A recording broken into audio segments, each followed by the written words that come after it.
Hello and welcome to another week of Final Fantasy XIV, with me, Boulder's Regamer, on Final Fantasy Friday. This week, we're going to begin Endwalker. For many people, this was the peak expansion over Shadowbringers. Not for me, but you'll be able to form your own opinion as I get my way through it. But first, as a bit of a pre-stream activity, it's Little Ladies' Day, once again. Once again, we get to celebrate, concerts and stage idols. Okay, sure, it's fine, don't worry about it. So, let's talk to him and get this started. A princely persona. The Royal Seneschal is planning something new for Little Ladies' Day. Ah, Bud, how wonderful to have such a reliable helper on hand. As you've no doubt noticed, the Little Ladies' Day festivities are upon us once more. By the way, I must ask, you know the Songbirds, do you not? How silly of me, of course you do.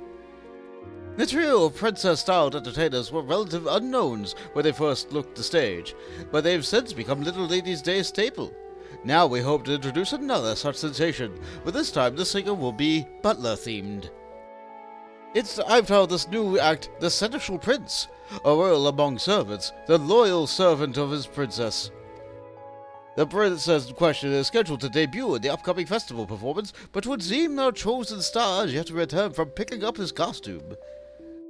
Though there is ample time the show begins, his prolonged absence is a source of concern, to say the least. If only I were not so preoccupied with the preparations. Would you mind looking in on him for me? Picot is his name, and he is mean to be speaking to a designer of Eshtain's aesthetics. What? I'd be grateful if you could see what is keeping young Picot, and doubly so if you could render any assistance. He was on his way to Eshtain's aesthetics the last time we spoke. Ooh, there's ears. Hi, Jade. Welcome to the stream. Sorry I'm late. Yeah, as you can see in chat from that one message I sent, my microphone decided to act up shortly before I began. Turns out it was a third mute switch. Simple little fix. Something that just kinda switched on its own while I was moving everything around and getting my desk settled and get my drink set in. Really little tech issue. Really, really little. Absolutely my end. Absolutely my fault. Nothing wrong with the computer at all. No, darling, no. What I need from you are specifics.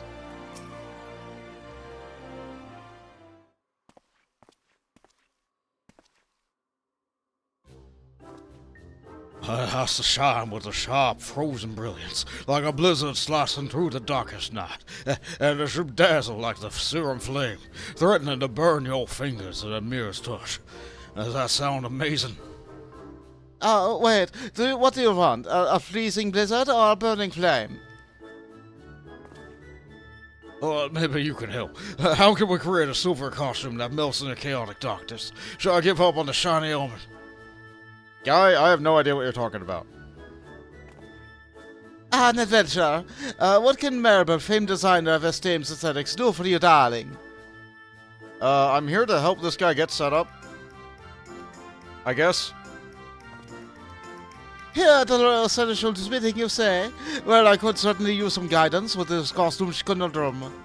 The costume itself is largely complete. I simply wanted to add the finishing flair in accordance with his prince's wishes, but I'm struggling to envision his image and is trying to convey. Well, there's just so many dimensions to look at for dashing. How can one narrow it options down to a single idea? Forgive me, darlings, but I have other projects to attend to. Would you mind coming back once you've helped the lad design a more definitive direction? Sure, I can do that.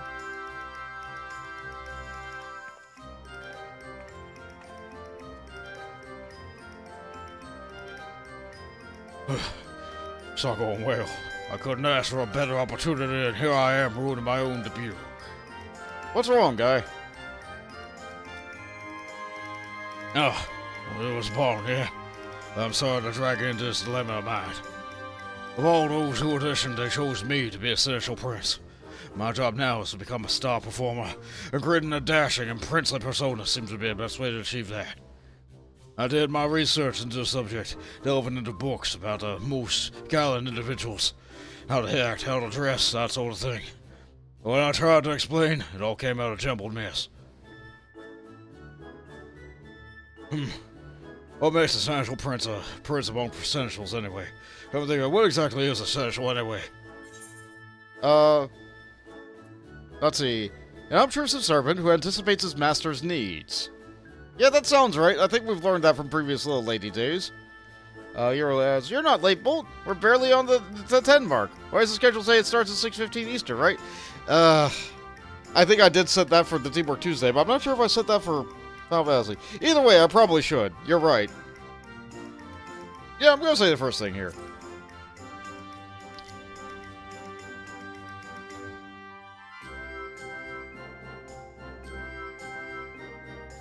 I see. And my fixation on being Dasher was entirely the wrong approach. At least now one thing is clear. I must learn the ways of the seneschal if I'm to be the best seneschal prince I can be. You seem to be a knowledgeable sort. Of my own devices, I fear wasting the time in the wrong turn of things. Will you help me with my research? You can count on me. Huzzah! Oh, that's a fine things first. I say we speak to a wide variety of townspeople and learn about the general public's expectations of a seneschal. Let's split up and we might be able to gather as more opinions as possible. I'll leave the steps of Thal to you when we can meet at the Gold Court afterwards. Off he goes. Okay. So, looks like just 3 people. 2 in the market, 1 by the Weavers. I'll take care of the Weaver first then. I do like the outfit this gives. We got to preview it on the website. We can't preview it right now, but we can preview it in a bit.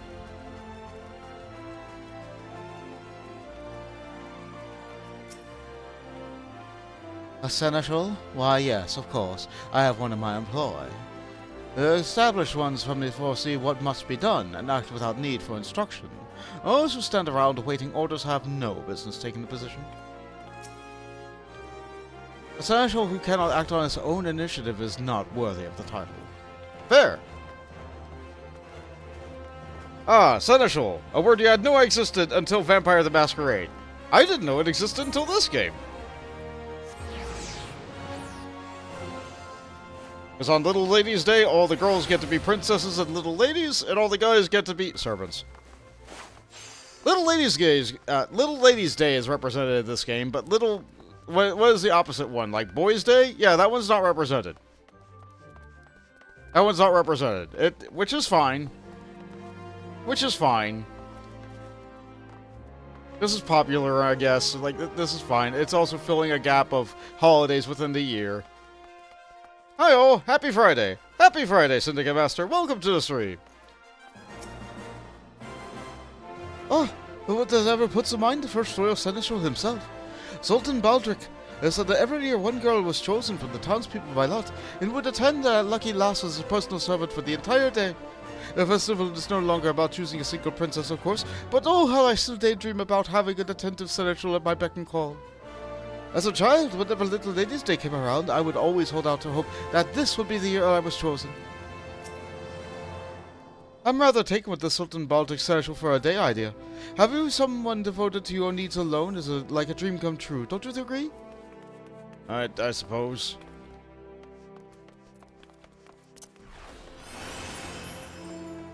I don't know. I like doing things myself. I like doing things because, like, you don't know if it's done right unless you do it yourself, right? Oh, I also never did this. You know what? We can do this too. But first. My impression of a seneschal? Oh, they strike me as people who excel in preparations. Performing tasks and abandoning a lot of lady satisfaction hinges on the ability to think ahead, to plan events with perfection. My work as a server is Quicksand in similar sort of respects. We have a special Little Ladies' Day menu on offer this year, and I have everything memorized. The ingredients, presentation, the flavors, down to the smallest detail. Everything from main course to beverages and desserts will be perfect. Above and beyond one's prescribed duties, the servant's mission is to ensure many happy customers as well. Preparing for things in advance is a skill both seneschals and servers have in common. There is no better way to ensure satisfaction, be it for a customer or a master of the house. Yeah, let's do this too. Why not? It's kind of on the way. Oh yes, the medicine merchant with the quest Bottled Fantasy. The medicine merchant leers at you, his smile unnaturally wide. Why, hello there, lad. Come to make some easy kill. You need only deliver a file of my wares to a customer. I'll make it worth your while. Is this one of those swindles I'm supposed to report? Heavens, no. It's perfectly legitimate, Dob, and I would never lie to you. It simply isn't in my nature. Now that we understand each other, take this to the gladiator waiting on the steps of Nold. When you receive his dues, bring them straight back here, and I'll rest assured I'll know you're even a gill short. Hi there, Stream Elements. Finally there on time. Hi, Bills. Welcome to the chat. Over that file to the gladiator waiting at the steps of Nold. You'll know him by his diminutive stature. Alright, sure thing, creepy guy. Might as well do that because it's kinda on the way. But no, we're doing Little Lady's Day, and so we walk over here. I could use an Aethernet to get slightly closer. No, honestly, just walk.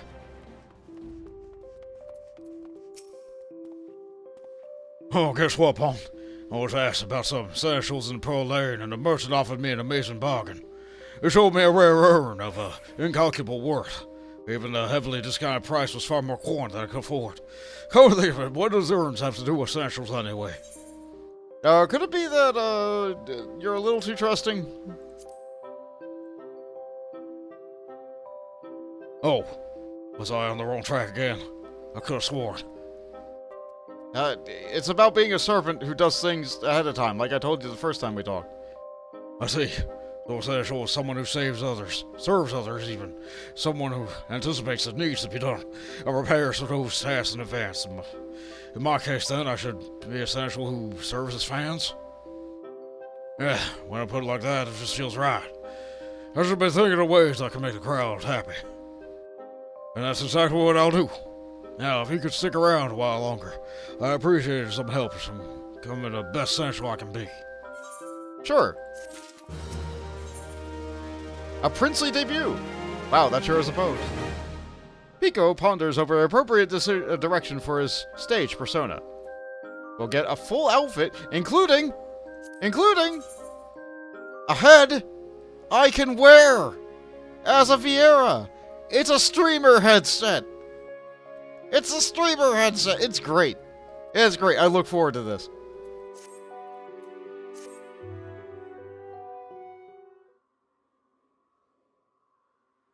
I'm to don the mantle of the Essential Prince. And while I grasp a clear picture of the theme, it must needs be how best to embody the manner. Yeah? Essential is just to serve, to ensure happiness and satisfaction. Which incidentally is how this all began for me. Yeah? What's your story, guy? I once knew a girl, years ago. It was my childhood friend, my cherished princess. Well, alas, she was born with a terrible ailment. She could not rise from bed, let alone leave her house, and thus I took it upon myself to bring the outside world to her. Oh, is this gonna turn out sad like the Camelot song? I acted all sorts of tales. The hero saga, Jester Court. Who was to hear it would be able to make her smile. I would assume any role under a sky. One fateful day, I happened to see a songstress in town. She dazzled the audience, and Lid took upon their faces. I had to rush back at my prince's bedside to share the experience. I sang and danced my heart out for the audience of one. A performance for her and her alone. Oh, how her eyes lit up.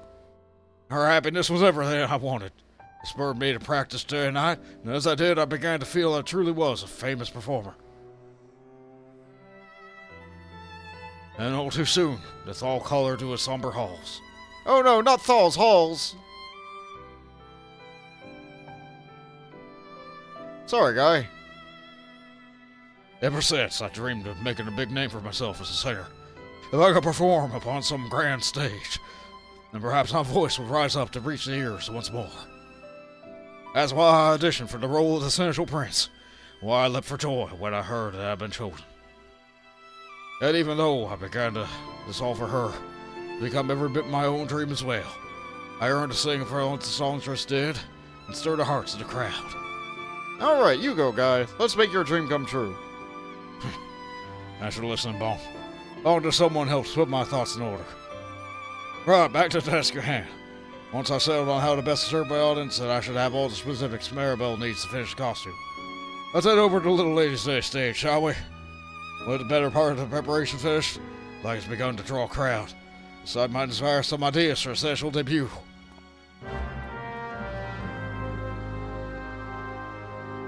Alright, let's get moving.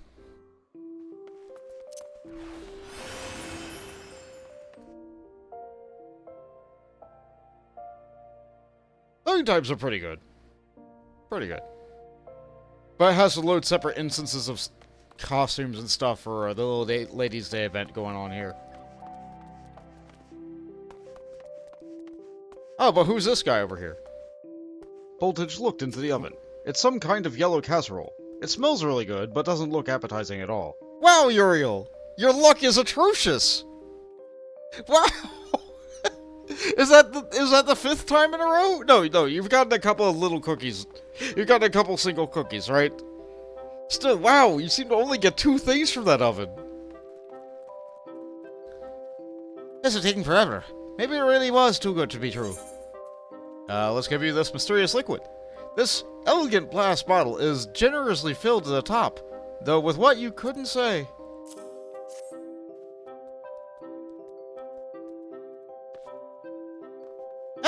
Thank you, sir.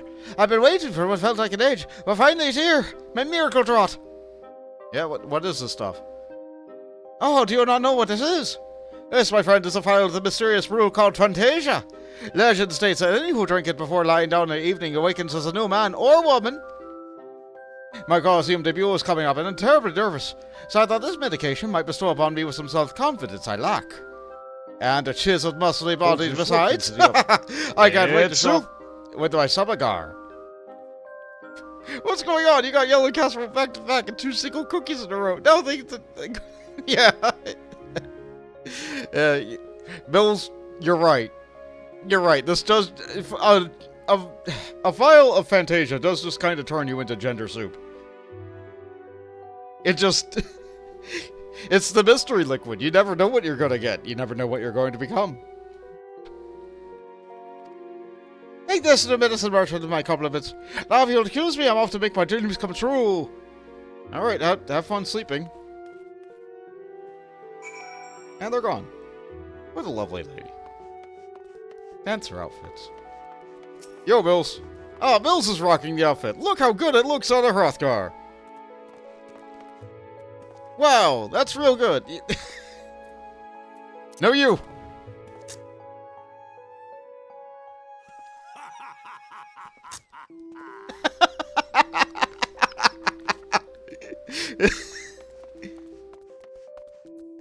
Okay, so we got a couple of new NPCs over here. This guy moved. Oh, there you are. Work on the stage proceeds apace. Will Pico be ready to perform? Not yet. I'll spare not the smallest detail. We'll give the fans a show to remember. The heavenly Narumi will be here soon in person. I've thought of nothing else for days and days. Wow, you're just camping the stage like that? Yes. Did you bring any water? No. Where do you use the bathroom? Well, you know. Alright, I'm done. Always is a crowd gathering at the stage. Perhaps I should have a word with the Royal Seneschal and ask him to pass out some flyers. The following event cannot be skipped. You may wish to cancel any pending duty finder registrations. But it also did not say to set aside considerable amounts of time, so I'm not scared. We shall examine the stage with Pico.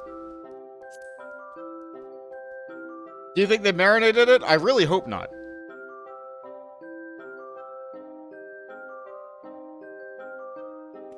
Also, hi, Fonz. Welcome to the stream. Stage hands have been swamped with last-minute adjustments. You can see the fans have already begun to gather. Time to decide how to act as essential prince, and it's now or never. Let's see what clues the sea task offers.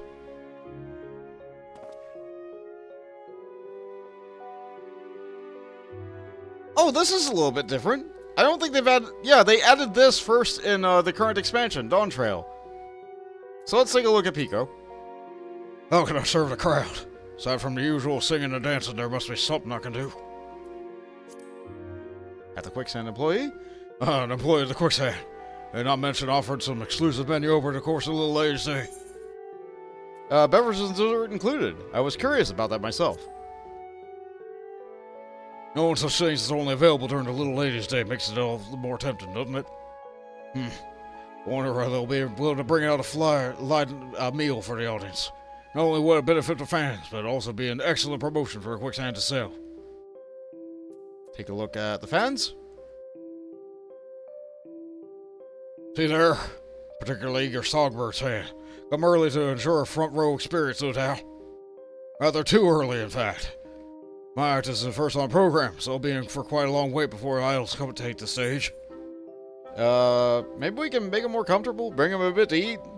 Let's make it more comfortable. Maybe bring out, like, a porta potty or something. Yeah, of course. Must be exhausting for standing there all this time. Least I can do is make it more comfortable for the duration of my performance.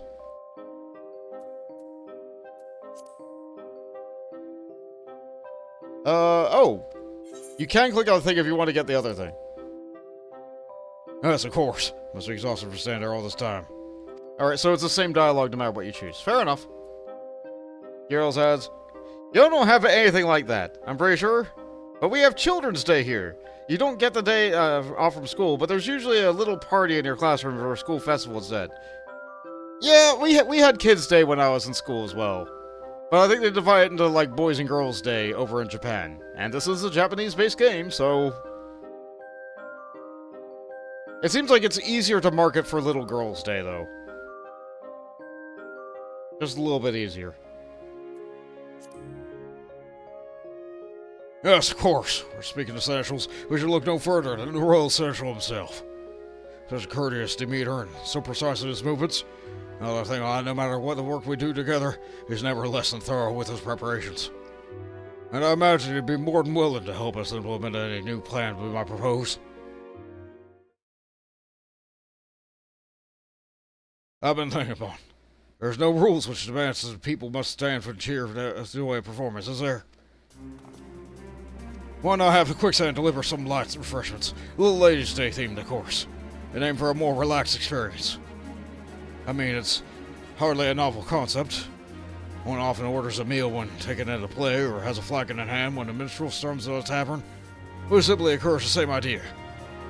Naturally, arouse the crowd with a song and dance. It'll keep defined the social side of my stage character. Sure. The act is finally coming together. As Seneschal Prince, I shall both serve and entertain. Of course, there's not a moment to lose. I was first consult with the Royal Seneschal, and I hurry off to make a request of Mistress Mimodi at the Quicksand. I've also been informed Maribel about my costuming decision. There's so much time. There's no time. Shall I talk to her in your stead?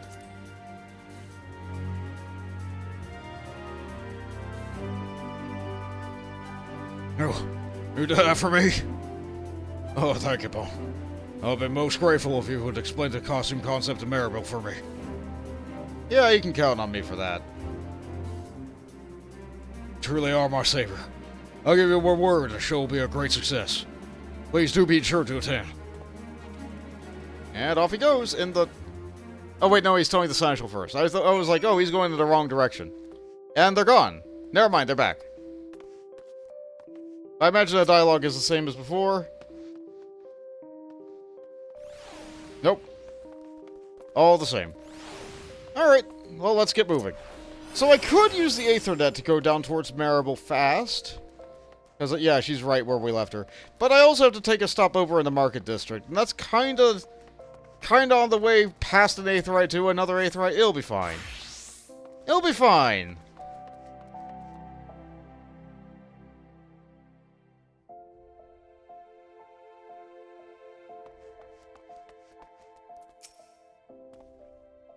Good, you're back. And with a payment, I expect. So we got a leather sack of coin, a heavy bag of gil happily offered for a little bottle of medicine called Fantasia.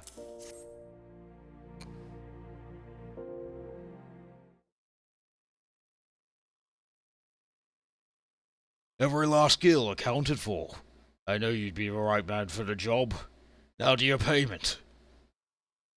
Ah, but what's this?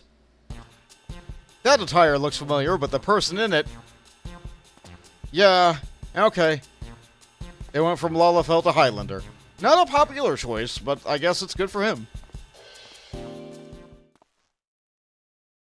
Friend of yours. I can't say I recognize him. That was the guy we gave the bottle to just now. My client? You mean that little older fella in Gladiator? Well, yes, isn't that what the Mezzan does? Your potion just turned a Lalafell into a Hur. Who's to say? I have no way of proving that man was indeed my client. If it would state your curiosity, I believe I could spare you a file for your own experimentation.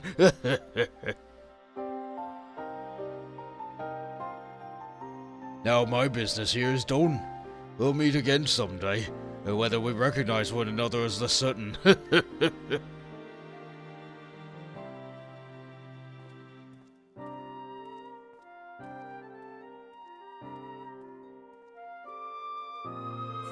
And so we get a free bottle of Fantasia. Yeah, how much are those going for at the Monk Station right now? Like $4, $3? They added that quest to the game shortly after a release of Endwalker because the graphics update made some characters look... off.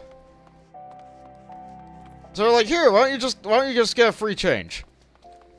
Everybody gets a free change. And then they changed some more things in a later thing. So they added another free bottle of Fantasia, which I can go pick up today. They're like $10. Oh no! Ugh! Wow, Mills! Wow! Wow! Wow!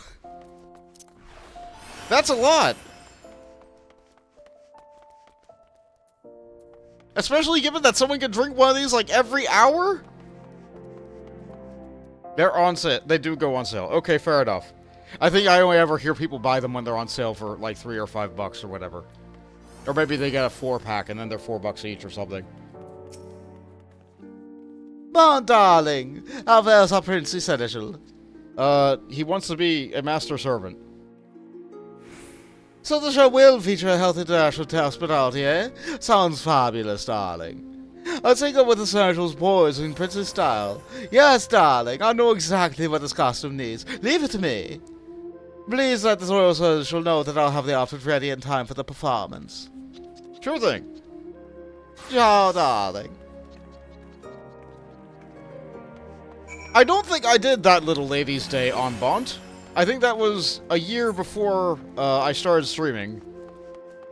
But that character is indeed from a previous year of Little Ladies' Day.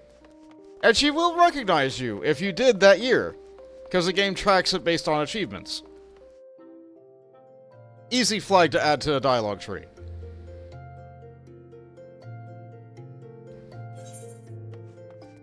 And I like that. I like when characters were like, oh yeah, you did the thing at the place at the time.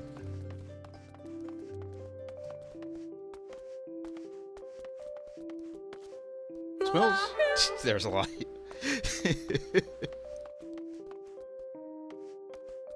Who's the next act? Should be starting any moment. Oh, the anticipation's killing me. Thank you for that, Lahi.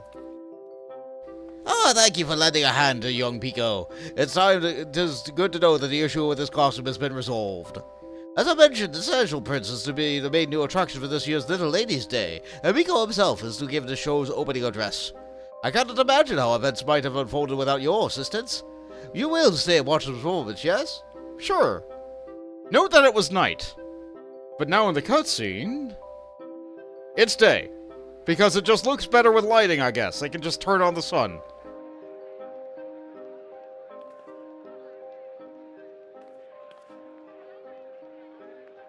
I've been standing here for so long that my feet have fallen asleep, but at least the show is about to begin.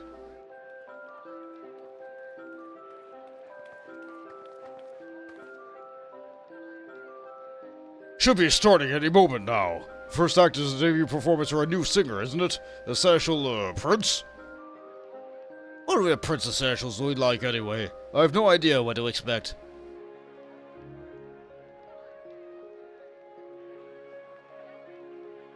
De nada. Lahis always make everything a little better. They do. One deep breath before you go on stage, and... Ladies and gentlemen, welcome to our Little Ladies' Day performance. Look at that! Oh boy, extra belts! That's how you know it's high quality.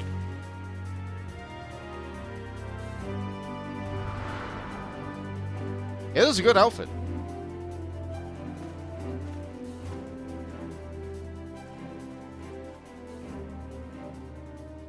Good bow. Nice start. Alright.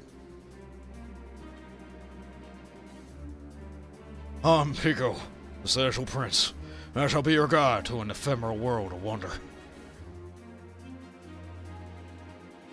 Solid gesture. I imagine you're all weary from the wait. It will be but a trifle. I have taken the liberty of arranging for refreshments. Special festival menu prepared by our friends at the Quicksand. Couple of box tables, couple of stools. Peach-infused tea, accompanied by a selection of spring-inspired sweets. We invite you to enjoy these delights while you enjoy the show. That's for us? Oh, thank the God, I was so thirsty. Oh, that new menu has been on my mind all day. What a lovely gesture.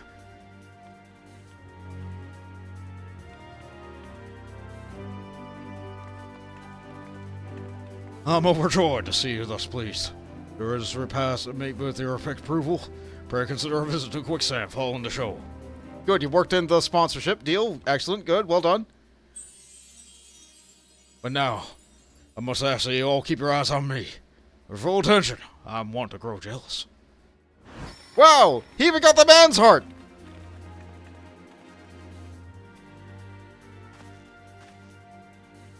Fair princesses, won't you step closer? I promise this shall be a princely performance to remember.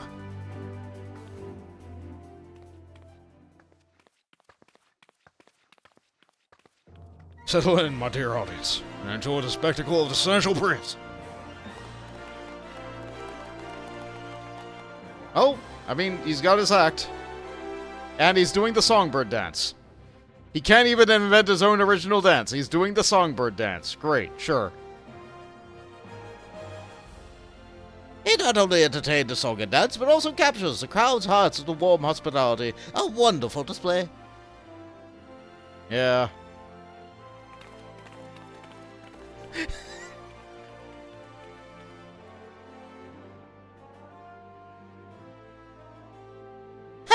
Not bad, not bad.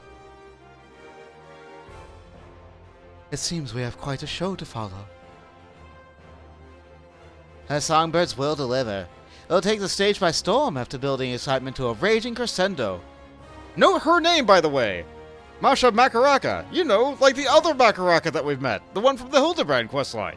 That's her sister.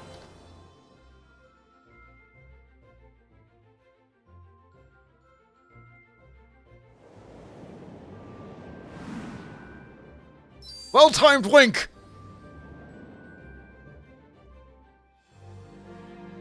Remember to use code PICO25 for 25% off the ExpressVPN and also your deal at the Quicksand. Good bit. Okay, so now that that's done, they should be doing performances. No, not yet. I guess after I turn this in.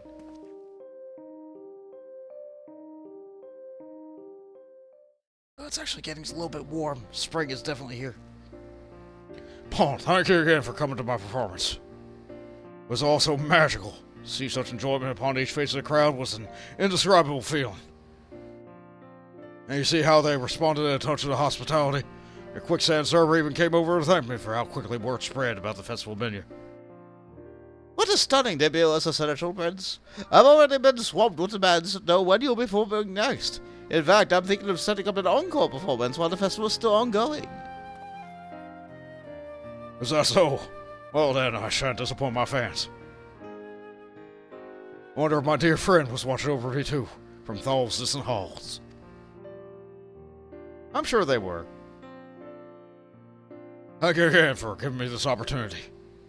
For as long as I have the privilege of standing on that stage, I mean to spend every moment delighting all who attend.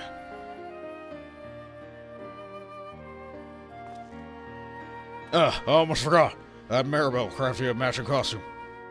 I was all alone up there on the front of the crowd. I felt you standing beside me, as you have been every step of the way.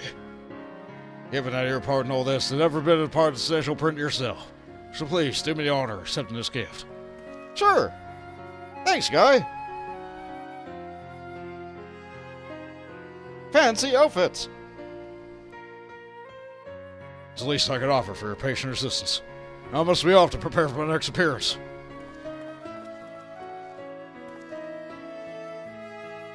Later, alligator.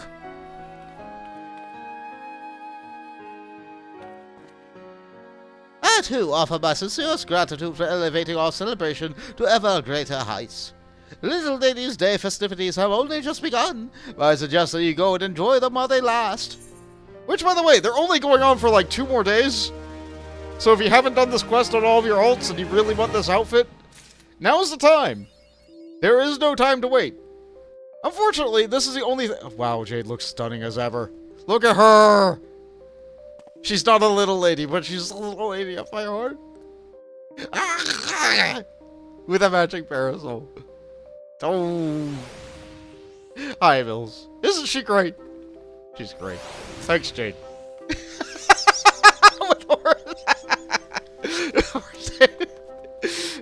You guys are great. I'm gonna get this inside the glamour dresser. Because the inn is right there.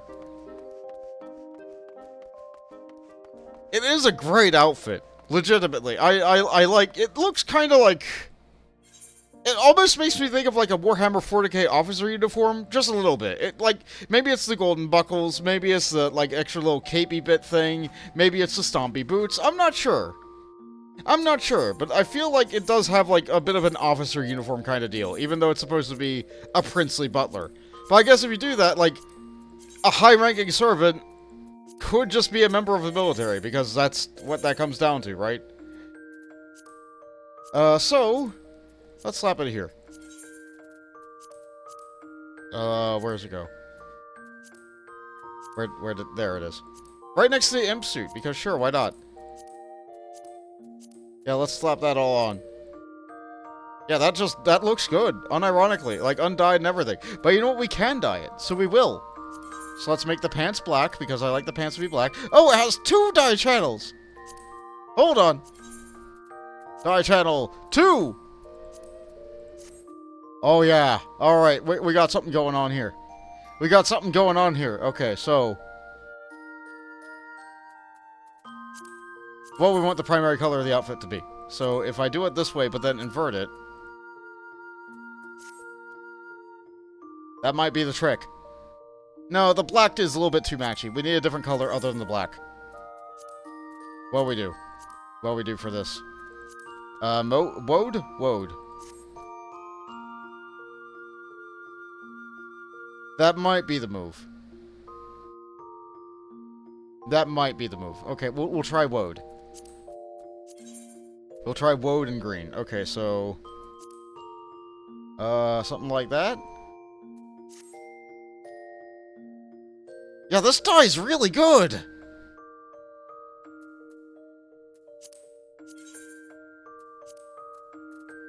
This dye's really good! Holy cow! Okay, hold on. Let's... do it like that? That kind of works. And I think we just leave the headset as is, because, like, the headset's just good. Unironically, this looks great. Oh, I don't have enough woad. I only have the 1. Alright, well, we'll leave the gloves. What do you mean I don't have 2 woad? Alright, okay.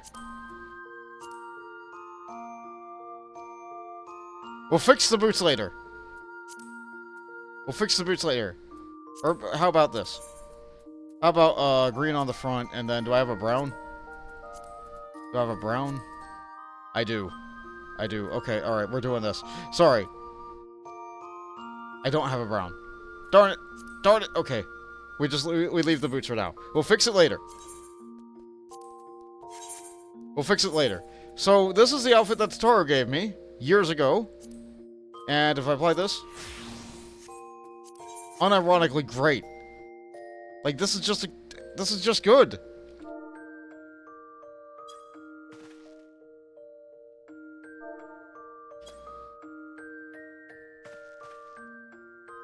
Look good, feel good. But, I think that's that. You know what? Hold on. As long as I'm doing things and getting, as long as I'm getting Fantasias, too. Let's go to Gridania and get the other one. I think I heard that this one was going to be going away soonish. I don't think it will. But, you know what? It's on my mind. I'm thinking about it right now, so I'm gonna do that. Jade said, decided to join on her instead of Mangraha. I did the undercolor cactar green on your Scholar Glam for that jacket. Yeah, it's just good. It's a good jacket. I like it. I like it a lot. I don't have a lot of fashion aesthetic. Usually I just wear what the game gives me. But this is a good coat. It has like... it has a little bit of Red Mage flair.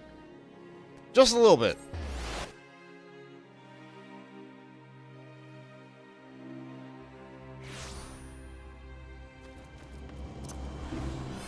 So, last time on Final Fantasy XIV, we beat Shadowbringers.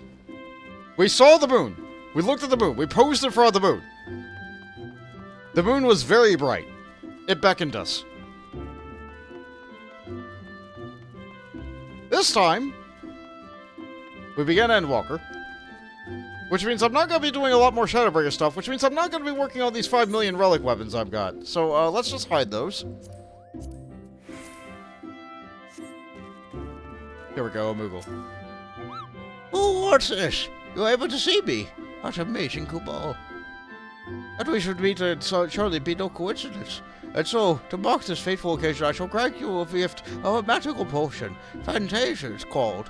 A legend holds that allows you to alter your appearance. May it serve you well, Kubal. Yeah, barely even a quest. You're just kind of there. Just kind of gives you a free drink. Yeah, right next to this guy who gives you all these things that you probably bought but didn't buy, but like maybe they added more stuff. I think I bought all this last time I was here. Yeah, I have Slash Water. Double checking this guy. Okay, there's music. I didn't buy music. Might as well get it. Might as well.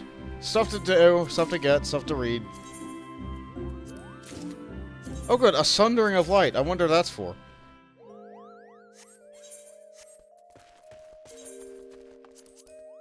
I could try to clear my bag of all this nonsense. I think I also made a mistake. Yeah, I highlighted all these. Let's get rid of them. I'll have them in my bag so I can continue to collect the stuff as I go through it. But it's all here now. Yeah, this is what Jade uses for her Scholar Glam. She makes everything look good! Look at her! She's great. Okay, so... Okay. We continue the plot. The plot demands I go back to Mordonut. So we're going to Mordonut. It will begin the walk to the end.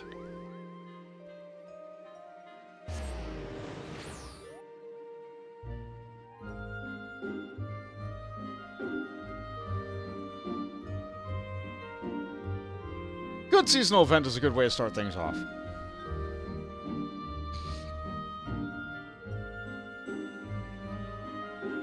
I'm not really sure how far we're going to get today. Given that it's already an hour into stream, when I thought it would only be a half hour into stream. My bad. So... like, part of that's because I was late. Part of that's because I misanticipated how long the quest was going to be. Part of that's because I did the Fantasia thing too. It's fine. It's fine.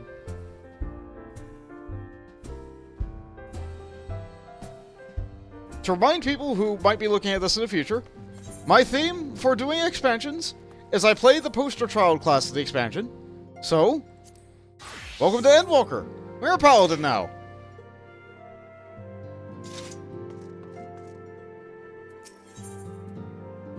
The next ship to sail will be given a new weapon, because they always start you off with a weapon at the beginning of expansion now. Alvino is feeling the need to take stock. Bond, do you have some time to talk? Sure. I would like to gather everyone in Dawn's Respite and together assess the situation in which we find ourselves. Okay. I think it's back on English.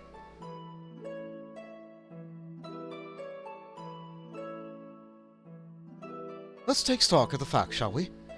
The crisis at hand began with the sudden appearance of ominous towers in a multitude of locations throughout the world.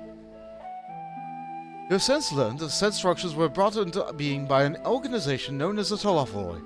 The Tolopholoi stated purpose was to recreate the final days of aeons past, in an apocalyptic event that would result in the destruction of all they would hold dear. Already these towers have begun to cause their untold suffering. Countless innocents kidnapped and imprisoned, their faith perverted for primal summoning. And unless we can find a way to deal with the corrupted aura surrounding the spires, we can't even get close enough to rescue anyone. Though shielded with the blessing of light, seem able to resist being tempered at least. But after what happened with Alanvold and Fordola, we need to be very, very careful how we proceed. Yet, while those threats that seem close to home are of paramount concern, we mustn't lose sight of the situation in Gardermold. As you know, the Tolopholoi are under the leadership of Fandaniel and other delightful fellows, Xenosier Galvas, the Crown Prince, and our dear friend. To date, he's reclaimed his old body, murdered Emperor Varus, and plunged Gardermold into even deeper pit of chaos.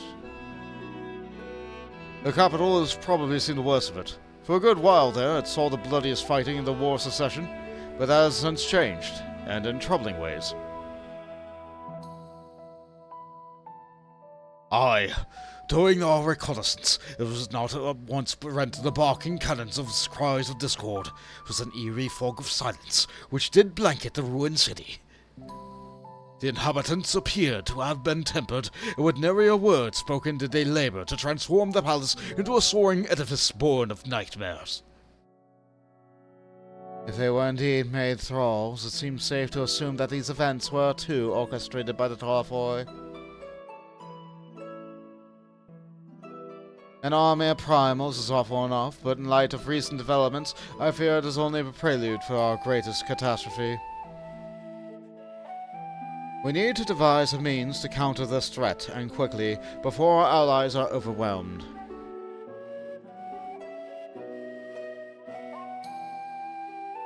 We will find a way into Sharleyan. I'm sure of it. Master Fortunal's comment, regardless of the final days, are curious to say least. The Forum knows more than it's letting on. Sorry to interrupt. We've just received word from Mistress Kryl. She says the arrangements for your visit have been finalized. Oh boy, new music! Fresh new music for an expansion! Oh boy, we're in it! Here we go! The music of adventure is here!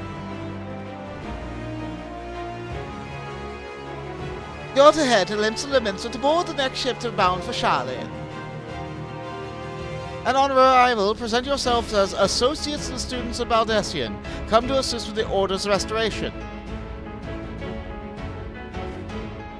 Earwiggles!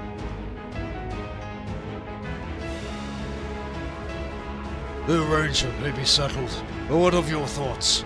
I must raise the prospect of returning home after so long.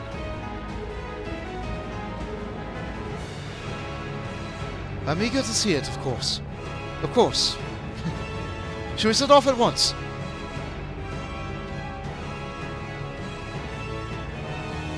Yeah.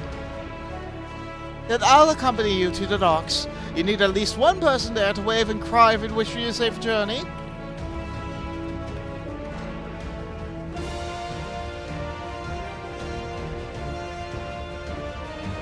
I forgot something important! We're gonna do that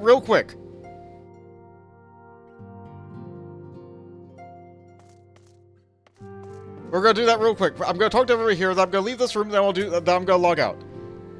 Safety on his, and please do be safe and careful. Is she the only one in here? I guess all the other B-list scions are busy fighting the towers at various other locations. She got left with holding the fort duty. But you know what? We can't start an expansion without seeing the expansion's trailer.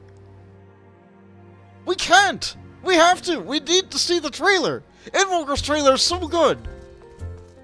How could I forget? Hold on. Alright, we're doing this. We're doing this. Alright, give me a moment. We need this. We need this. Okay, so, movies. Endwalker.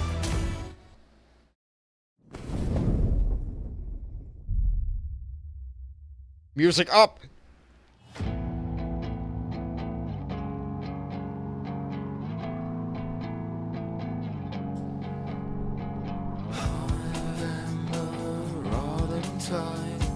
Calling swiftly, bleeding white, soaring softly, biding time, marching forward and left behind. Fire as shadows clash, forgotten footfalls engraved in ash. Fire will be repaid, for our echoes begin to fade away.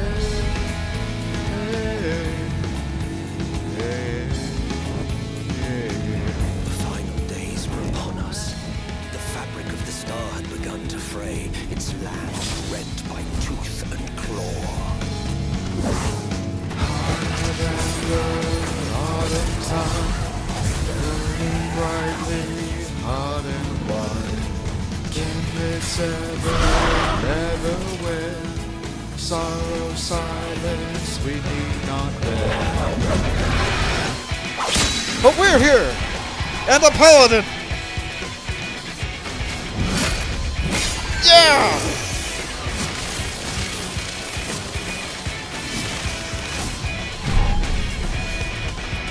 Are you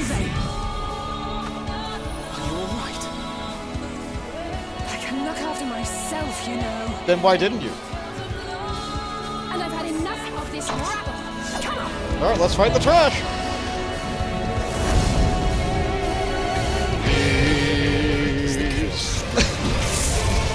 Sorry. The star seemed doomed to unravel, and yet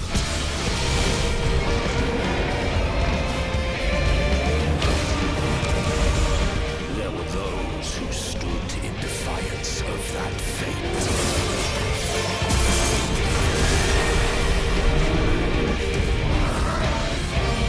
The hour has come, creature.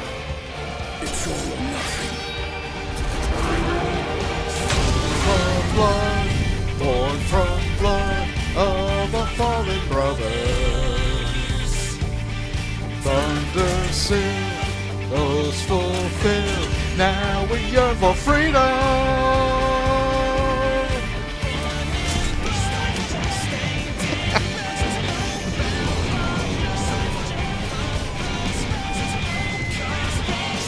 I don't like the guitar wailing. I really wish that they bought a guitar that was not broken.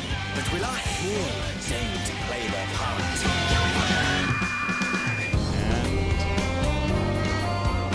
You took your time. 'Tis as we feared. The respite afforded this land was but fleeting. The end draweth nigh.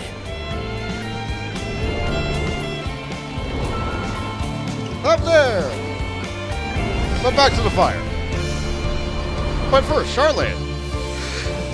A song of hope, she dances on the wind. Higher, oh higher, carried our door, and remain forever strong.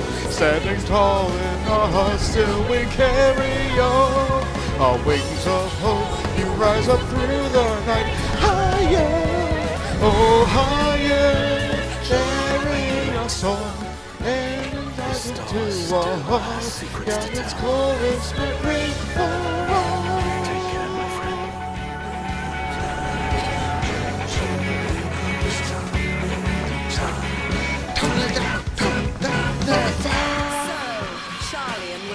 its counsel while the world is lost to ruin. It would. Come what may, we shall live on. We must. Do as you must then, but we scions will fight until the heavens fall, until our last breath. Every step we take echoes in our wind. On the skies we take, we forge ahead. I forgot the words a little, but it's okay. Soon we lose our way, tired of all this pain. We won't be afraid to forge ahead.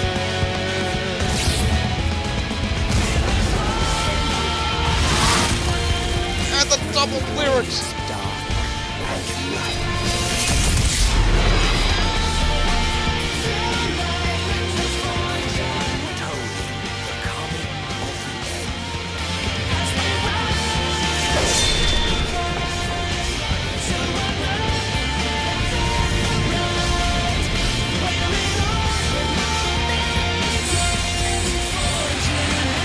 And the pizza!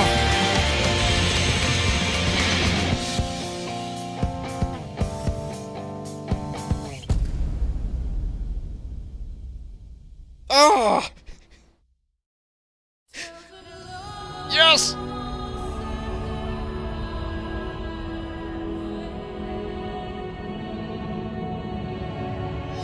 Welcome to Endwalker! We're here! We're here! Maybe it spoiled a little bit of the story. Don't worry about it. Here we go.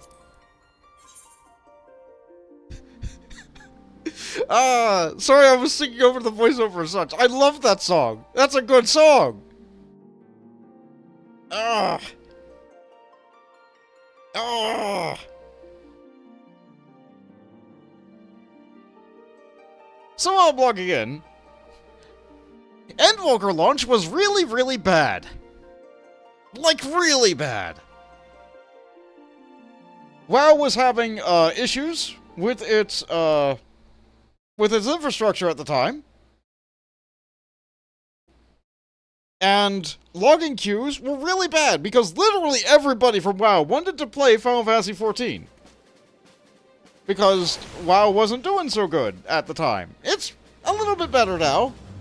It's a little bit better now. I do want to, like, I need to reiterate, WoW is no longer the game it was when this game was going through Endwalker. I'm going to open something and it might be a little bit noisy on the stream. So, when Endwalker was current expansion, logging queues were so bad that you would go to try and log in and there'd be something in the neighborhood of like, oh, I don't know, 5,000 people in queue? Which is why every time you go to try and log on now, you see that there's a queue of like, oh, I don't know, 20 people, maybe? And it takes like maybe a minute to get through it, like no time at all. None. But when Endwalker was current, oh boy! I would log in to try and play. I would log in before I went to work. I would go do a full 8-hour day at work with half-hour commutes because like they didn't have the route that makes my route to work a little bit faster back then.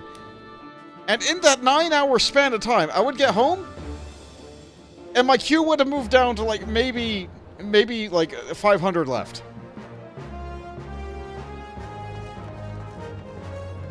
And that was my plan. That was my plan for the day. In order to be able to like actually play the game that I'm subscribed to, that I just paid for an expansion for.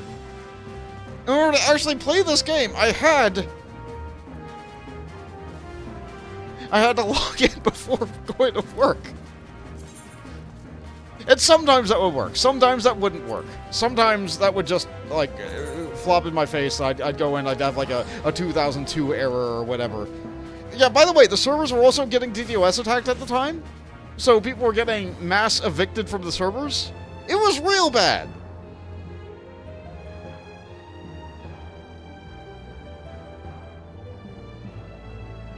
And it didn't get better for, like, 4 months. Oh, I just saw an advertisement for something. Good thing I have my chat cover on.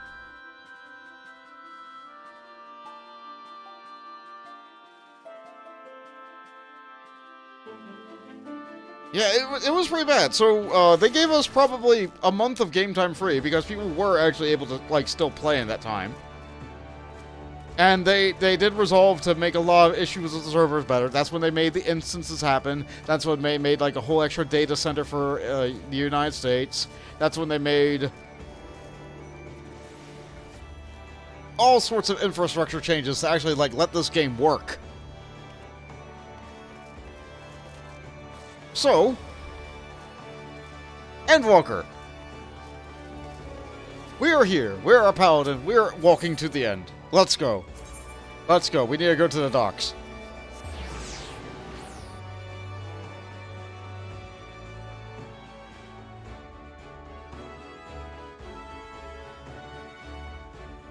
I really like Shadowbringers, but Endwalker is good too. Endwalker starts really strong. Let me put it that way.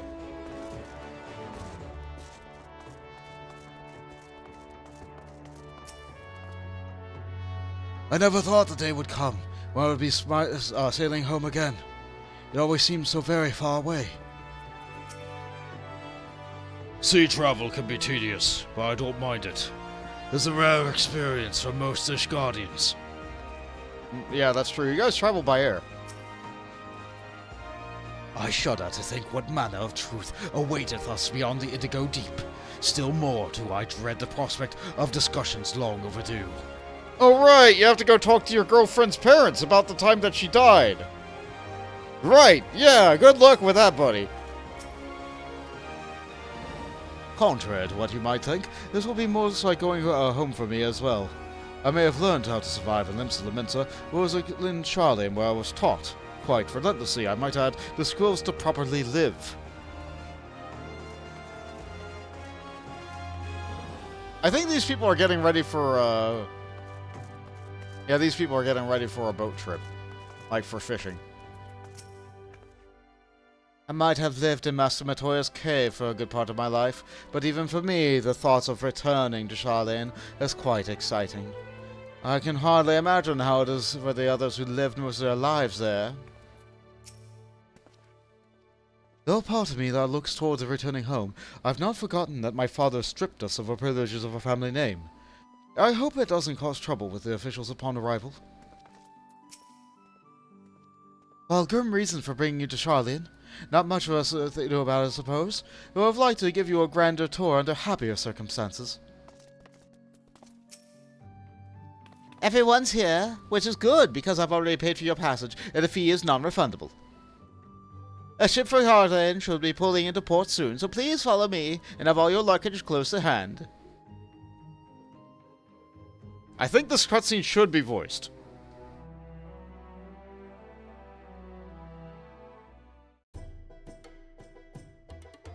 New port music.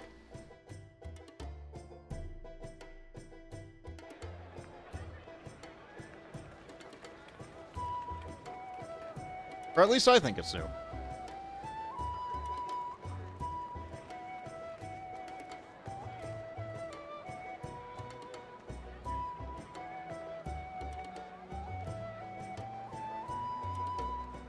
They've almost finished loading our cargo. We should be ready to depart right on schedule, or so I'm told. Schedule. Yeah, I see. Excellent. 'Tis nice to have a smooth beginning to one's journey, at the very least. It's funny.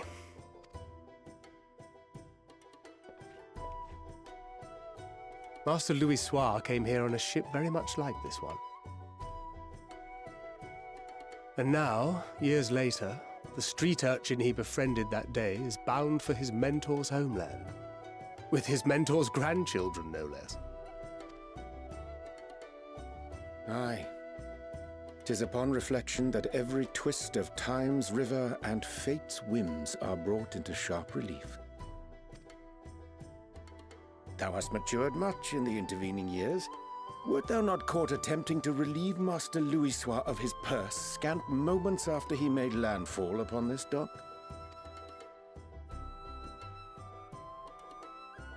Oh, really? Now that's a tale I'd like to hear.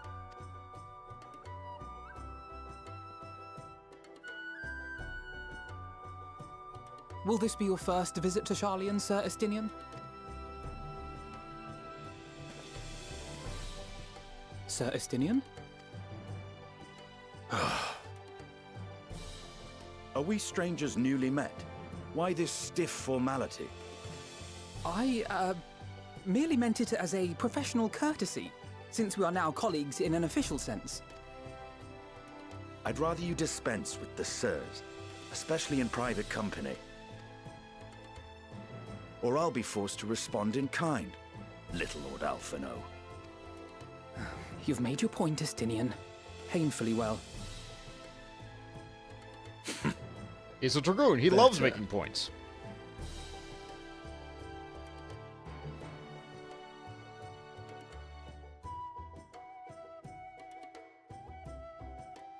Are you all right, Tataru? You seem positively distraught. Distraught? Me? Don't be silly. I think it's lovely that they get to see their homeland. You know, you can come too. We're trying to thwart the schemes of an army hell's-bent on destroying the world. Yeah. And once again, I have to stay behind and worry that this is the last time I'll get to see my friends. You know you could come too. I'll bring them back safe and sound, I promise. Or, no sense worrying about the things that we're powerless to change. I'll say the first. The second is, she doesn't need to hear that right now.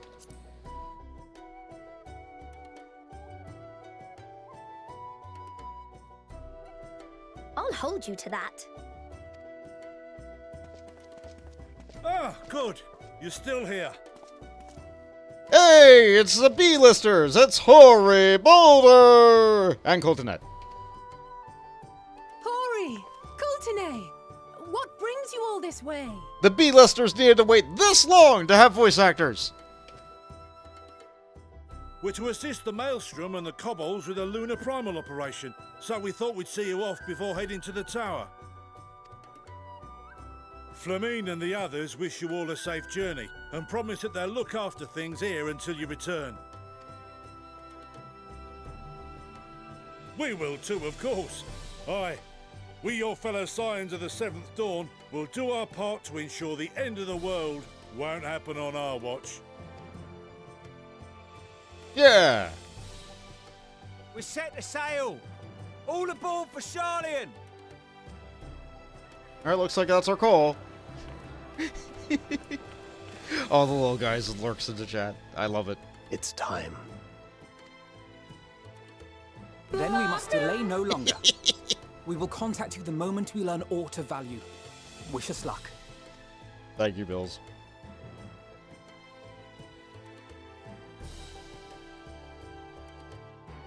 Have a safe journey, and please, please, be careful. Aren't we always? I say with a question mark.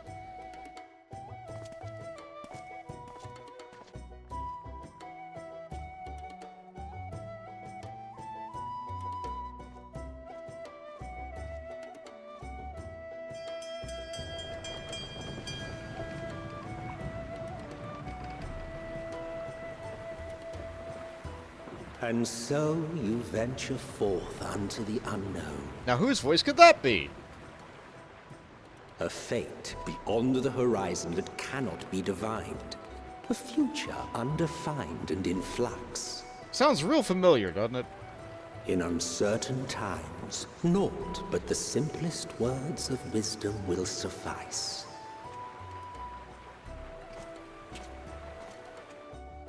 That which lives is destined to die. Love leads to loss. Every beginning has an end.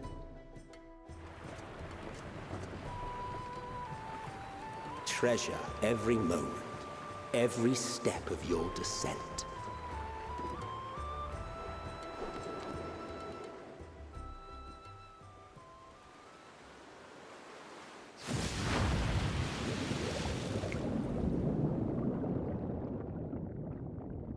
Good transition. And there, in the depths where souls and stars rest, find your truth.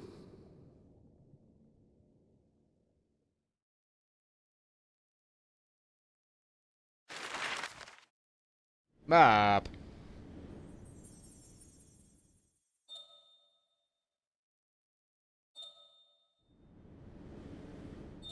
Yep, Sharleyan's up here in the corner.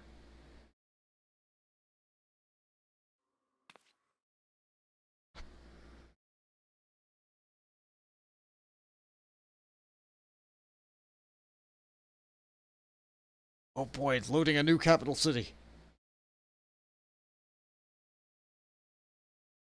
I do like when it gives you the capital city almost immediately. Oh, that's a hydrate. Sure thing.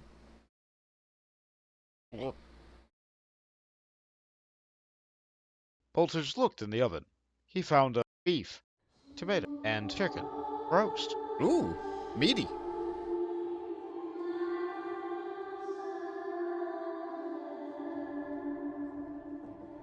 Here.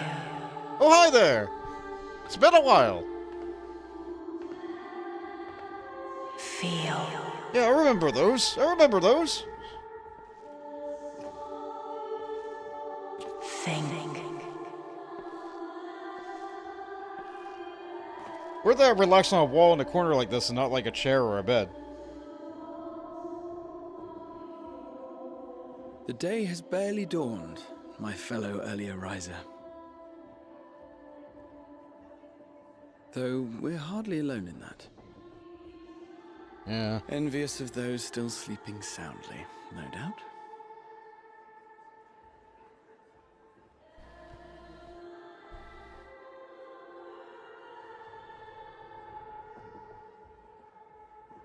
Called out to you, you say? I've heard nothing myself.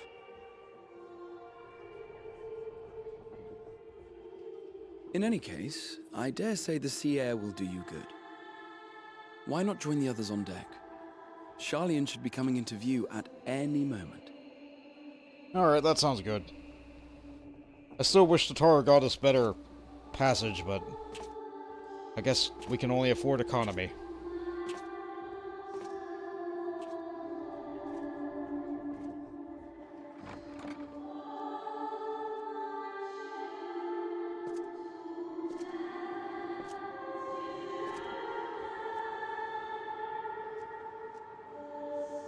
Alright, let's follow the sound.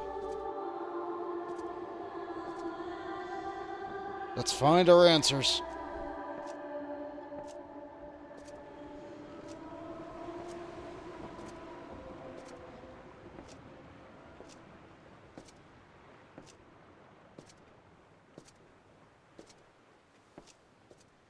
Hi, Mom.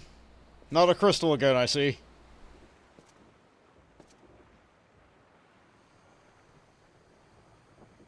My voice yet reaches you.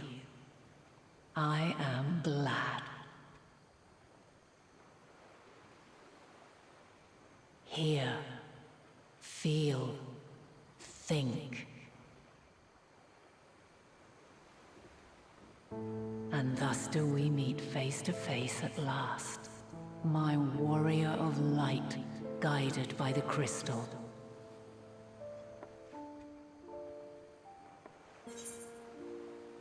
Why now, Hydaelyn? I can trust your words no longer. I know you're a primal.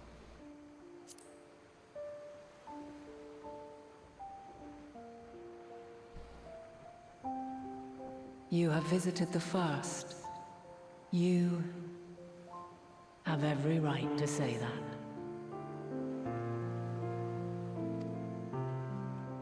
You have gained an understanding of what I truly am, what Hydaelyn has always been, a primal.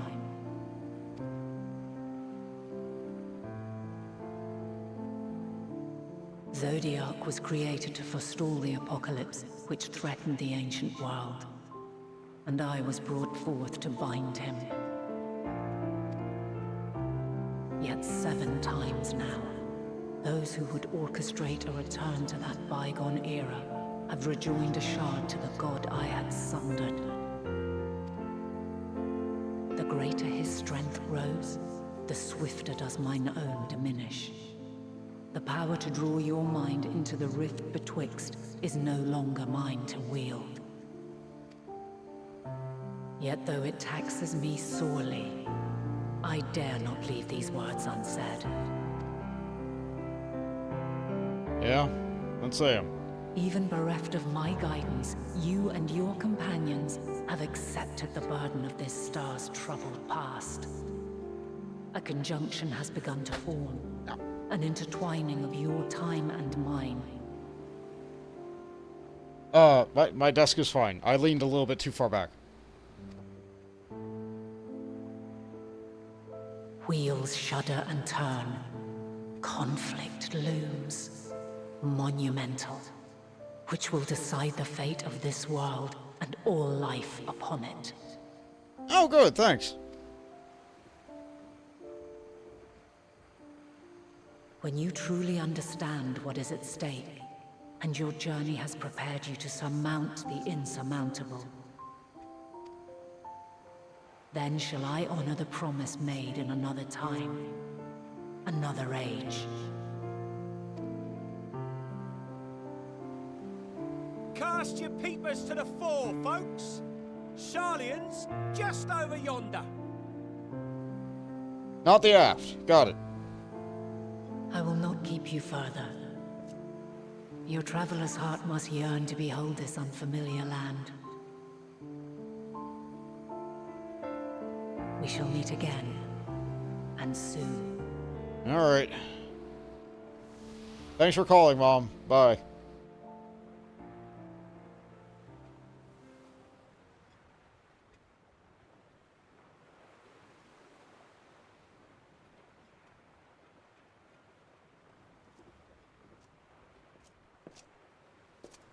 Well, that's something else to think about. Let's see the city. Oh, what a fine morning. Oh, still a bit stiff, though. And a good morning to you, too. Taken a look at the island already? No.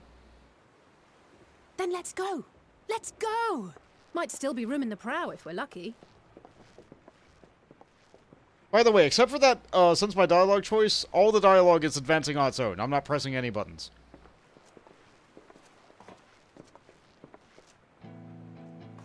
Ah, the sleepers have arisen. There she is. Good old Sharleyan. Oh, I see it. With the great big statue and everything.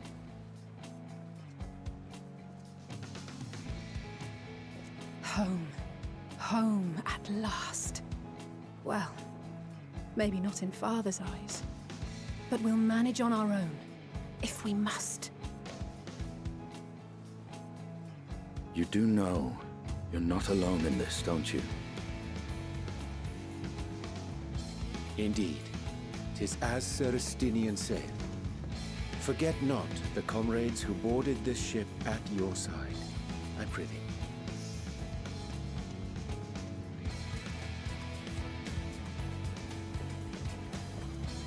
Thank you, my friends. We are ever grateful for your steadfast support. Upon arrival, we will be disembarking into the heart of Sharleyan proper.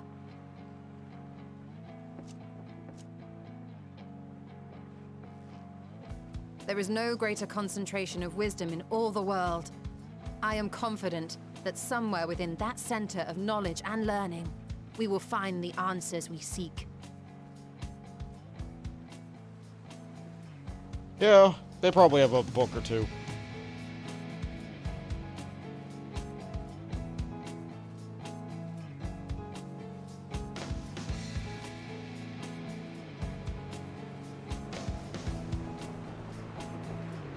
Are we gonna get another title card drop?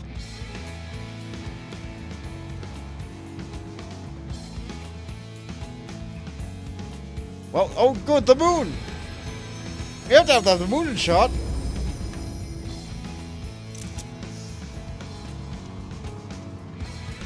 You gotta have the moon. How about a sudden kraken? You know, it wouldn't be. We did fight a kraken like what? Twice already? 3 times? Yeah, 3 times. We fought in the Blue Mage. We fought in the Hullbreaker. The solitary island nation of the northern seas.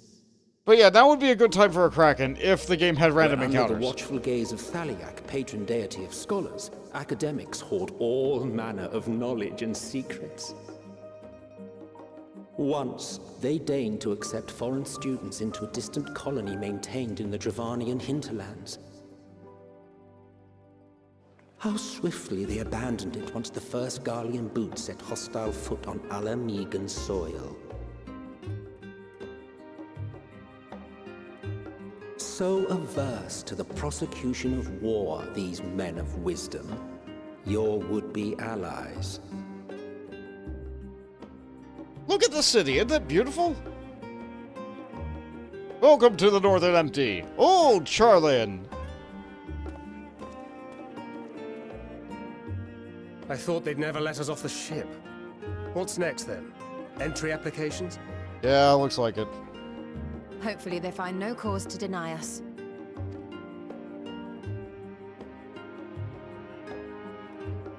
Hasn't Sharleyan all but severed relations with foreign powers?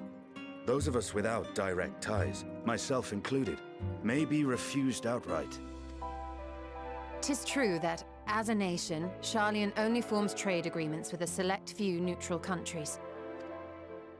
But from a practical standpoint, an island cannot afford to be overly strict with its borders, especially not if that island's people are wholly devoted to the accumulation of knowledge. If one submits the proper paperwork, with satisfactory evidence of identity and intent, then foreigners may be granted entry. Yeah, may. May. Yeah. Quite. So let us be absolutely clear on these points before we proceed. The immigration officer will ask for your affiliation and your purpose of visit. Considering Sharleyan's views on intervention, I strongly suggest we avoid any mention of the Scions. Okay. Kral has laid the groundwork for us to act as associates of the students of Baldessian, and our ostensible reason for being here is to aid in their order's restoration. Okay. Grahatir, it might expedite our progress should an actual student be seen at the head of our little group. Would you mind leading the way? Of course.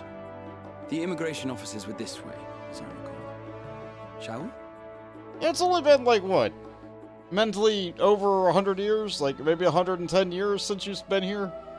Yeah, you remember it.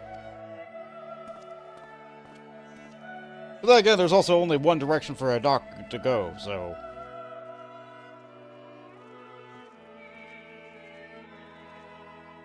Greetings. We've just arrived and are eager to make our way into the city. Would you be so kind as to process our entry applications? Certainly. I see by your mark you are an Archon. I am. Grahatir of the Students of Baldessian at your service.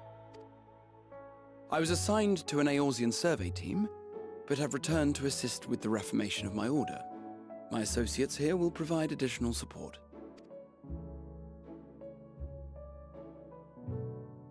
Very good. I have paperwork detailing your group and its scheduled arrival for today. And it seems some few of your companions are also Archons. If you'll step forward, we can process those applications first.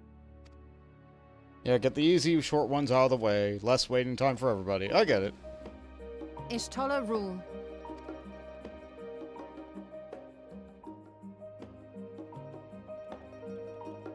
And they take no time at all.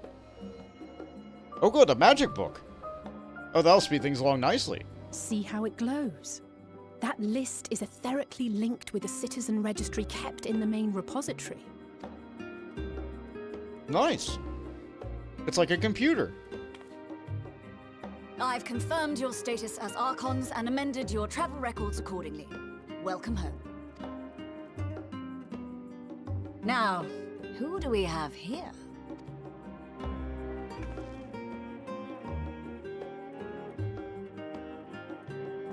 Alright, they're not Archons, are they? They don't have tattoos. Alphino Leveilleur. And Alize Leveilleur.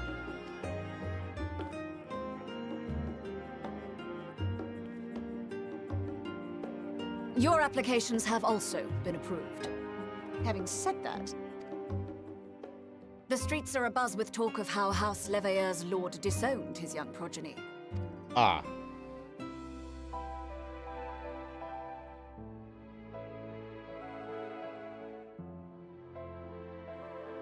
And while such personal circumstances constitute no reason to deny you entry, I urge you to avoid exacerbating your present situation.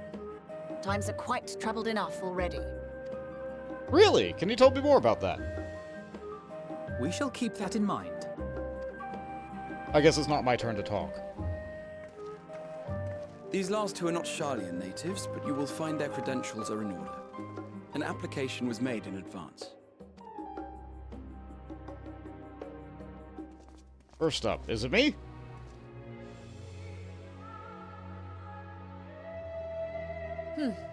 Name and occupation?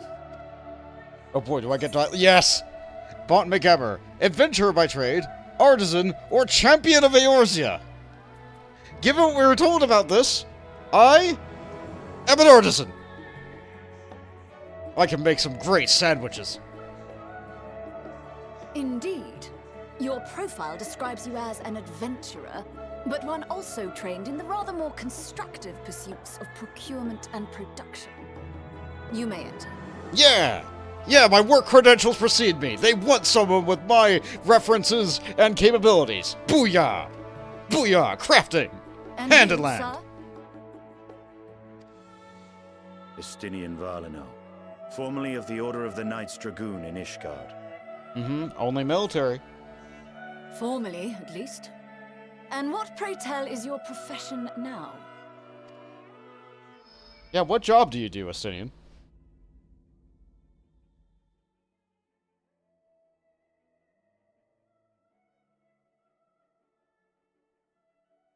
What's your job? If you'll allow me... Oh, thank you, Kryl. You're here to save us. He's unemployed. There was no way he was gonna get in.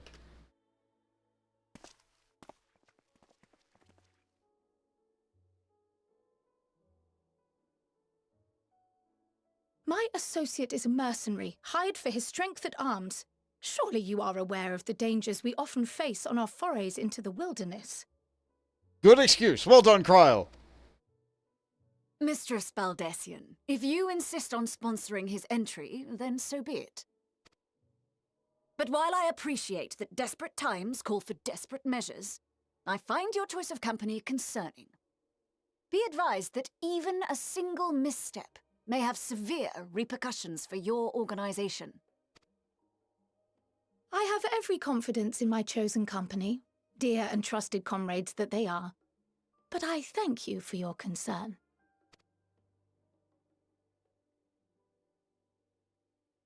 Wait, the pair of pauldrons on that fisherman? Yeah! It helps me dive to get the deep fish. Kryl, it is good to see you. Likewise. Long voyage notwithstanding, you will seem none the worse for wear. There is much to discuss, but this is hardly the place. Let's be on our way, shall we?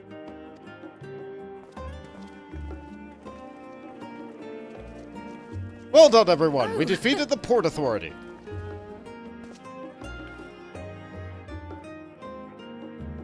Welcome, friends, to Sharleyan. Oh, thank you! That's nice. You're so nice, Kryl. As your mercenary, I should hope my welcome includes a generous salary. Ah, rude. Well, I had to say something, Sir Taciturn.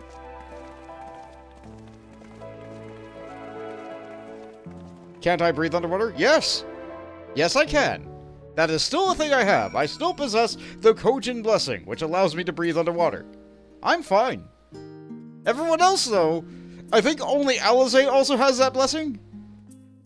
Yeah, nobody else in the party can breathe underwater. I'm unaccustomed to fabricating lies on demand. Which doesn't matter how I earn my living. Hunt papers. Hunt papers. Use that as your excuse. You're a hunter. You hunt. You do papers. That's what you do.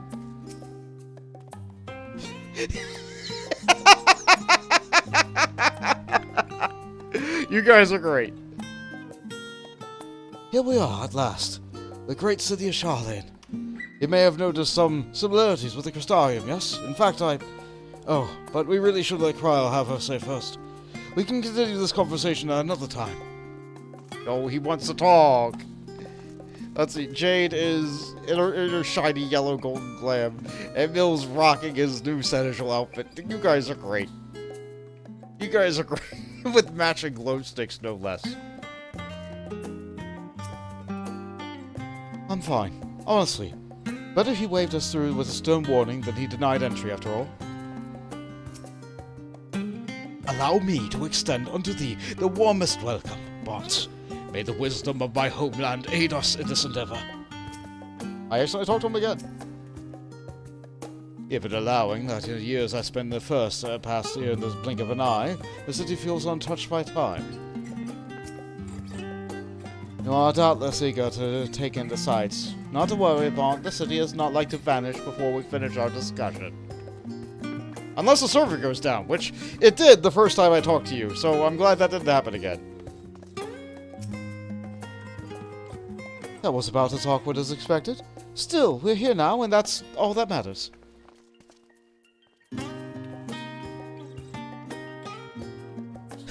What voice do I give her again?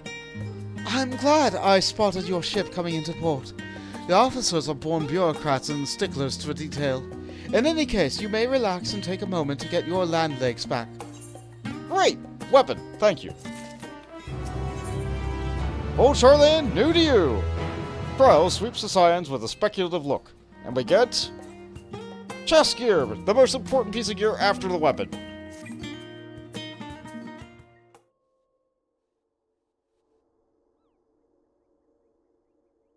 I think the voice acting is done.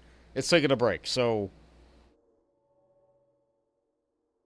I thought to launch directly into an explanation of what I've learned and how we might proceed.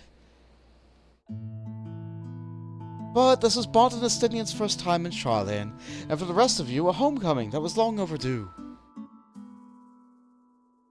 You must have places you wish to visit and people you're dying to see. Therefore, I propose that we postpone our agenda so you all may have sufficient time to recover from your journey and get your bearings in the city. Once you've settled in, we can reconvene at the Baldessian Annex. How does that sound? 'Tis a fine suggestion. We may not be welcome in the Lavalier estate as such, but I should like no more to move around the neighborhood all the same.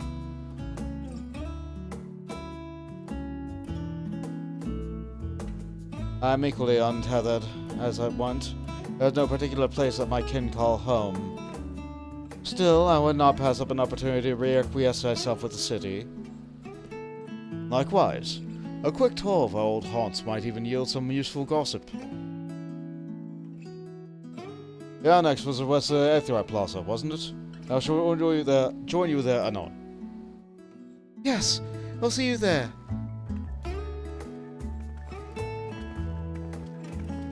How about you, Ariandre? I too have places I would be remiss not to visit forthwith, by thy leave. You're so extra. What of you, Estinian? My service as the guide is yours for the asking. That won't be necessary. Until reconvene, I prefer to wander as the wind takes me. Alright, fine. But... I can... Oh... She just wants to make friends! Well, Raha, would you like to join us then? You've been gone for quite a while, and this would be the perfect way to refresh those dusty old memories of yours. Oh, of course. If you'll have me. Yeah! Come, Bont. Sharleyan awaits.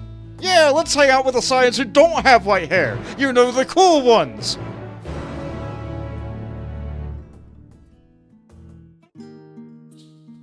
So we have Grandpa Cat and we have wine on.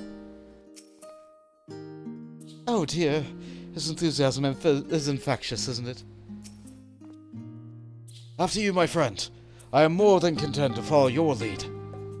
Grahatia is now accompanying you! Keep him at your side in order to proceed with the quest objectives. In the event that you use an Aethernet, Graha will catch up to you as long as you remain in the same area. They had to change this text, because originally when they invented this technology, in this expansion, you could not take the Aethernet, you could not use a mount, you could not leave the area, you had to be with them and walking the entire time. But, after many complaints, your companions who follow you with this technology now use the Aethernet. It's great! You can leave Grahatia behind, however, by entering a different area. You may also speak to him to select that option to part ways. If you wish to have Grahatia accompany you again, return and speak with him at the original location. While Grahatia is accompanying you, next try speaking with Cryle. We're now walking our cat boy.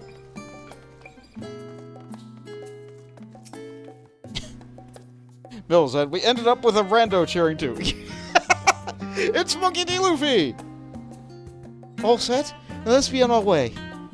For our first stop, amusingly enough, will be the last stand. It's this cafe on the west side of the harbor. We have to go to specialized locations like this! They made a tutorial box just to show you what exactly you were looking for. When you were in the box, talk to the NPC. You can also get optional dialogue by moving in other boxes. Enter a glowing area and speak with them. Enjoy exploring together! Yeah! Yeah!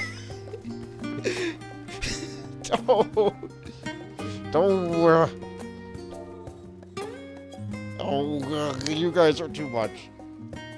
It is Monkey D. Luffy, I can't believe it. Alright, let's get the initial dialogue. I'm grateful to have Kryle's help with reacquiescing myself in this place. It's almost as though I'm seeing it all with new eyes, as you are. Come on, let's head to the cafe. It may not seem so at a glance, but the last stand is actually a very important part of the city. Alright, let's put this away. Discuss the storage facility. This place is called the Peristyle. It is the first stop for a cargo to unload at the docks. If you find the usual necessities for daily living and other importance vital to running an island nation, but also supplies that further Sharleyan's pursuit of knowledge, namely large quantities of books, specimens, and samples. Sorting those stacks certainly seems to be keeping the attendants busy. With the unusual wares coming in and going at all hours, I expect the assistance of intrepid adventurer would be highly appreciated. I see no reason that you couldn't undertake any task which piqued your interest, if you've been cleared for immigration officials after all.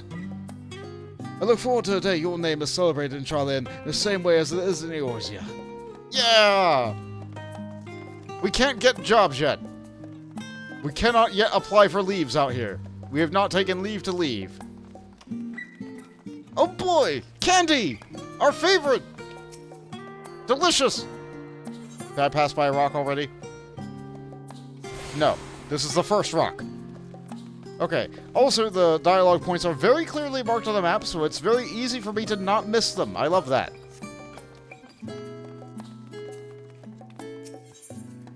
Discuss the giant statue in the harbor. Now that is a sight that one could hardly forget. The great statue of Thaliak. As a student of Baldesion, I was usually quartered in the Isle of Val, and would gaze upon the scholar's wise features every time I returned to ship by the city. This path leading outwards toward the sea is known as the Thaliak Soa, so named for the statue of the scholar, which stands at its end. As you know, the Sharleyan people prize the accumulation of wisdom above all else. Thus the Thaliak was chosen as our patron deity. It was more a matter of pragmatism than belief, an alignment of principles, as it were. You may have honored him with a rather impressive sculpture, yes, but our faith is not so restrictive as of, say, the Ishgardians. Individual Sharlayans can, and do, worship the divinities of their choosing. Yeah, beer I got, beer I got, beer.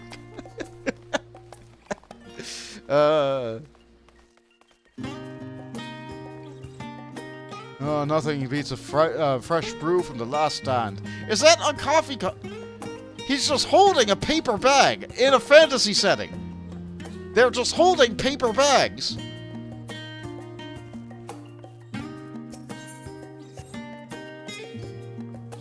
And here we are at the last stand.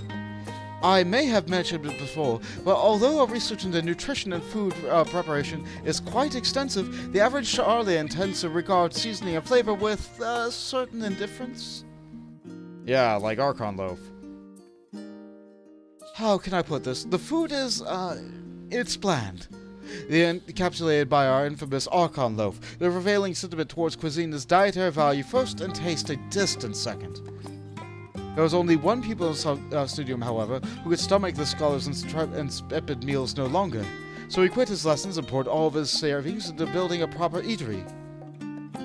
And so the last stand came to be. It is, as the name implies, the sole dedicated outpost for fine dining in Sharleyan, the one and only bastion of the culinary arts in an isle of otherwise mediocre fare. I seem to recall the burger being hailed as one of the more impressive items in the menu. Not that I ever had the pleasure of eating one myself. Get this burger a cat. The cat can have a cheeseburger.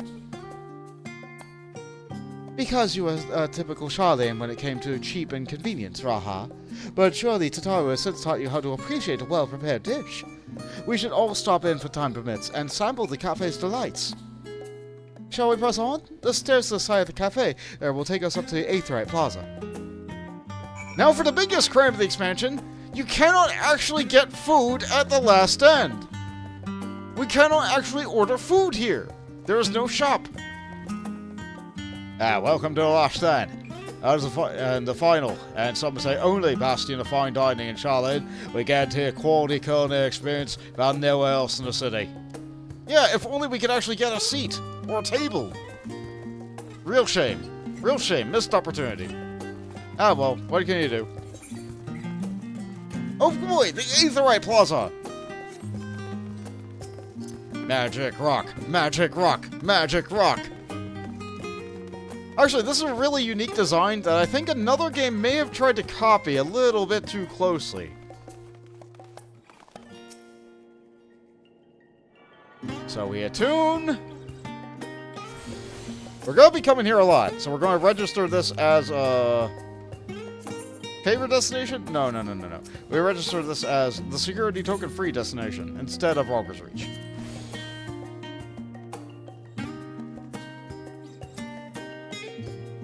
An unusual shape, isn't it? I assure you, however, that's perfectly functional aetherite. Remember to attune yourself before we move on. Already got it, way ahead of you. Now, being the diligent tour guide that I am, I should make a mention of the Confluence, a research facility located on this very plaza. Its much wanted discoveries are the reason Sharleyan stands at the forefront of teleportation technology. In deciphering the underlying principles of Allagan aetherites, it allowed us to understand and reconstruct what was essentially a lost art. And off we go on the next destination. Our path leads northeast to the Agora, Sharleyan's largest marketplace. It's almost Greek in design, isn't it? It's a shame it's nighttime, so you guys can't really make it out so good. And of course, Mills is shopping. Hi, Mills. Okay. Before I do that, though, there is a dialogue box over this way. Is that the bread with the fish in it? Yes, Archon loaf. Yes.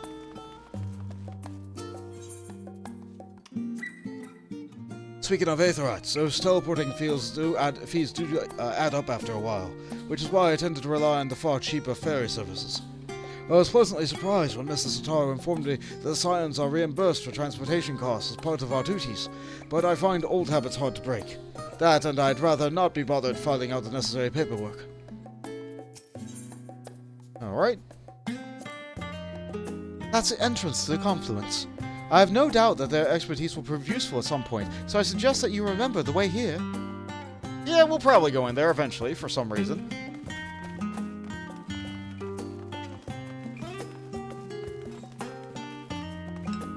This is one of my favorite capitals of the city. Like, there's barely anybody here because it's not the current expansion. It has a nice, wide-open Aetherite Plaza.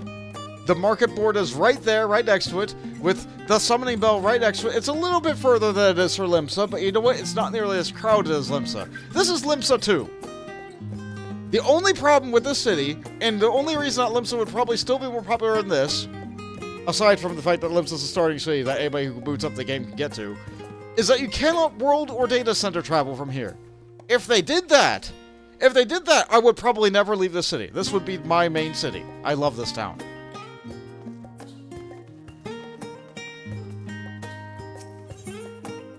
Bookstalls. Do you mind if I browse the shelves for a moment? There might be some hidden gems I've yet to read. Only a moment. How optimistic. Feel free to browse all you like, but we won't wait around for you.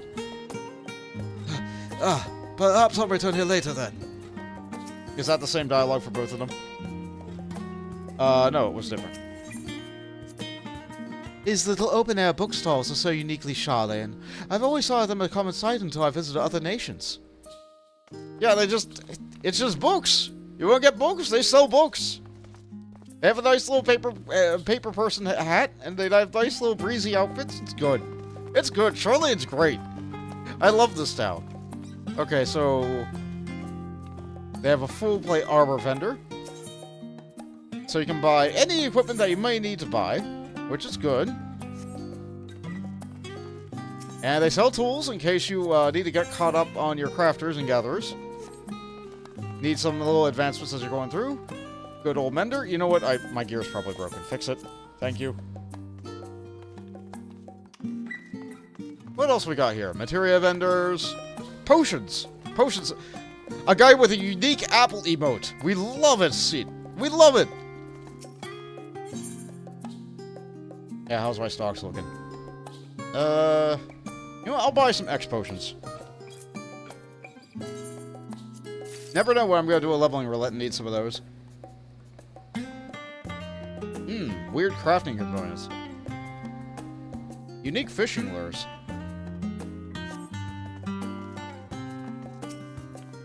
Apologies, sir. I'm still preparing to open up shop, but please feel free to stop by again another time. Ah, yes, I need to do fates for this expansion and buy there.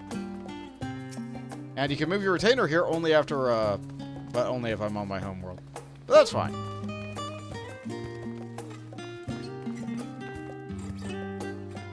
Wait, where am I supposed to go?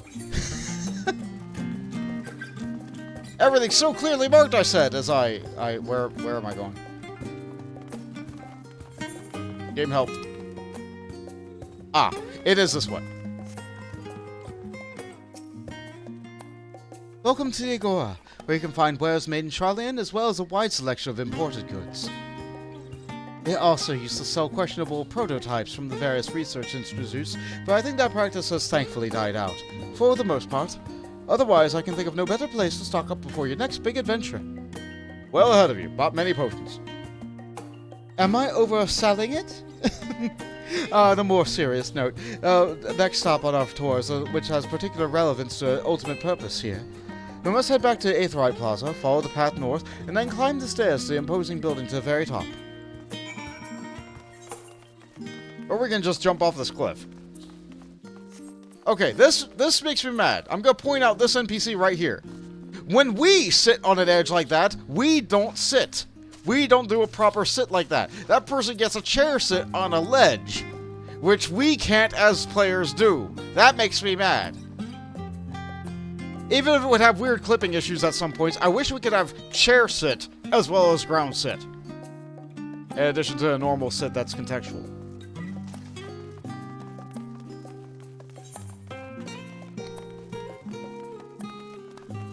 Sorry, tiny soapboxes.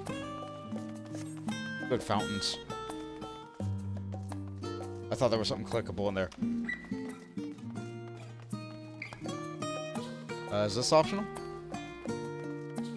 Yeah, fountains. Discuss the water features with Graha. There are little decorative features that are typical of Sharleyan architecture. Aside from the research wing, our headquarters in Isle of All were rather simple and rustic in comparison. This is a nymphium, an area dedicated to the blessing of water. For Sharlayans, water represents more than life-sustaining liquid. It is a reminder of the Great Flood which precipitated the birth of our nation, as well as a symbol of the knowledge which flows from Thaliak's divine ewer. There's a reason you see an abundance of fountains throughout the city, and a propensity for utilizing water as a decorative feature in our architecture. Yeah, it is pretty. It's nice. It's calming. Helps you relax. Helps you study better. Isn't this a great university town?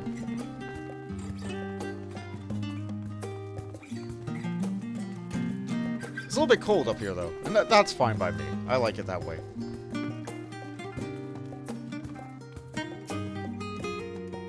This grand structure before you is the Rostra. The name refers to the original public platform erected here, upon which a forum of elected representatives would deliver orations and debate policy. Although the stage has since evolved into council chambers, the nature of the forum and the duties of its members remain largely unchanged. Am I boring you, Raha? You seem awfully distracted. Apologies. From here, one can see the entire city spread out below. A vista put in my mind on arrival of the first. Those who had gathered at the Crystal Tower asking me how they might go about building a new home. Naturally, my answers were all inspired by knowledge of the first settlement I could think of, the great city of Sharleyan. And bit by bit, those few buildings grew into a town, a community, the Crystarium. I can almost see its echo. I see. Feel free to come here whenever you wish. I don't think the councilors would object to you simply enjoying the view. Such memories should be treasured. For now, however, the tour must go on. Our spectacle of sightseeing concludes at the fittingly named Journey's End. Walk down the stairs to the east and continue straight ahead. Yeah, if it weren't for the fog, this would be a pretty good view of the city. Really. We can barely make out the statue in the distance, though. Anyway, let's target the rock candy. Syndicate Master adds, great university town.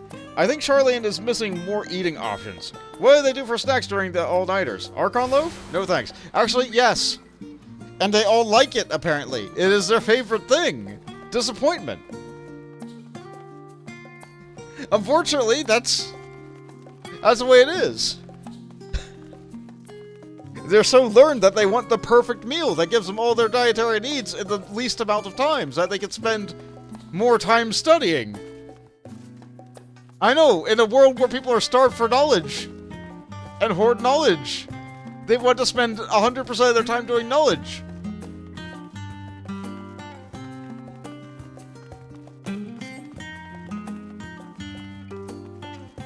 I like to think that they're purposely avoiding trying to step on Chewie, my dog. We've arrived at Journey's End. History tells us this is where those who pull ashore the Archon Nunkiv built their first homes. In the present days, it serves as a residential district for the most important officials and the oldest Sharleyan families. You'll see the one mansion is clearly larger than its neighbors. That estate belongs to our friends from the House Leveilleur. All things considered, we should probably keep our distance for the time being. And with that, we bring our little Sharleyan tour to a close.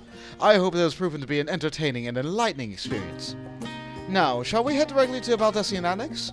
You remember the way, don't you, Raha? Let me think. We head down towards the harbor, cross the bridge to our right, and follow the path below to Aetheryte Plaza. Correct. After you, Bont. We're going to walk around a little bit more. Is there more? Yeah, there's a dialogue point down there. Plus, there's 2 Aetherites over here. We're going to pick those up. And of course the Lewis Spas have the biggest house on the island of University. Might be a drinking thing. It sounds, Finnish, kinda. Maybe.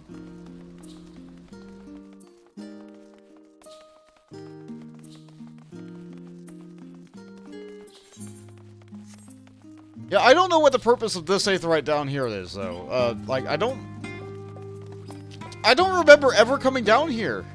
For anything. Ever. What is this corner of the town for?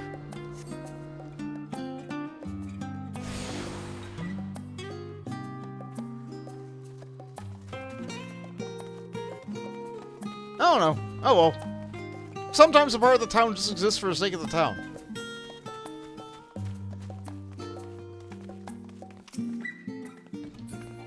Guys, okay. Come on. What do you mean event cancelled? We're right here. Discuss Journey's End. Right, we cross this bridge here, and as I recall, stick to the path and careful not to end up back at the Aetheryte Plaza. Sharleyan is full of educational research institutions, but we are still professors who prefer to establish their own private practices. Not that I ever attended the exclusive schools they run in these residences. Perhaps the twins could tell you more about them.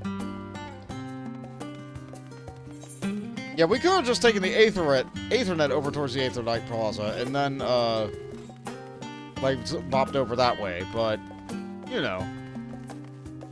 We'll take the scenic route. We're walking. Or running.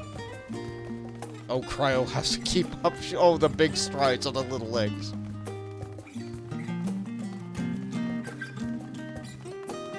Oh, there was really bad issues with the terrain here, too, the first time.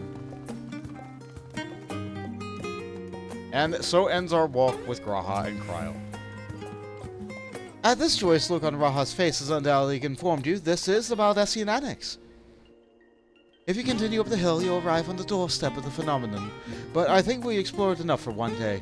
We can take you there another time. Inside with you, then. But I didn't attune to the Aetherite!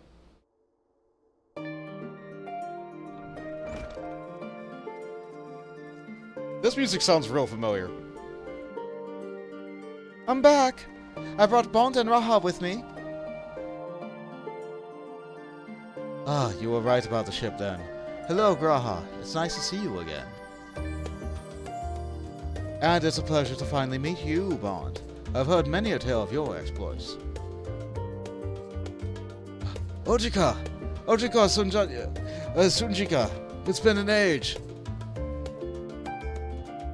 Allow me to introduce Ojika Sunjika, Administrative Officer of the Students of Baldessian. He oversees the day-to-day business of the Annex. You might recall meeting his cousin, Echika? Oh yeah, from the brief time that I went to Eureka, that I never finished. So I wonder what they're going to say about that, because I never finished it, but did meet them.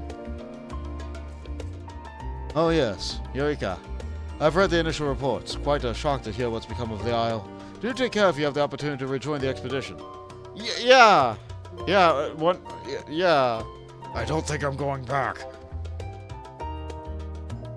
This place is like a second home for the students. The Isle of Vol served as our main headquarters, of course, but we often had occasion to visit Sharleyan. Whether we make use of the city's research facilities, attend conferences, or procure supplies from distant shores, and the Annex was built to provide lodging for our members while we engage in such activities.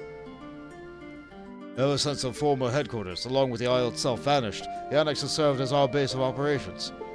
And yet it feels so empty. With so many lost to us, our organization is a shell of its former self. The day will come when we see that the students rise again. But first, we must ensure that the Talafoli fall. Right on. This door on the left will be a main hall where we can discuss our options moving forward. Okay, on the left. Got it. Your right, my left. Once everyone arrives, that is. You probably have time to rest before our discussion begins in earnest. So that's door number 2. I've had private quarters prepared for you and in the Anden, so please, feel free to make yourself at home. Ah, the nap rooms. Perfect to an afternoon dose. Of course you would be good with them with cat naps and all. Oh, I didn't mean to give the wrong impression. The chambers are quite well appointed. Far more so than some cheap roadside inn, you may be assured. 'Twas simply a matter that we're often so busy with research or exhausted from journeys abroad, we would slip into Anden just to steal a few winks. And thus they came to be known amongst the students as nap rooms. Even many such naps might as well lead to a following morning. Say the word, and I'll be happy to show you to your chamber. Hopefully the others won't be too long in coming. I'll wait for you all in the main hall. Alright, see you there, Cryo. They're so nice. I like these two. These two are my favorite.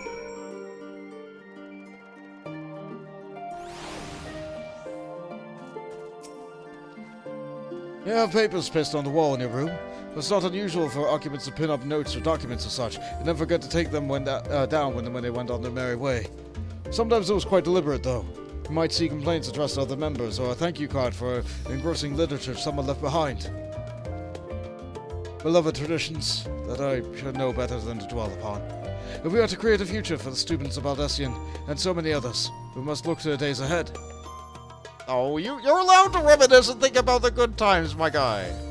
It's okay. Welcome back, Bond. Ready for a nap? Let's go to an inn room. Let's take a look. Clean sheets and warm blankets await. Rest as long as you like.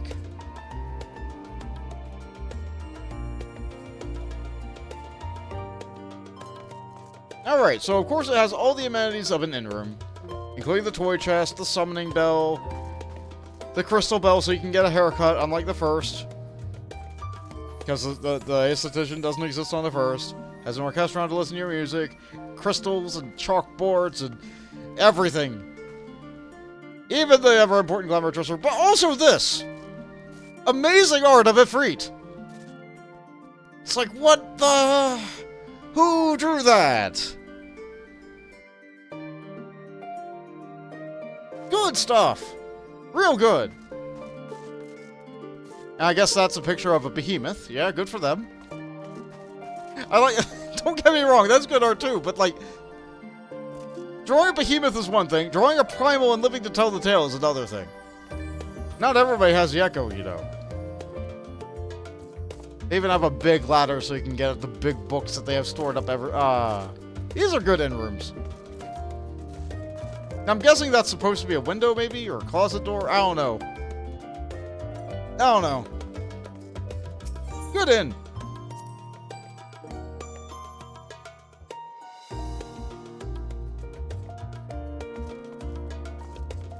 And they even put a mender here, just in case. Before I forget, I'm going to tune to the Aetheryte, because I will forget. It's on my mind now. We're doing that now. Haha!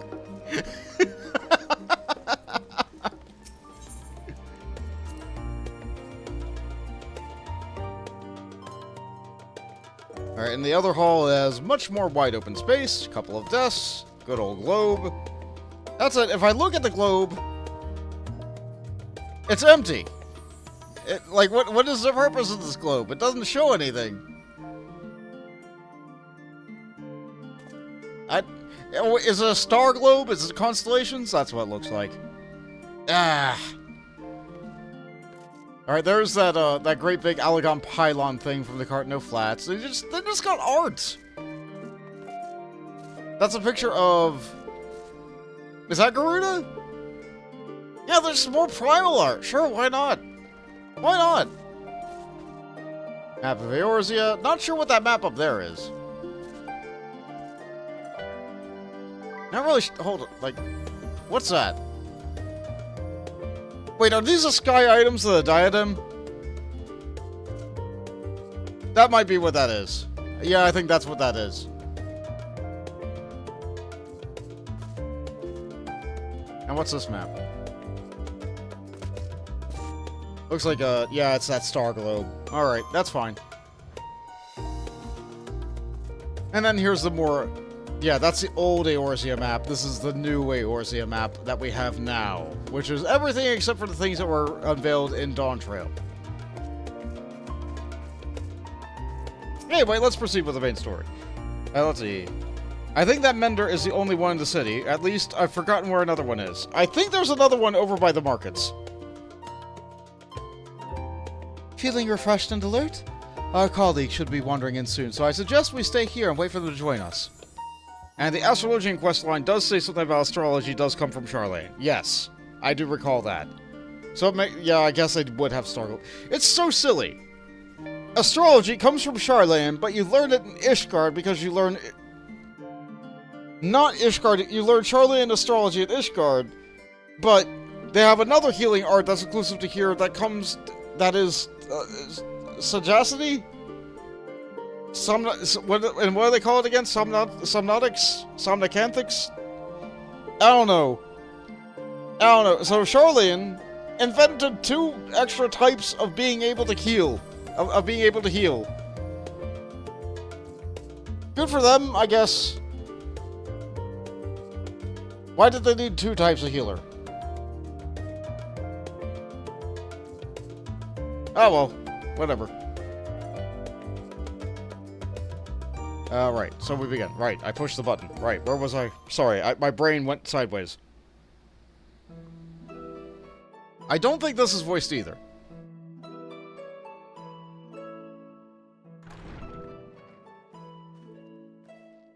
Pray forgive me.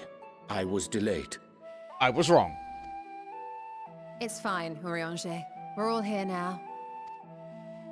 Let's get down to business then, shall we? To defeat the Huns?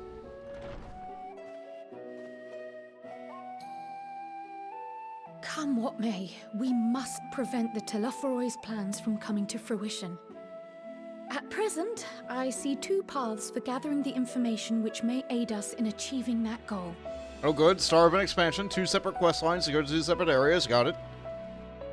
The first involves an investigation into the change which has come over Sharleyan, not to mention the recent inscrutable behavior of the Forum. As most of you know, the 99 members of the Forum are elected from the general populace. This alone guarantees a plethora of opinion with regards to foreign policy. The bibliotheques, for example, are a group of conservatives which would have Sharleyan focus on recording history, while remaining entirely uninvolved in the making of it. And at the other extreme, we have advocates for proactive diplomacy and direct intervention. My grandfather Galef was one such member, as was Archon Louisois. But does that group have a name?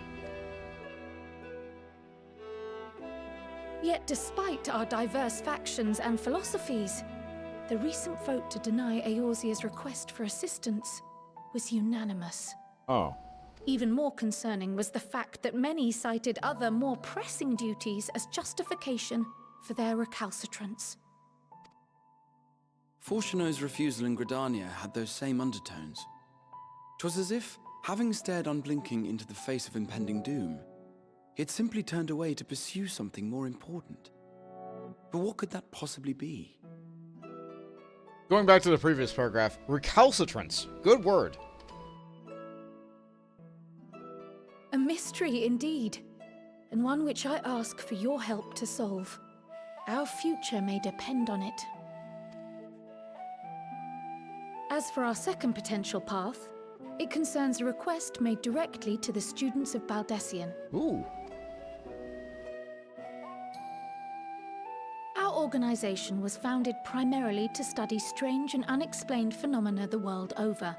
Mysterious relics and ruins, arcane disturbances, and so forth. Compared to our more isolationist Sharleyan colleagues, we have strong connections overseas, namely with scholars and academics who share our passion for the unknown. Oh good, so you guys are the adventurer. The adventurer class. You know what? Cool. The request in question comes from one such acquaintance, Nadana, an alchemist residing in distant Thavnair. Yeah! Yeah, Thavnair! We've heard about that area since the Realm Reborn! Even before that! And now we finally get to go there! The missive describes the sudden appearance of a tower, and the subsequent summoning of what I can only assume is a lunar primal. Oh, that's bad.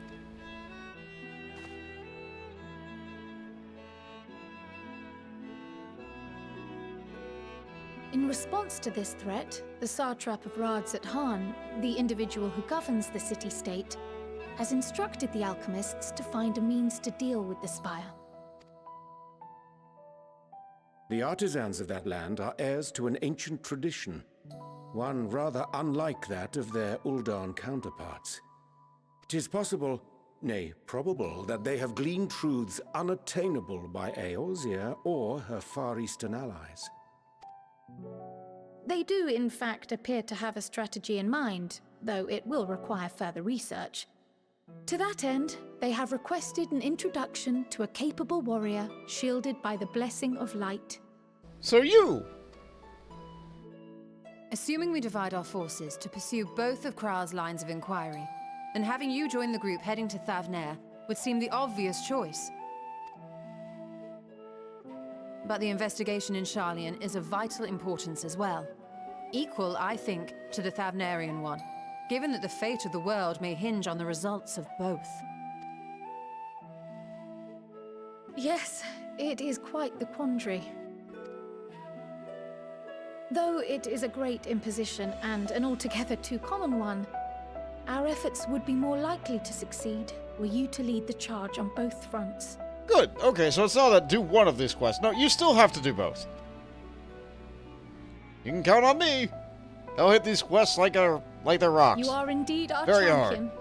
As to which task to tackle first, we will defer to your decision. Let us next decide how everyone else might best be assigned. As for myself, I shall continue what I've begun in Sharleyan. I should also like to steal the services of an Archon or two. And thereby gain access to a greater range of reading material. I will help with that. Good. Allow me to offer my assistance. I have some small amount of experience in the field of research. Yeah, book club.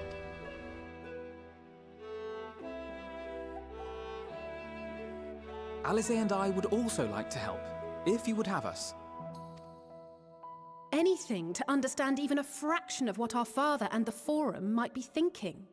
Wait, how come we're assigning more people to reading books than we are to, potentially fighting a primal? Of course, the more the merrier. Right. The rest of us will make the journey to Thavner. I mean, I guess... Okay, that would be a tank, a DPS, and a healer going. Yeah, okay. I guess you only need 4 to fight a primal, but you need an entire village to read a library. Thoughts? Objections? You're asking Estinian if he has any thoughts, and I think the answer is no. I passed through Thavner on my way to infiltrate the Empire. Wow. And though I'm not qualified to give a guided tour, I did gain a sense of where things lie. Wow, he has a thought. I'll be happy to have you along then. So for this group, it will be you, me, and Urianger. Give me a moment afterwards, and I'll supply you with all the details of Nadana's request. Consider this hall our rendezvous point once our respective tasks are complete. May our investigations prove fruitful.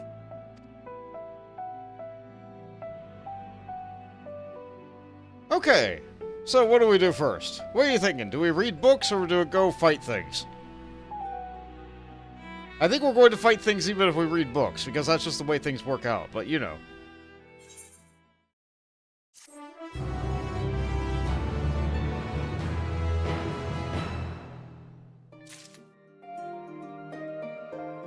Okay, so Team Books or Team Dad?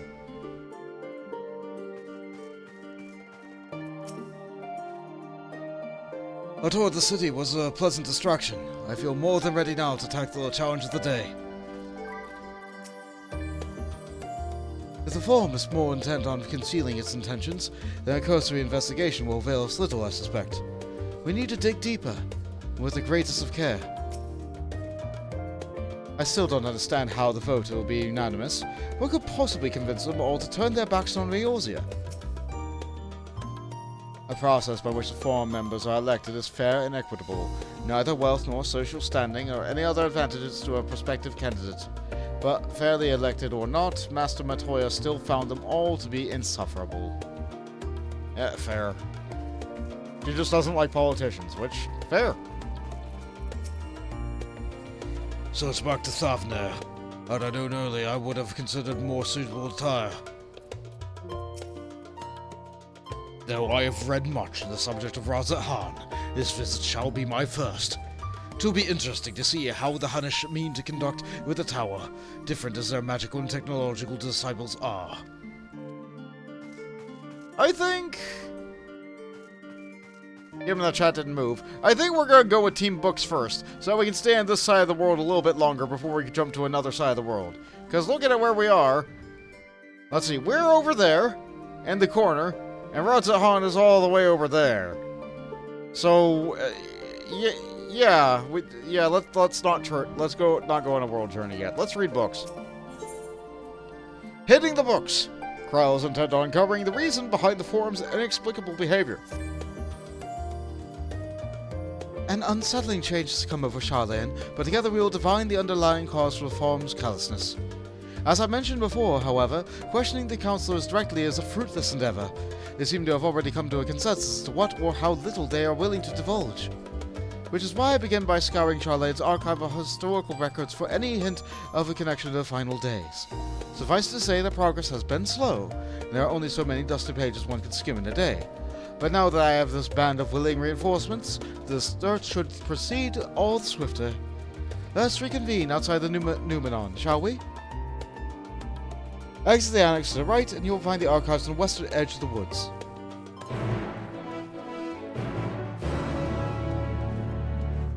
I do enjoy the... I like the Shadowbringers quest accepted music that was the guitars, but I do like the Endwalker horns.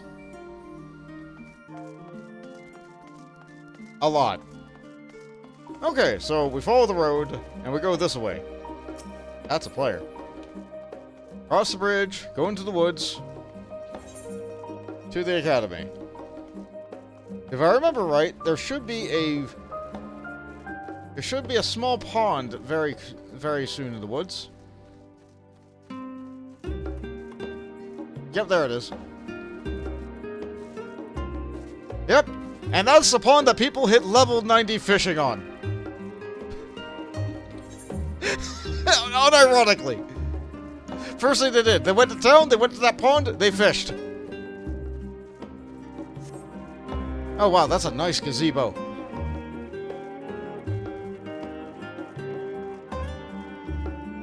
Wait, is there an 8th right here? Oh, the other one. My directions were easy enough to follow, I hope. In any case, you'll stand now before the doors of the Numenon, Sharleyan's grandest collection of books and tomes. The building is actually only an entrance, and what a many of that, for the archives of the Numenon extend deep beneath the surface of the roots of the tree. The vast halls of the great Guba library pale in comparison to the Numenon's endless maze of subterranean chambers. Any citizen of Sharleyan is free to enter the pursued shelves, well, most of the shelves. Only Archons are afforded access to certain restricted vaults. I would dispatch Stola and Raha to investigate those. Meanwhile, Alizé and Alphino will help me continue my search with the stacks open to the general public. Your status presents more of a problem. As a non-citizen, you are only permitted to browse the first floor, here at the entrance. Even so, there should be a number of books which touch upon the Sharleyan history of the foreign policy. Your task will be to find and study the relevant publications. I promise you, a working knowledge of those subjects will make it far easier to spot and sort the clues we're looking for. Let us be about it, shall we? I've told the others to meet us at the stone benches over there once we've found some promising tomes. Happy reading! Oh no, a gazebo! One day we might have a gazebo of our own, but not today. We only own an apartment. We have no lawn. And look, it's literally the Guba library! And let's see, these shelves go down, down, down, down, down. Until they decide to just not load any more floor.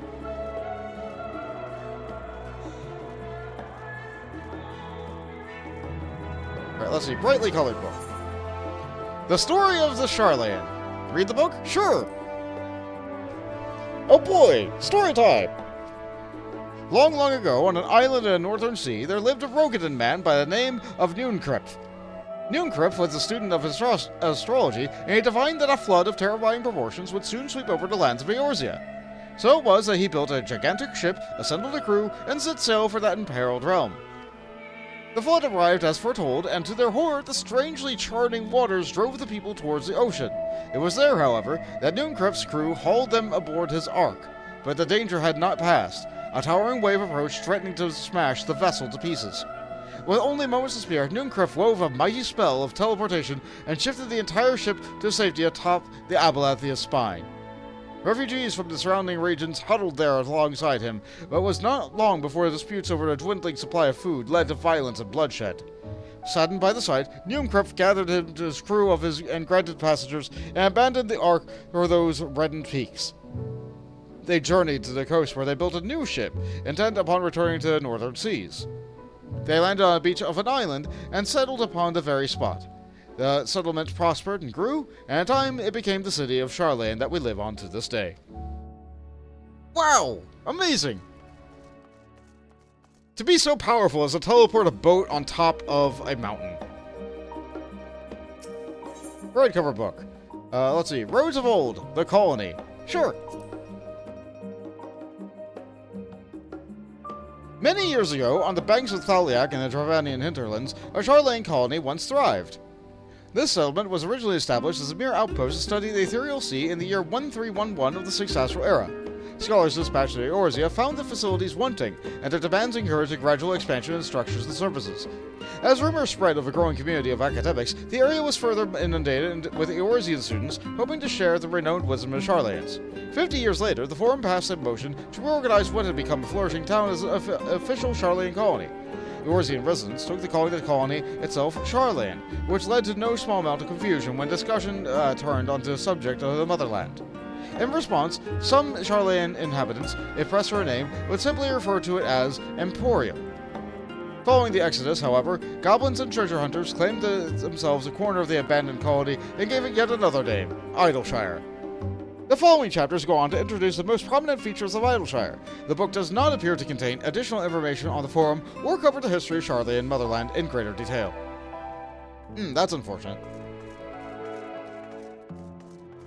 But I'm glad that they have a book on their basic level, of their library, of Idleshire, which, I should add, our character had a hand in founding, so that book is less than a year old. In terms of game timeline, because apparently we've not even been adventuring for a year yet, somehow. Leatherbound Tome. Let's see. The Voice of a Growing City. In the years which followed the founding of Sharleyan, civic policy and other matters of import were decided by the Ecclesia, a public forum in which every citizen was eligible to speak. As the city's population grew, however, this format became increasingly impractical. A large number of participants gave rise to ever longer debates, resulting in significant delays of vital resolutions. Various measures were introduced in an attempt to curtail the protracted discussions, but in the year 201 to 6th Astral Era, it was ultimately decreed that Sharleyan would transition to a new form of governance. The nation would now be led by a body of 99 members, citizens chosen from amongst their peers by means of nationwide vote. Thus was the Forum, as we know it today, conceived and created. So wait, hold on. They send a Yellow Pages phone book to every single person in the game? Every single person of the nation? Everybody who's listening to that phone book gets another copy of the phone book and says, here, just check 99 names. Just put a check to 99 names, and then we'll magically look through the book and sort it out and tally up the votes. And those are going to be our leaders for the next, I don't know how long. Ugh. That feels like such a bad way to do it, but maybe their population isn't so big that that's such a big task. Alright. Or maybe each person only gets one vote. Hi, Wars. Maybe each person only gets one vote, and the top 99 votes do it. It's all magically calculated. There's so much room for error doing that. Blue covered book. An Introduction to the Heavens. Have you ever gazed at the skies above and contemplated the mysteries contained therein? I speak not of shifting cloud patterns, but of the vastness beyond, of the sun and the twinkling tapestry of the night. Some think the dome above us to be a finite space, yet amongst the leading thinkers of our age, one scholar's depiction of a boundless sea of stars has firmly taken root. Alas, the heavenly sea remains an unreachable, unknowable destination. There are few indeed who can explain in satisfactory detail why our own star is believed to revolve around the sun. It was the technologists of Alag who came closest to understanding the laws which govern the starry abyss. It was they who launched Dalamud and sought to expand beyond their earthbound existence. Having read their ancient ambitions, I wonder, has your interest in this field of study been waxed or waned? Whoever will tell you that the eternal constellations are arranged differently over the distant past, that their positions continue to shift almost imperceptibly, but immeasurably as we journey into the future. Would it shock you to learn that the stars drift further and further apart, and may indeed do so forever? Are you eager to learn more? This book is on the wrong subject. Search for works which contain the details of the Forum, or mention the history of Sharleyan. I hate that style of writing that asks questions of a reader who's already actively reading about the subject. That's padding your word count. That's making your book thicker for no reason. Ugh, I hate that. It's a ranked order. If you have to rank all 3,000 candidates. I feel like they do that with a magic calculator, and there's room for misinterpretation in there. Well-worn manual. Forever 20 summers. Oh, there's no way this can be right. There's no way this can be it, right? I'm a little scared.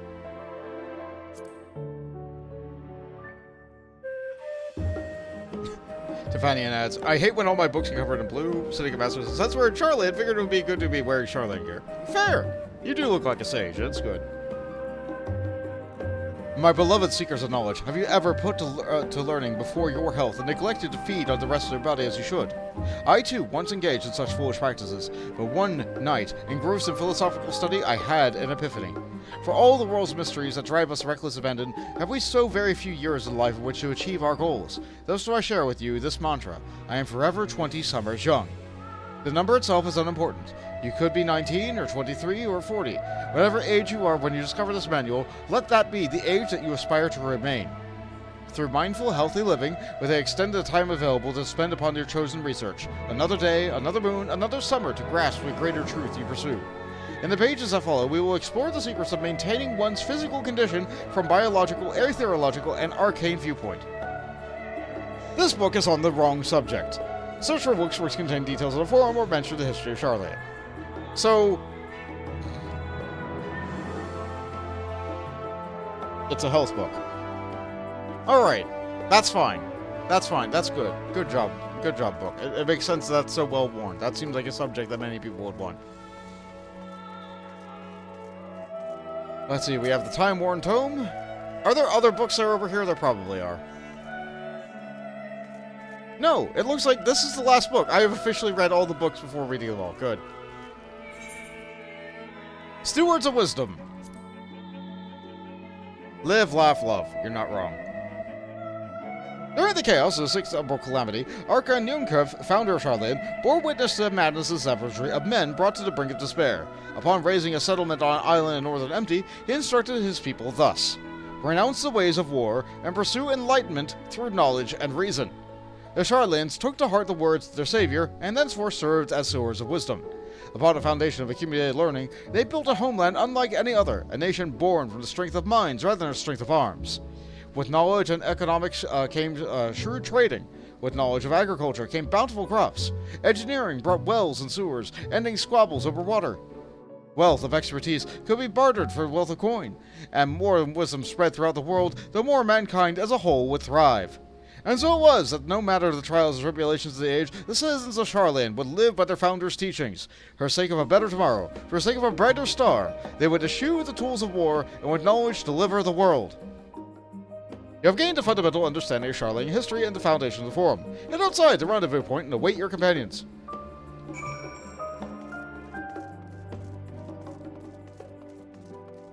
And here is the reference page.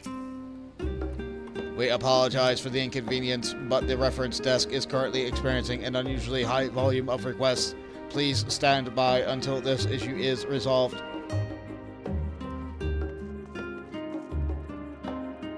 So that guy said something, but there's no way I could have possibly read that in time. Oh well.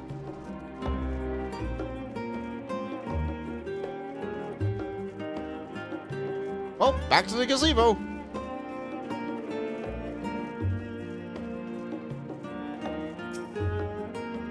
There's a nice little pattern in it.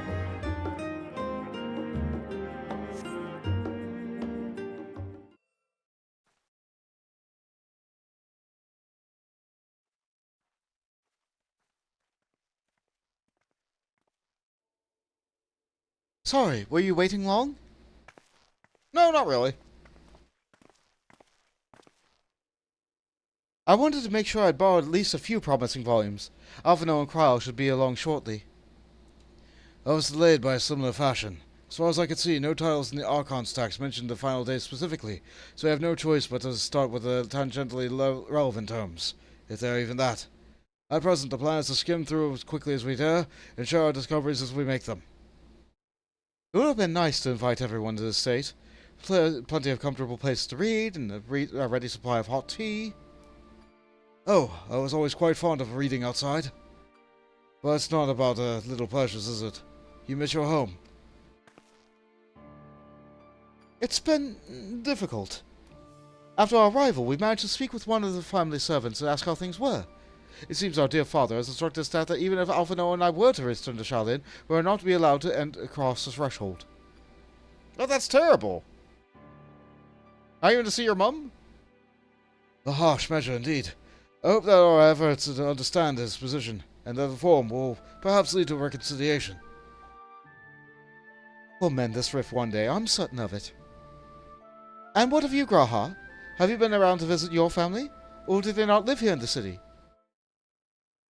My situation is also somewhat complicated.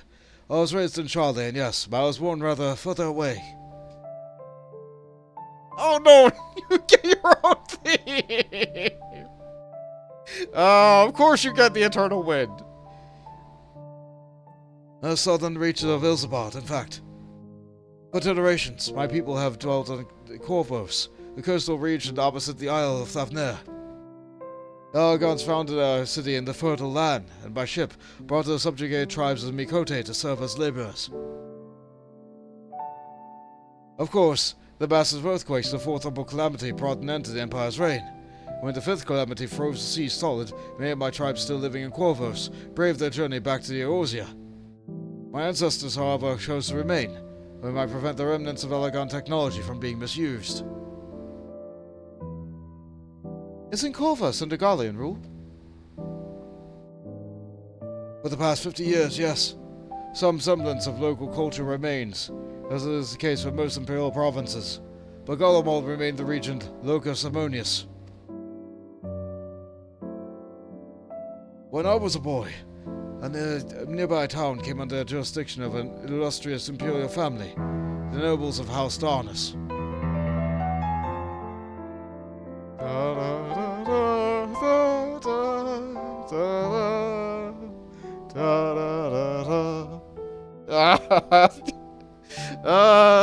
The piano feelings.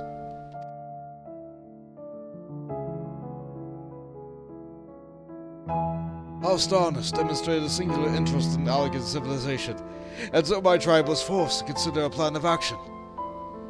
For some time already, voices have been raised in favor of abandoning our ancient customs. After all, the Allegan no longer passes our eldest children as reliably as it once had. Fear of discovery eventually tipped the scales, and the decision was made to bury our ties to the knowledge of the traditions of Allag. As the last child born with the Allegan I was given over to the custody of the friends of the students of Baldessian, who had me registered as a Sharleyan citizen. I never even considered. Forgive me, it was an unkind question. Even Thancred was taken in by the Archon Louisois, was he not? Stories of adopted waifs and rescued orphans are more common among Sharlayans than you might think. Yet, regardless of our origins, we are all provided with an equal opportunity to learn. With sufficient prosperity, we outsiders can even earn the vaunted title of Archon. This is exactly why I have such love for the country, though I wish to remain in a nation in which its citizens can be proud.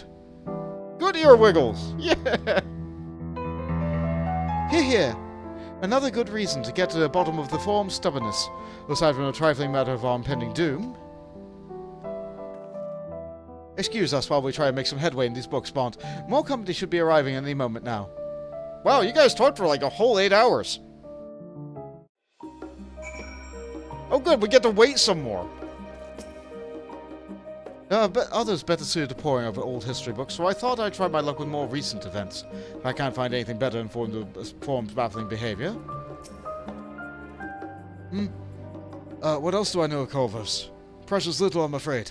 I've not returned since Master Galif first brought me here. I can tell you that Corvosi rebels still seek to slip the yoke of the Imperial Masters, though the fighting is far less fierce than it once was. Oh, and they have carpets. Flying carpets. The legends are quite extraordinary. Of course they have flying carpets where Graha's from. It's why he has such a fantastic point of view.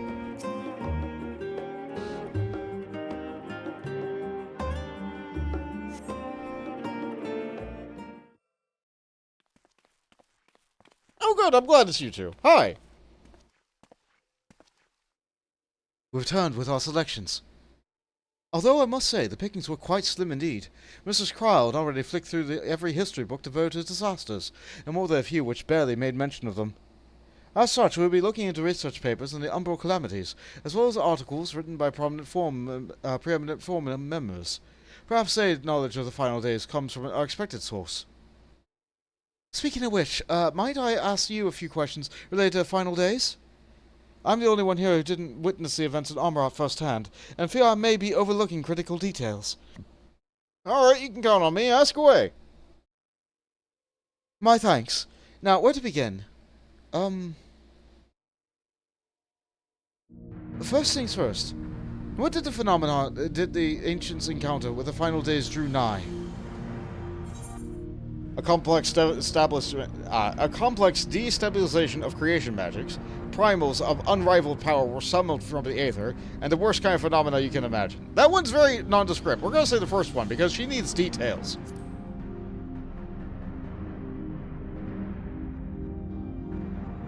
Yes, the unfolding catastrophe wrought havoc on all manner of life. The chaos extended to the ancients themselves, causing the power of creation to spiral out of control.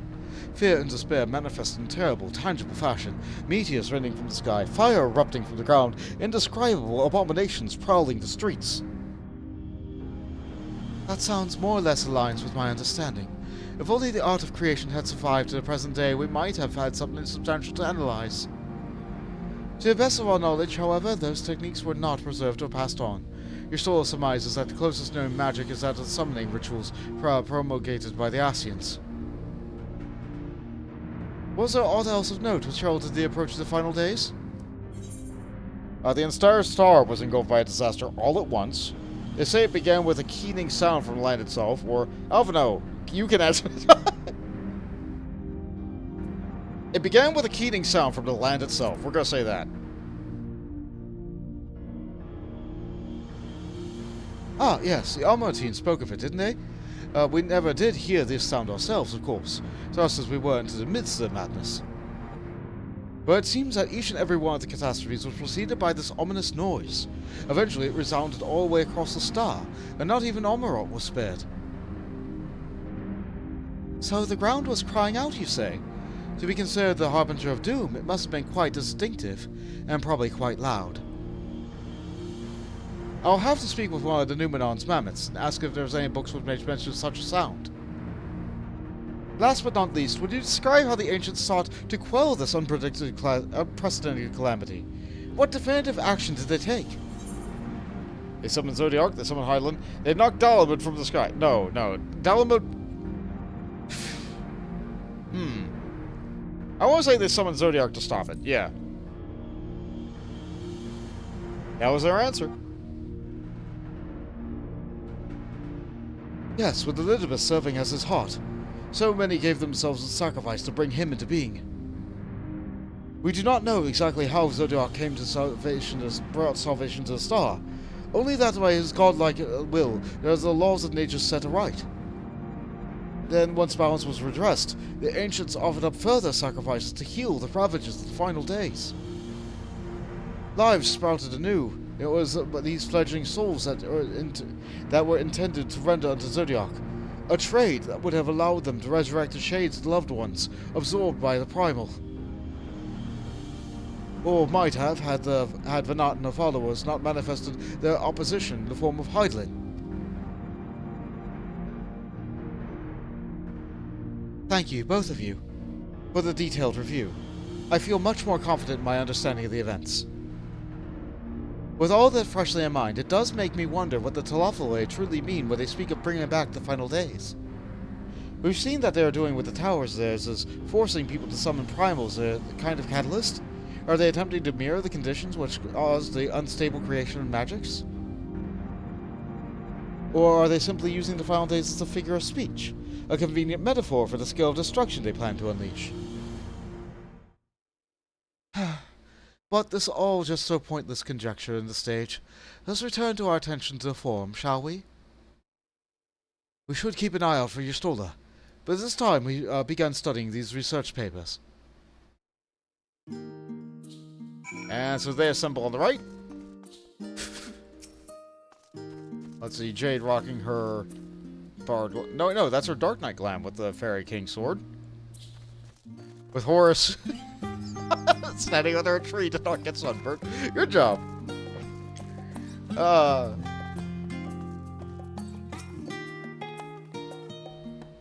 It really is comforting to have all these dedicated assistants on hand. Right then, enough chatting. More reading. Many forum members are also researchers or professors. If they knew art of the final days, then that knowledge might surface in their writing. It's my hope, anyway. Alright, let's wait for the other cat.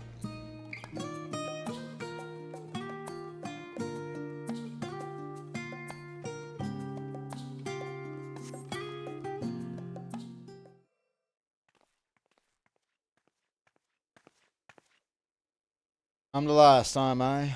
Well, my extended search in the Archon stacks procured 1 or 2 possibly useful books. But I wouldn't get your hopes up.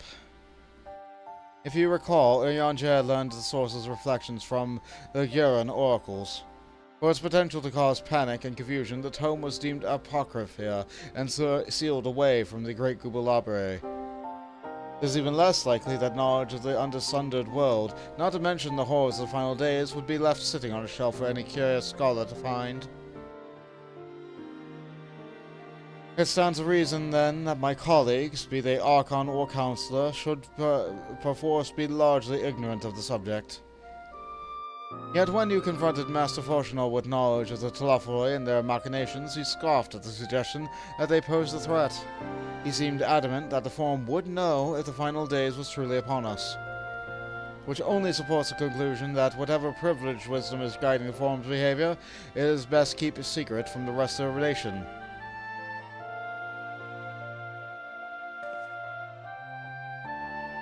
Not that I mean to excuse myself from reading duty. When they contain mention of final days or no, these books could yet hold something of value. You weren't thinking of leaving, were you? There's plenty of work for everyone. Yeah. Alright, give me a book. I'll hit it really hard. You don't mean literally, do you? No, I'll read it. I like reading.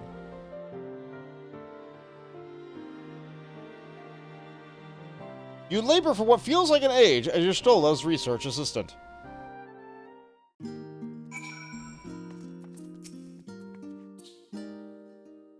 Thank you for your help, but I feel I can manage the rest without your assistance. If I were you, I'd steal a few quiet moments for myself. I guess. Oh dear, you look exhausted. What about your studies?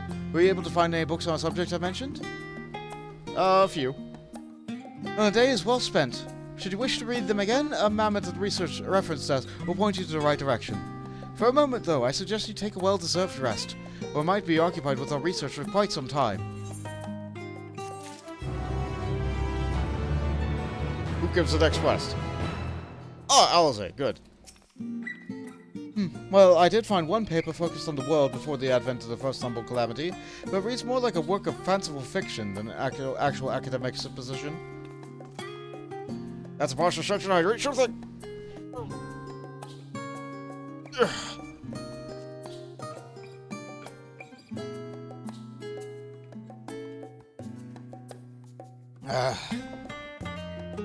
I can tell I've been sitting in the chair a little bit too long when, like... I can feel, like, just a tiny bit of sweat on the back of the leg. Yeah, that's not good. Voltage looked in the oven. He found a carrot, strawberry, and stick pizza. Ooh! Carrot, strawberry, and stick pizza. Okay, so carrot sliced, mimicking pepperoni slices. Strawberry for the sauce.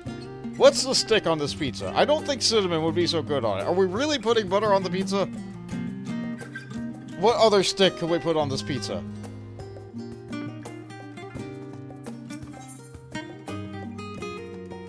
As seen at the last stand, Alize appears to be in desperate need of a study break. Ready for a tea break, Bond? I know I am. Honestly, my neck and shoulders are going to calcify if I don't stretch my legs and walk around a bit. You know the last stand down by the harbor, don't you? Come and meet me near the outside the tables, and I'll treat you to their coffee. It's quite good. Oh boy, a cup of coffee! Alright, so that was down that way. I know I'm walking the wrong way, but I'm going to get this rock. I'm going to get this candy, and then I'll port down over there, and then I'll walk there. That's my plan.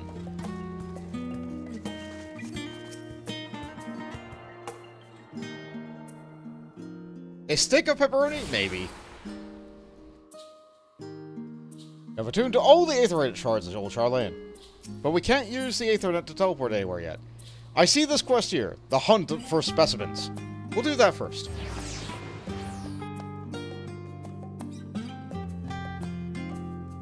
As an adventure, hunt papers are a reliable way to earn gil without having to rely on the market board, or crafting, or anything like that.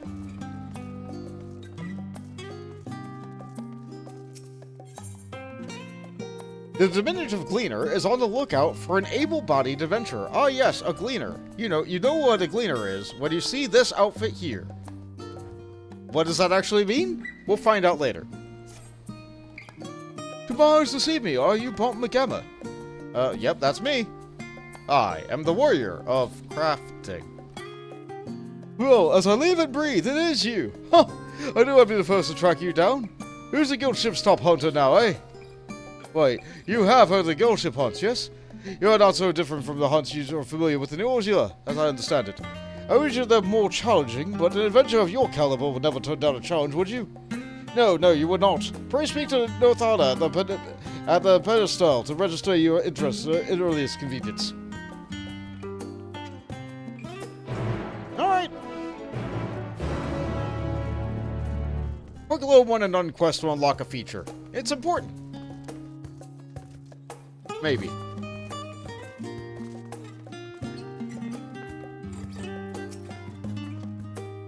Hi, I'm Northalda. Have you come to place a bounty on an unruly beast? No, I'm here to do hunts. Hi, the scholar. You're Bonds. As I've convinced the others an impossible task asking him to find you.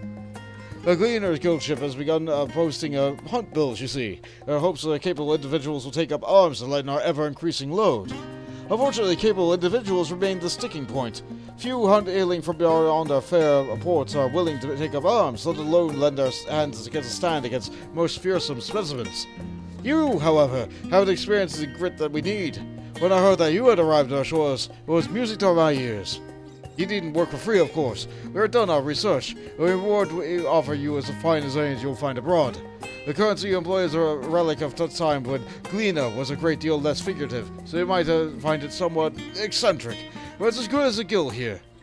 Speaking of eccentric, it should be noted that the majority of our clients are scholars.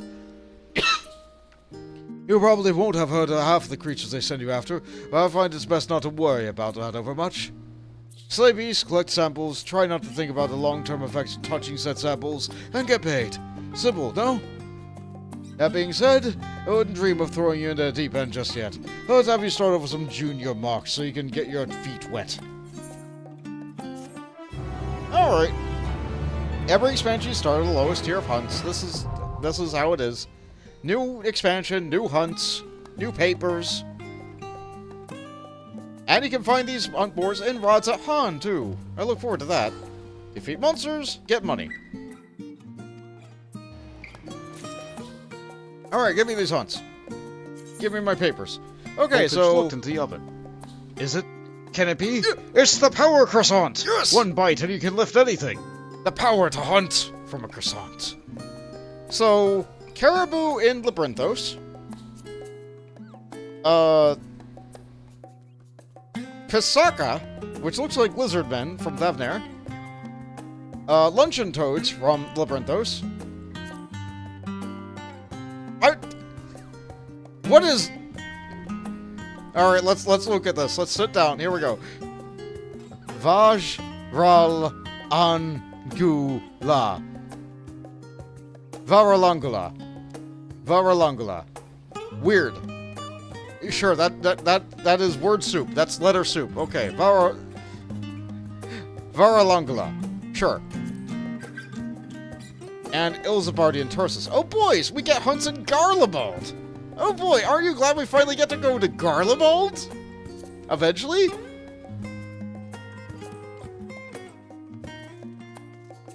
I look forward to getting circumstances where we're told to go to Garlemald.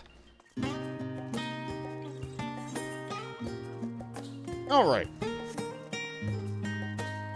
Now then, about that cup of coffee.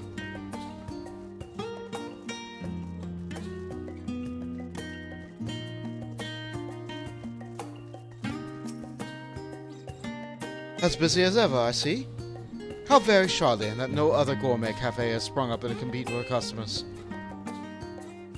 Actually, this crowd gives me an idea.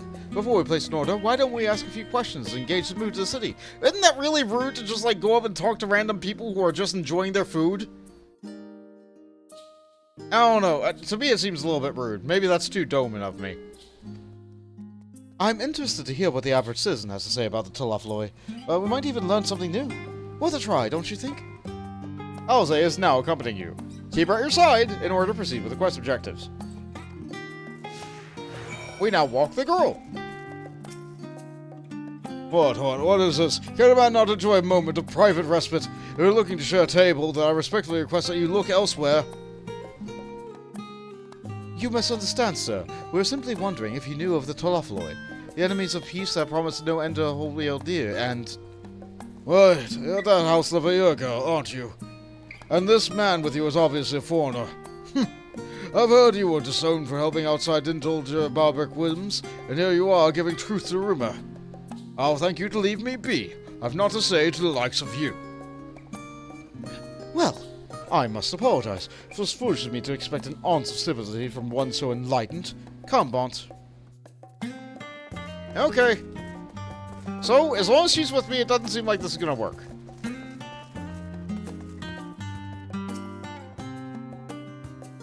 Yes. Don't believe we've had the pleasure.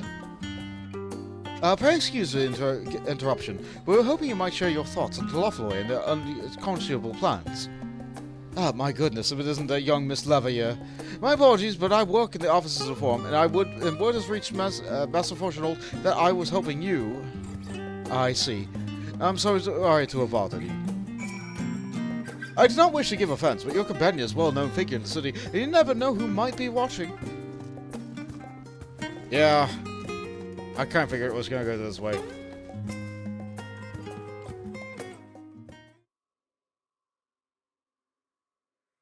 Welcome, sir. What can I offer you today? Oh, wait, is that Mr. Solis, eh? I see there? My word, how long has it been? Far too long. Master Dickon, the owner of the Last Stand. I used to frequent this cafe on occasion, in between lessons at the studio. That seems like an age ago now. I remember hearing you and old Master Alphado had set sail for Elsia. He never came back. Lately, there's been gossip about your father disowning the pair of you. Everything alright at home? It's complicated. I haven't even expected complete strangers to be so familiar with our situation quite so quickly. Everyone has an opinion, it seems. Well, it is half clever, yeah. No matter how discreet Master Fortunal may have been, news of your family's doings never stay secret for long. Things seem to be as they are. What brings you back to the city now of all times? We have questions, and only Sharleyan has the answers. Tell me, Master Dickon, have you heard anything about the apocalypse called the Final Days? What, like the end of the world? Nothing like that, I'm afraid. That's what you're here to find? Information on this apocalypse? Yes, whoever can learn. Unfortunately, your patrons appear to be unwilling to speak with me. I wish there was more I could do to help.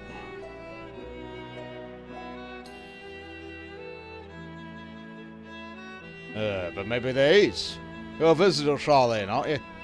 Yeah? If you will know your face, you'll be able to pass you off as a server with no one the wiser. We just about finished preparing a few orders. Strike up some friendly conversation while sitting down to food. You might just get this answers you're looking for. Not a bad idea. I hate to ask, but what do you think? Honestly, you can count on me. Oh, that's a spit. Pay attention now, and I'll explain what each of these dishes needs to go. A tea set is for the chatty group nearby the water's edge. The omelette is for one of our regulars, a Highlander by the name of Gisela. She's sitting on the outside table with the feathers. Behind them, you should see a Mikote gentleman. He ordered this oven-baked lobster. All that? You're not sure? Just ask and I'll explain again. Good luck. Oh, good. Oh, no. Was that orders I was supposed to write down or something? Okay, I have hot food. I have hot food and I need to deliver it. I think you're better off that I stay back here out of sight. Find out what you can. There'll be a hot cup of coffee waiting for you. Alright. So we have to deliver food. Okay, so... I only remember 2 of them. But fortunately, there's only 3, so I only need to remember 2 of them. So... a chatty group needs to have tea, which I think is them. Okay, I can only feed one of them at a time, so...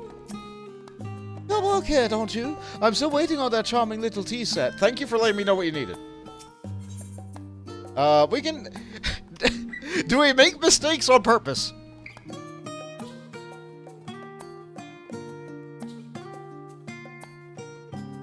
You know what? Let's make mistakes on purpose. Here you go, have a lobster. Excuse me, I didn't order this. Where's my tea set? Hold on, it generated the lobster. Okay. Clear way to dish. Alright, tea set. Oh, my tea set. Lovely, thank you. Alright, do you know anything about the final days? It's a lovely who? I'm sorry, I've never heard of them. Oh, those final days. My friends and I are somewhat informed when it comes to current events. Now, if you want to hear about the arcane practices of the 6th Astral Era, common or esoteric, then I'd be happy to talk your ear off. I'm sorry, I'm rather attached to my ears. I always like to order this when I'm discussing arcane theory with my peers. It's my favorite treat. Alright, so you guys wanted the, Gods above, I'm starving. I never know when the service be this low. You get the lobster. Is this on the house? Because I'm not paying for oven-baked lobster I didn't order. Now, where's my omelet? Fair way to dish. Ah, finally. 2, 4, 6, 8. Let's dig in. No time to waste. That didn't rhyme. Hi, do you know anything about the final days? What? It's lawful, eh? Ah, yes, I remember seeing the name in the latest Gazette. There was some grand claim about the end of the day. Same old senseless warmongering. All those fools grow tired of spilling each other's blood. Best stay out of it, I say. The forum made light choice, and I fully support our decision to remain neutral. Last time really does make the best omelets in the world. The fluffiest eggs, the tartiest sauce. I could eat it every day for a year. Wow, you would be extremely gassy if you do that. Please don't.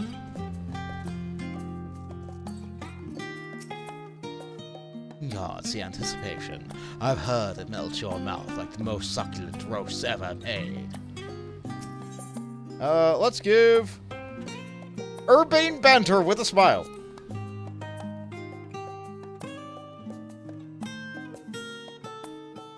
You don't need to batter me up, you know. I've already ordered one of the most expensive things on the menu. Fine. Here you go, lobster. At last, the oven-baked lobster is mine.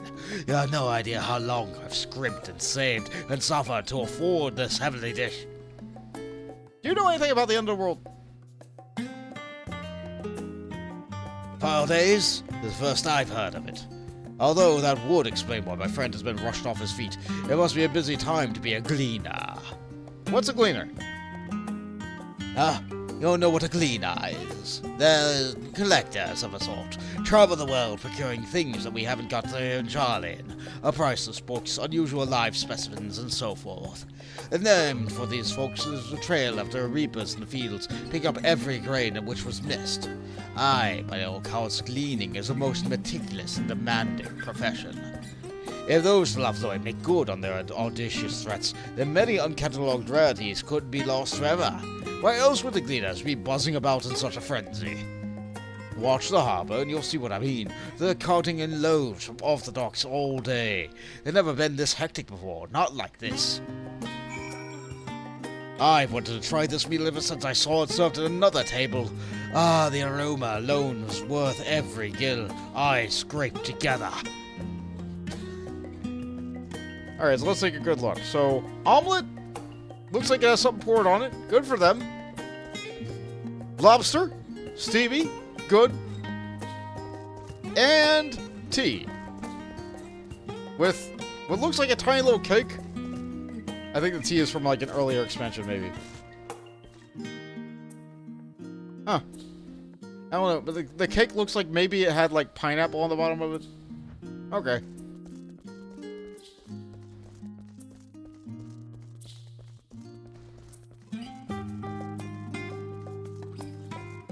I do like looking at all the food. And they definitely did things to make the food look a little bit better this expansion. A little bit. Like, there's still that, whatever that is at the top and whatever that is on the right.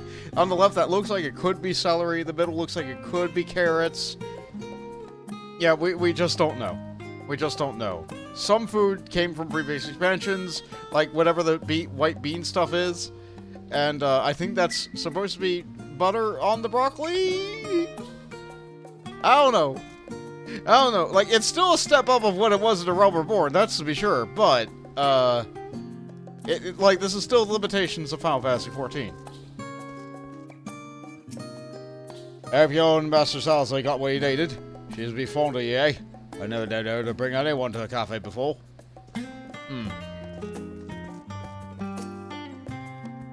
Any trouble with the customers? Were you able to get anyone talking? Yeah, turns out, all they think about this is more gleaner work. Interesting. They seem unaware of the final days, aside from whatever vague news the gazettes are printing. Even Daikon never heard anything of her, and he's the best source of gossip in the city. If harm goes of secret knowledge, and they've done an impressive job of ensuring no one whispers about them wrong here. In any case, thank you for playing the part so well. Here, the cup of coffee I promised. Thank you! Final upside down cake, probably. And the omelet is actually in omu rice. Scrambled egg over rice with brown sauce. Then where's... So it's scrambled. But it's, Or it might be ketchup. They do either way. Yeah. I think ketchup is seen as more of a kid flavor. Meanwhile, the brown sauce is more of an adult flavor. But, like, honestly, you eat what you want. Whatever tastes good. Let's enjoy our drink somewhere else, shall we? Maybe we're behind the peristyle, away from the gossip and the wagging tongues.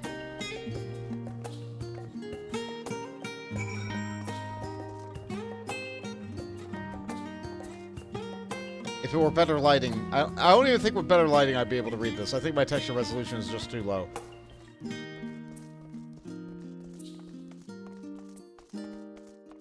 Alright, where does this go? Behind. Okay.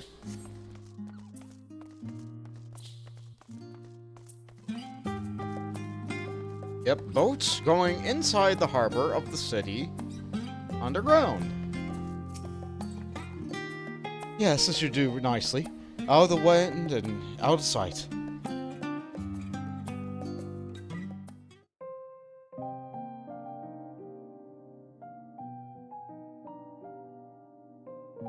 No, I've not had scrambled eggs in a while. I want eggs. When our father disowned us, I couldn't believe what I was hearing. Come on, game, don't be cheap. I see that coffee cup right there. Put it in my hand. It wasn't until much later that his words began to sink in, that I began to feel the weight of what it meant. You can put the cup in the hand of Alizé. You can put the cup in my hand, too. You have the technology at this point. Do it. Do you remember when the decision was made to come to Sharleyan? Yes.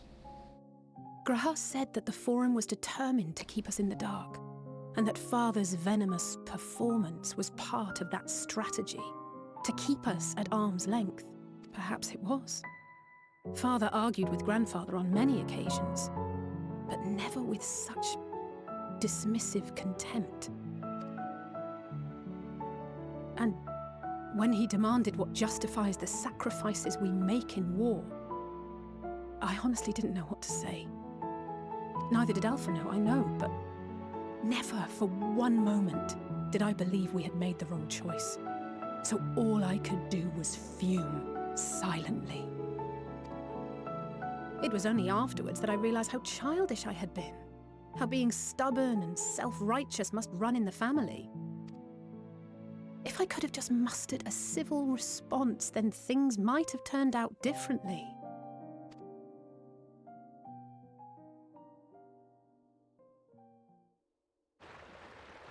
Yep, there's gleaners with boxes on boats going in.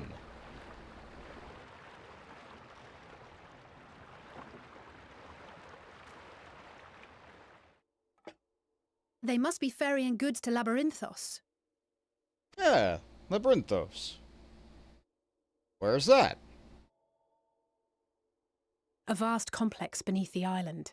Okay, I have to go kill some caribou there to get paid. Sharleyan is famous for archiving knowledge from around the world. Well, that knowledge is not preserved exclusively in dusty tomes and desiccated samples. Our living library, comprised of all manner of flora and fauna, is housed and studied within that underground facility. Wait, did this request come from The Last Stand to get some caribou meat to actually serve to people?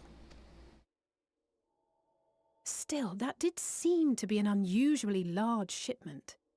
When I lived here, it was rare to even see such cargo transported by boat.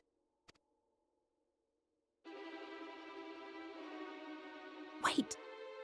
Didn't you hear something in The Last Stand about the gleaners coming and going more than usual? Yes. Well, I think they're the ones we saw manning those boats. And gleaners answer to the forum. Okay. So we could question gleaners. If the appearance of the Telophoroi prompted this sudden burst of activity, then Labyrinthos may hold a clue as to what the forum is planning. Good thinking. Let's go. Adventure. No more books. Done reading.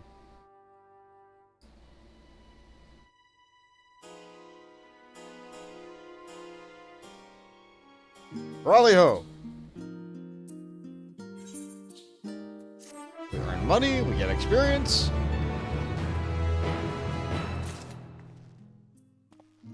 Hello. A labyrinthine descent. Alize is excited to share your revelations. We should tell the others what we've learned about the Gleaners. Go on ahead to Numenon, and I'll join you in the moment. Master Daikon will want his cups back. Oh, okay, fair enough. Alright, what is his name? Is it Dickon? Is it Daikon? Or, like, what is it? I've said it both ways by now. I haven't mentally decided. Perhaps I'm going to use them interchangeably. I will. I will use them both interchangeably.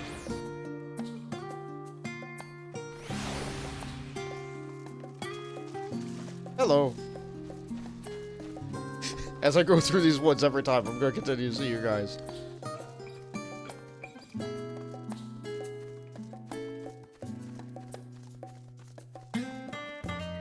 Have you got anything new, Graha? Is that coffee I smell? Did I miss the tea break? I guess. Where's Alize? I thought she was with you. My loyal assistant returns. There's a lexicon on the first floor that I needed to... Ah, you found something, haven't you?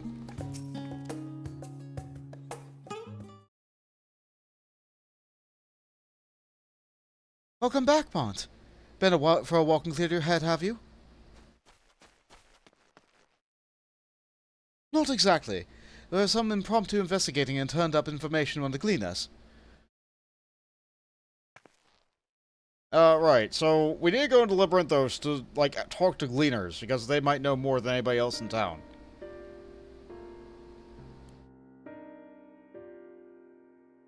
It makes sense. The Gleaners take their requests directly from the institutions and bureaucrats. As you say, they ultimately answer to the forum. A sudden and significant increase in Gleaner traffic and in cargo. It certainly gives the impression of an overarching plan to put into motion. Let's see what theory we can build from the facts. As you still observed earlier, Numenon's archives appear to contain no information concerning the final days. Coupled with what Bont and Alize learned at the Last Stand, we could be reasonably sure that most Sharleyans know nothing of that particular period of ancient history. Yet my father and his colleagues are not only familiar with the final days, but also somehow certain that the destruction being perpetrated by the Tlothloi is wholly unlike those apocalyptic events. Moreover, the Forum claims to be so occupied by a duty of such pressing importance, they saw fit to unanimously deny Eorzea's request for aid. And now the Gleaners, official agents of the state, have been mobilized on an unprecedented scale. I do not think that it's a stretch to conclude that the Gleaners' recent activities in search of the Forum's secretive ends. In which case, our next course of action seems obvious. We visit Labyrinthos and assess the situation for ourselves. And if we're lucky, the Gleaners will be far more receptive to our questions. Let's see. What should we expect down there?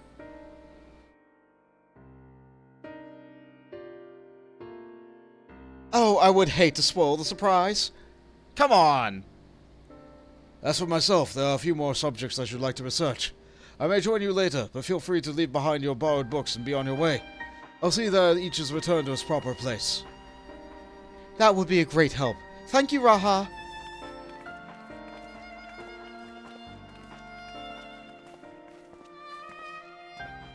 Let's head down the stairs over there, and I'll show you where the entrance is. I'm really happy that Cryo calls Graha Raha, because she's so familiar with him that they don't even need the G at the beginning. I love that. I love that. I point it out every time, but I don't care. I still love it. Watch your steps in Labyrinthos. It's rather more perilous than a simple storehouse, though that will likely make more experience all the more attractive to an adventurer like you. Yeah. Okay, so I guess I have to walk with Alizé. I can't just use the Aethernet and go there. So that's fine. Up.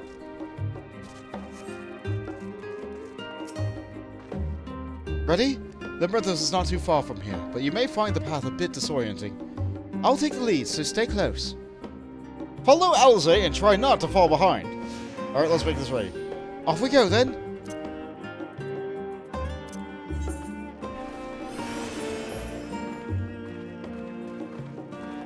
With Peloton, I cannot fall behind. Run, girl! Go! Move! It's pleasant here amongst the trees. But we really should move along. Go!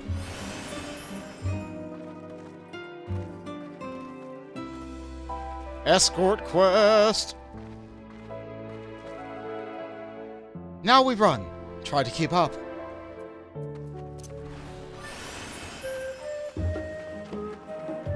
Come on, girl! Keep to the oath. Keep straight to the oath, and then we go straight from there. We cross this bridge. Leg day! Come on!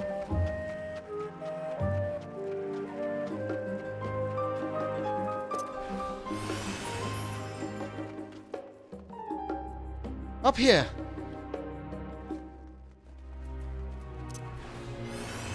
Stairs. Okay, you ready for stairs? Go on.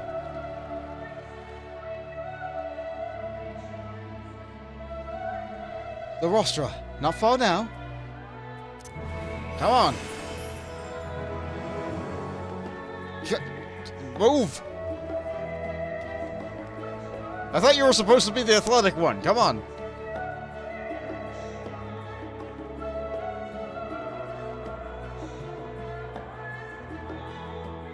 Here we are. To the store and down the stairs. You did remember to attune to Shar back there, did you? It will make your life much easier if you need to come back in a hurry. Otherwise, we should keep moving.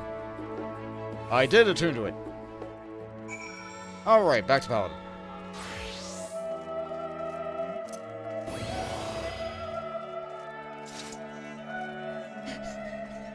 Sorry, I do like to tease the NPCs whenever they do that kind of thing to me. I'm going to Chagabo Keep! Sure! Sure!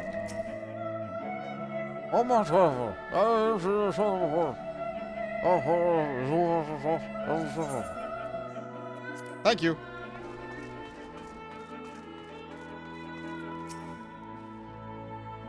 You didn't take a wrong turn into the roster there, did you? I promised the forum wouldn't take too kindly to you barging into a private session. I've not been able to go to Labyrinthos for a long time. Even as students, my visit was few and far between. How the forum learned the final days and exactly how much they know. More to the point, what do they intend to do about it? Hopefully the answer to at least one of these questions lies below. Welcome to the Hall of Artifice. Should you be looking to descend to Labyrinthos, lift here will take you there. We're all here now, yes? I've taken the liberty of securing permission for our group's descent. Right, everyone, onto the lift and down we go! I should have probably talked to the lift operator before talking to Cryo. There's probably special dialogue for being denied. Oh boy, new zone, new zone, new zone, new zone.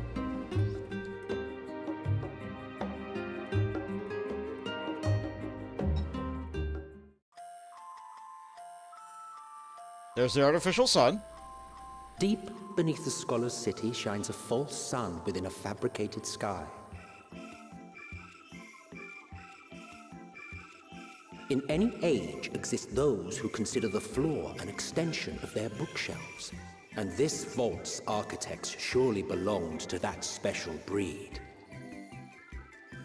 If the stack grows too high, start a new one. If no room remains, then make more rooms. A simple solution at first, and then bit by bit, a profound transformation. Knowledge, buried beneath knowledge, a growing, creeping labyrinth from which there is no escape. Welcome to Northern Empty, Labyrinthos!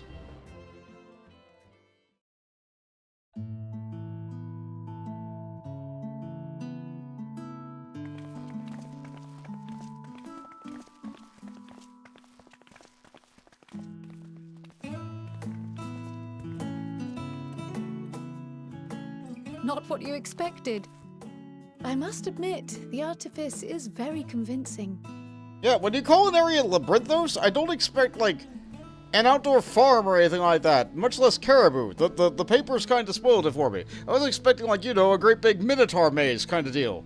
But no, you know what, this is very nice. I like what you guys did with the place. Good job. Subverting expectations. But I assure you that we are beneath Sharleyan itself. The breeze you feel, the flowing waters you hear, all created by the hand of man. The island is volcanic, you see, and once upon a time this great hollow must have been a reservoir for magma. It was discovered some 400 years ago, at which point it was repurposed as a storage facility for scrolls and samples and such. Renovations have continued, with nigh on no interruption to this day, with the lower levels still undergoing expansion. Neat! Aren't those people gleaners? It's rude to point, Alize. Aye, judging by their dress. They are said to work alone as a rule, but 'twould seem that rule is being enthusiastically broken today. It may be as you suspected, that they are engaged in a task apart from the norm.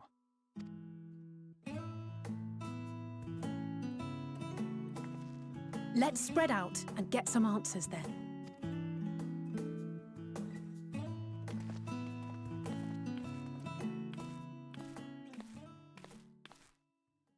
You okay, Krail?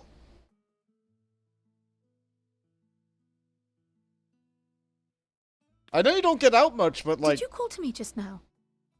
No. Do you need a rest? No. How odd. I must be a bit dizzy from the descent. Are you sure?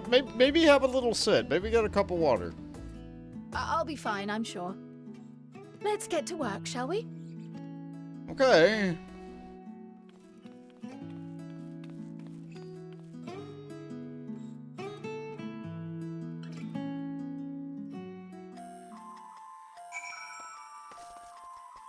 Oh boy, new things! By the way, speaking of, new things! So, new region! Aether Compass! 377 east. I did not forget. Wait, I have a car as a paladin? That's not right. Hold on. The car worked well as a dark knight, but I don't think the car works so much when I'm a paladin. What mount works good for a paladin of what I have? What do I use? What's a good paladin mount?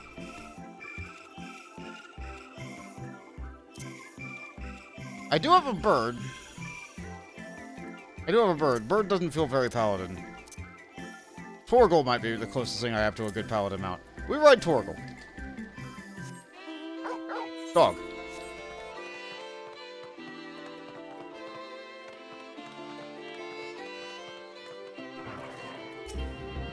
Excuse me, are you a gleaner? If you don't mind, I have some questions to ask. Aaronville. You look to help her give her more headaches, because you don't have the look of a gleaner, and I'm in no mood for either chatter. One of my colleagues was so exhausted that he took a tumble and crashed into a pile of crates.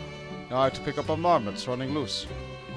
You exchanged words with Erebel taught you about exhausted gleaners. Those little devils are quick as sin and twice as hard to catch. I suppose I had better start searching.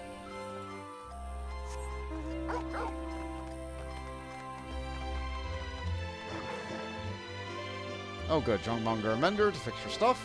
Jade's resting atop a box.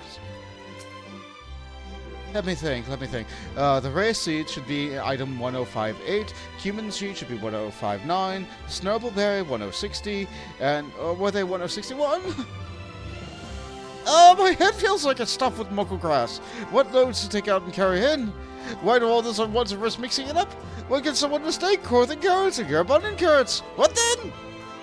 Your exchange with Steve has taught you about large shipments coming in and out of Labyrinthos. Huh, so 2023 was Flourish Topsoil? Then 2024 was from Thenland? Or the Shroud? Oh, they're overworked. They're really overworked. Most of those gathered here appear to be gleaners. Why don't you wander around and try making small talk? That little guy's doing a job. You wanna know how I'm doing? Hauling books, and fauna. It needs hauling, I haul it. Every decade or so, they need to stock a labyrinth, sort and tidy up the inventory. Never seen an operation like this before, though. I just did one a few summers ago, even. And with no warning at all, this mess gets dropped all ups. Orders from on high. Damned if I know the reason. Maybe they'll change the layout, eh? Preparing for the next big expansion. Taking stock in Labyrinthos. From Dobbin. My poor aching back. Ever since the summons came into the guild ship, I've been hauling endless stacks of supplies, books, ore, edibles, you name it, I've moved it. That's a shame. You don't like to pick things up and put them down, I see. With a name like that, I have to talk to you. Not looking forward to transporting all this, but I'm looking forward to a nice drink afterwards. Fimborg. Good name. Fimborg. Oh, I enjoy Rogadin. Let's see, do we have any other... Didn't we come down here with others? How come I only found Alphado and Cryle? Where were they? Where's everybody else? Weird. Huh. Oh well. Any luck, Bont? What tales do the Gleaners have to tell? Well, we took down the books. Let's see. Taking stock. Notes concerning the massive inventory operation that is currently underway in Labyrinthos. Large shipments. Notes concerning the large quantities of cargo making its way in and out of Labyrinthos. And the exhausted Gleaners. Notes concerning the exhausted work causing accidents, such as Gleaners inadvertently freeing a pack of marmots.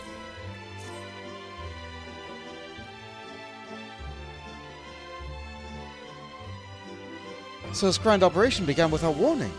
And for every item they bring in, they're sending more inventory somewhere else. That'll explain the haggard faces I'm seeing. They're right, the form is definitely up to something, and they're turning Labyrinthos upside down in the process. Which is probably why they're hiring me to go and kill some caribou, because they don't know where they are. Or they need me to kill the caribou to make room. Ugh, that's a shame. Glorified rat catcher. Kryl apparently is lost in thought. We would do well to learn more of what specifically the cleaners are being tasked to do, as well as who has been tasked to do it. If you're game bond, then I have an idea. Yeah? Alright, let me get down and get to your level. What's up? Didn't one of the cleaners you questioned say something about escaped marmots? Perhaps if you were to help him capture said creatures, he might be inclined to be more friendly and enlightening conversation? Sure. Alright, I'll catch some rats. In the meantime, I will turn my charms upon this cleaner here. We compare notes afterwards. Happy hunting! Alright, good luck turning your charms. Make sure you sit down and drink some water. Maybe a juice box. Alright, so let's go talk to, what was this guy's name? Aaronville. Which, by the way, I need to point out. Malvira! First one introduced to the game. This guy, Malvira! Extremely rare. Not many in existence. Finally existing as of this expansion. Malvira! The first of his kind. Hi there, guy. You need help catching rats? Which will help me find our marmots. I have nothing suitable to pay you for your services, but if you're offering out of the goodness of your heart, I'd welcome the assistance. You can count on me. Name is Aaronville, friend. Specialist in the collection of live specimens. That said, the capture of these Nagyan marmots is a trial I've no desire to repeat. Grizzled mice, they call them. For mercy, there are no other marmot species on this tier present, so there should be no mistaking our little fugitives. If you happen to catch any, stuff them in the sack. Gently, of course. Where to begin, you wonder? I have not seen any scampering around here, so we'll need to widen our search into the surrounding forest. Be on your guard. There are beasts out there that won't hesitate to prey on a marmot, or you. I'll search the trees in the west. The eastern part of the forest is all yours. Good luck. And he leaves! Okay, where was this again? East. Okay. Look at them! Look at that's a troll!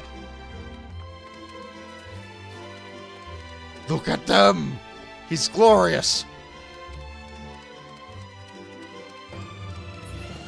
Oh.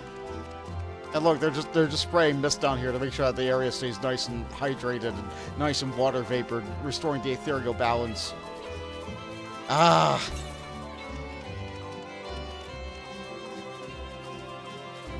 Those guys!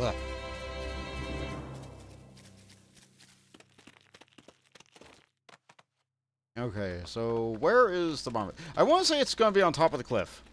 Yeah, here we go. Grizzled marmot. Grizzled mouse. Here we go. Alright, that is a coyote.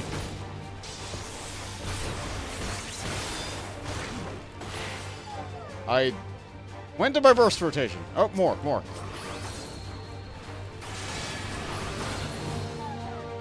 More? No. Okay, so, capture mouse. It's running. Barely have you readied your sack with the grizzled mouse, it scampers off into the underbrush. The chase continues.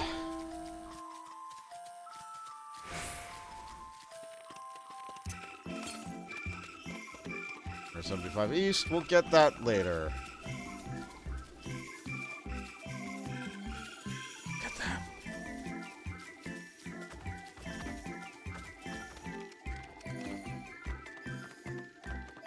I really like this chirp step music. But combat! Yeah, it's no longer Haze. It's no longer Dad Rock. It's back to being Final Fantasy music.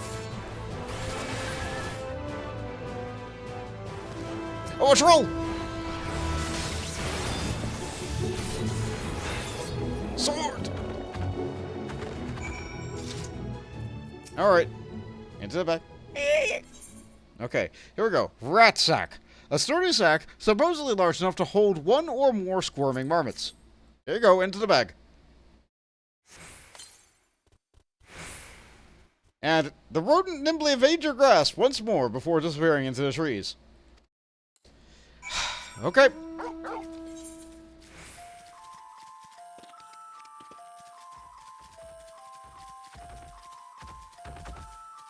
They're so big. Yeah, I'm aware they're using the Gubu skeleton. I don't care. They're glorious. 91 northeast. Ah. Okay. On the cliff. Of course it was going to be on the cliff.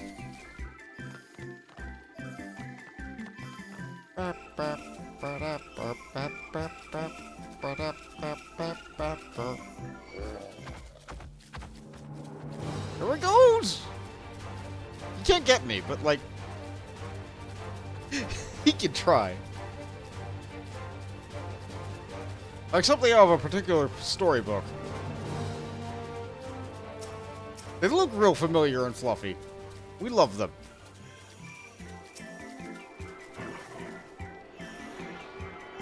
Normally, I like all the little guys. You know what? These can be good big guys. These big guys can be here.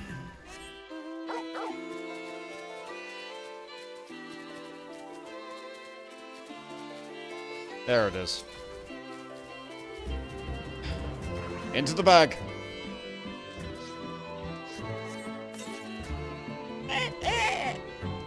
More prepared for its speed this time. You succeed in closing the sack over the elusive quarry. We got one mouse.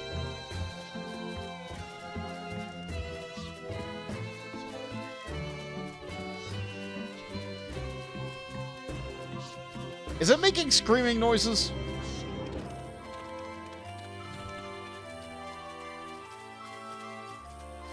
No, I'm not sure what I was hearing then.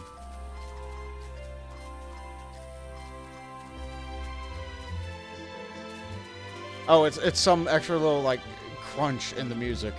That little squidgy noise.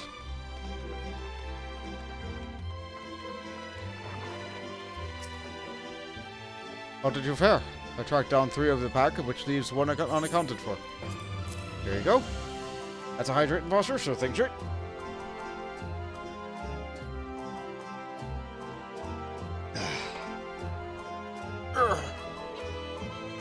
Thank you. Bag.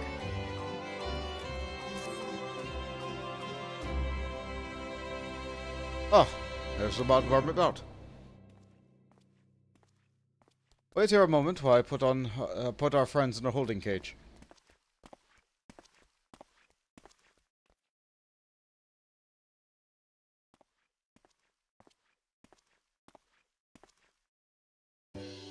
Thankfully, the marmots seem to be unharmed. They hold up well in isolation, but it's too soon to release them into the habitat. It's a good thing we were able to recapture them so swiftly. You have my thanks. What will you do with the marmots now?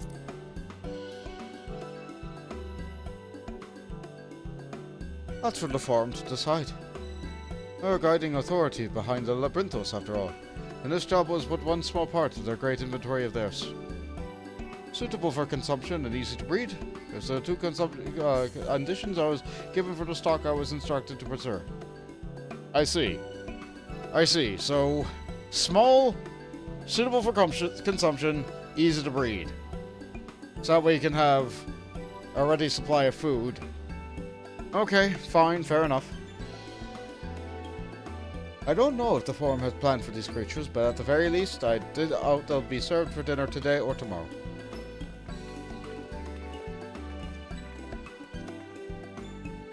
There you are, Bont. Is this the cleaner you mentioned? The one who was looking for the lost marmots? Yup. Interesting company you keep. Friend, who are these folk anyway? I'm Kryle, the student of Baldessian. These others are my associates. Truth be told, the forum's decision this late does not sit entirely well with us. That's why I've made a descent to the Labyrinthos. We hope that by seeing these decisions put into action, we'll more fully understand their reasoning.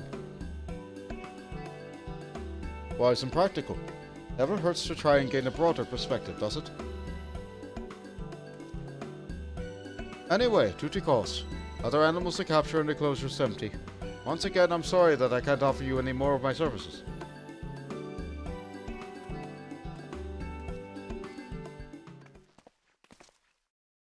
Did you learn anything new from your friend there? They have a great big project, but they don't know what they're working for. So we've confirmed that the order of this ambitious operation did indeed come directly from the Forum. However, the Gleaners have not been informed of its purpose. I'd say that fits with everything we have heard thus far. We also discovered that while the operation was begun, the Forum contracted the Gleaners' guild ship and put their people to great work some 4 days after the Telophiloi made their chilling declaration. As seasoned travelers, the Gleaners themselves are abreast of news from every corner of the world out of necessity, thus am I inclined to trust that their calendar of events is accurate. Altogether, it gives a distinct impression that this undertaking was a sudden and unexpected development. Yet I find it hard to believe that such a comprehensive restructuring of Labrenthos and its archives could have been planned so brief a window. Nay, this plan was long in the making, but awaiting the right time to put into effect. And the Telophiloi's declaration was what set it all in motion?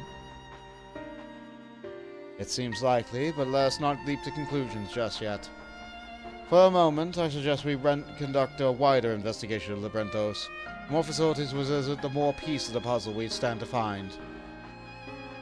In that case, how about we head to the Archelon? From there we can reach the lower... Girl, you need to take a rest! Kryl, what's wrong? I'm fine, truly. The sudden descent has left me with a bit of a headache, that's all. Nothing that will stop me from soldiering on. Let's be about it, then. At least allow me to take the lead. I'm fairly certain I remember the way to the Archelon. We'll follow the path east through the forest and we're chasing the marmots. Or mouse, was it? Anyway, the trolls you need to watch out for. It's something of a troll road, you say? Alright, so we're heading straight to that aetheryte. Completely fair. Next aether current says 1,000 southeast. I might not be getting that one today. Let's take a look at the aether current map. Okay, so that was Shadowbreakers. This is Endwalker. We have 1 aether current. And 5 quests once again. Only 4 regional ones to pick up because we're an expansion late. They do tone it back when it's no longer current, so it's less of a hunt.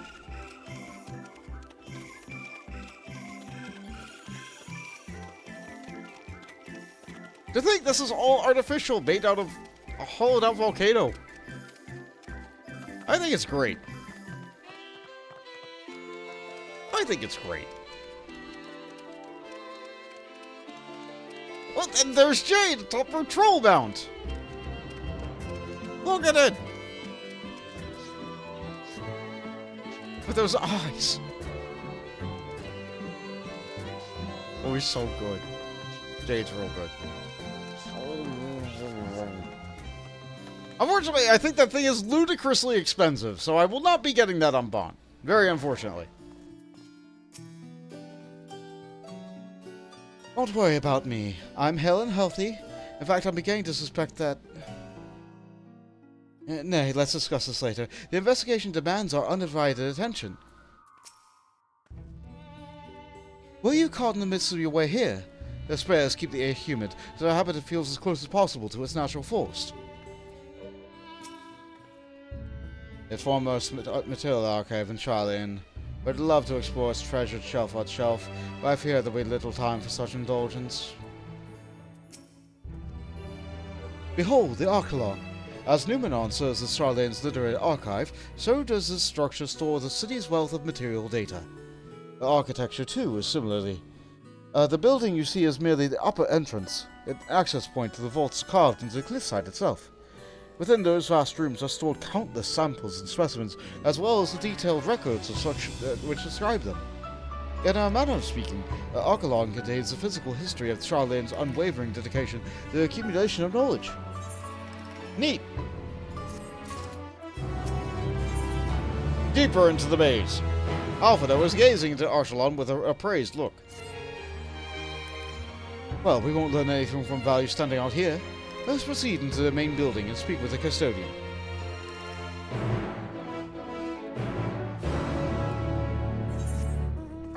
let's see. Is there an Aether Current quest yet? No. But there should be a Chocobo person. Oh, Gemstone Trader.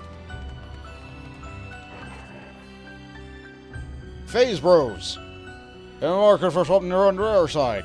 Got the whole village's worth of surplus from the Archelon, so which could even be yours for some bicolor gemstones. Oh boy, bicolor gemstones from doing fates. If you need crafting materials, this is how you get it. You don't farm, you don't hunt to get your own crafting materials. No, you do fates. You get bicolor gemstones. You will get far more of the crafting materials from bicolor gemstones than you will from trying to actively go kill the thing that actually drops the thing.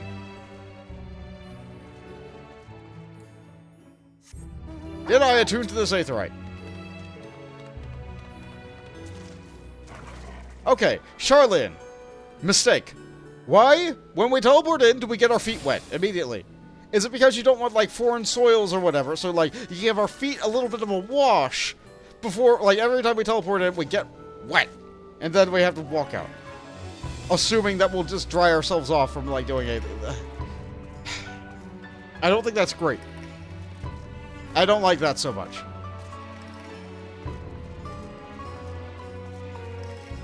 Oh boy, card games.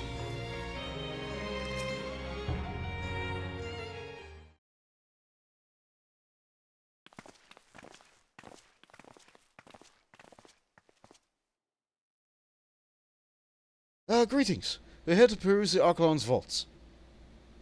Peruse? You're clearly not cleaners, then. Might I ask your affiliation? We belong to students of Baldesion, but is that relevant? I was given to believe that the vaults, those open to the public at least, were open to the public. Ordinarily, yes, that would be the case. At present, however, access is restricted. Only persons directly involved in the organization efforts are permitted to enter.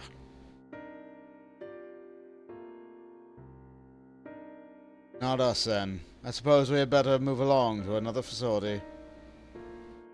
This building has a lift which connects us to the middle tier, yes? Might we at least make use of that? The service has also been suspended, I'm afraid. For the time being, priority has been given over to the conveyance of inventory. What, so this is as far as we can go? Apologies for the inconvenience. Please come again after our restructuring operation has concluded. By that time, it may be too late. And we're so close to getting answers. We need to rethink our approach. Let's step outside for the moment, shall we?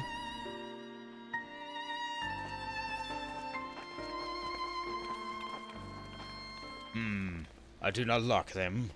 Students of Baldesion,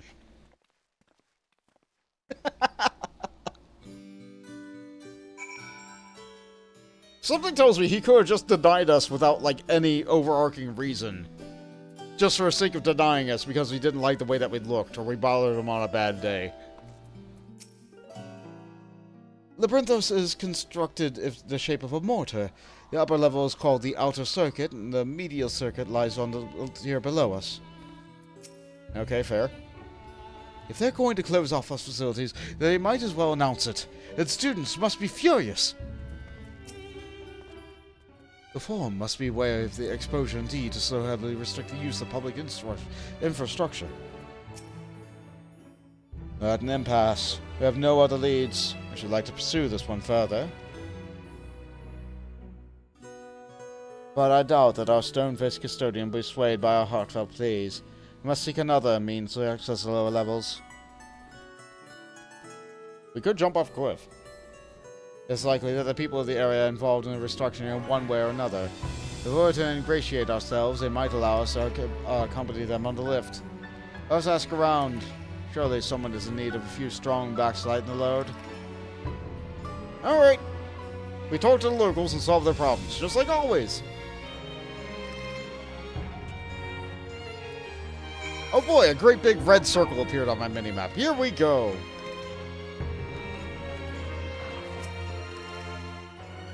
Am I taking the lift? Oh no, we're just students. Don't let us onto the Archelon, even though we found... actually, we have no idea what it is we found. There's no record of such a creature anywhere. We was wandering around in tranquility, and so we thought to donate it to the vaults. Oh, this little squeal, don't you think? Anyway, I suppose you have to take care of it until Archelon is open again. It's a box! I kind of regret not having my box emote right now. At first we thought we might have escaped one of our research laboratories. When we reported to find the studium, they were just as dumbfounded as we were. If it truly is a newly discovered species, we could have our names appear on the Gazette.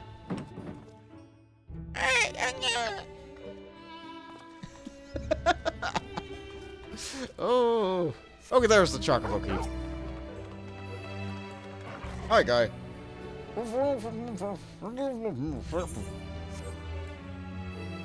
You might have your mascot a little bit too tight.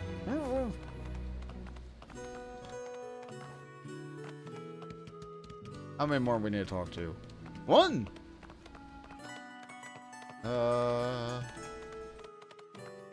There. What's that? Take you down to live with me? Sorry, but not a chance. I've been up and down all day, and only now have I finally found a spare moment to rest. I did see a gleaner following heading out to the gate here, though. Shouldering a large pack, engaged in some manner of task. He might have headed down below as he's done with whatever it is he's doing. Please, even talking is an effort. Go and bother that gleaner I told you about. Fine. Okay, off we go.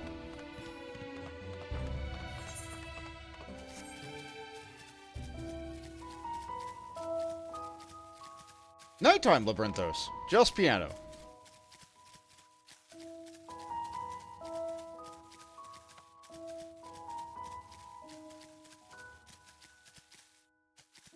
Oh, there he is. Hi again, Aaronville. What? You frightened it away. Ah, it's you again. I don't mean to be rude, but I'm in the middle of another task. The Cloudkin I need to capture is close. Very close. Need me to help you with it? You wish to help me with this too. You spend your time in unusual ways, my friend. Still, 2 hunters are generally better than 1. Very well. The canal here is a common gathering spot for birds of all kinds, but the one I'm after today is the hornbill. Its feathers are green and its cry is a distinctive caw. Single it out and shoot it with a sleeping dart. Oh boy, an aiming minigame. The effects are short-lived, so I'll lie in wait down by the riverbank to claim our quarry. Be sure to hit the right one. So green with a caw. Search your surroundings for a hornbill. You may move the camera, target the hornbill, and blow the dart. Okay, so large red bird, large flat-beaked green bird, which says "ah." We have a small green bird that says coo, and we have a large green bird that says caw.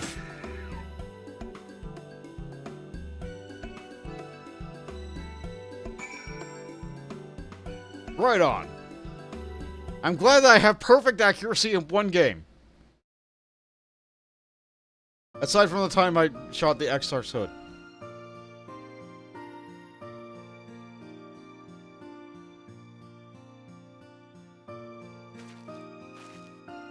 Right on.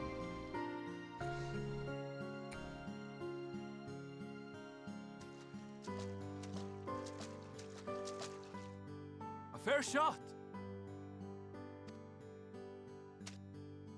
Nicely done. Let me truss this one up, and I'll make my way over to you. Listen to this voice actor. I don't think they sound British.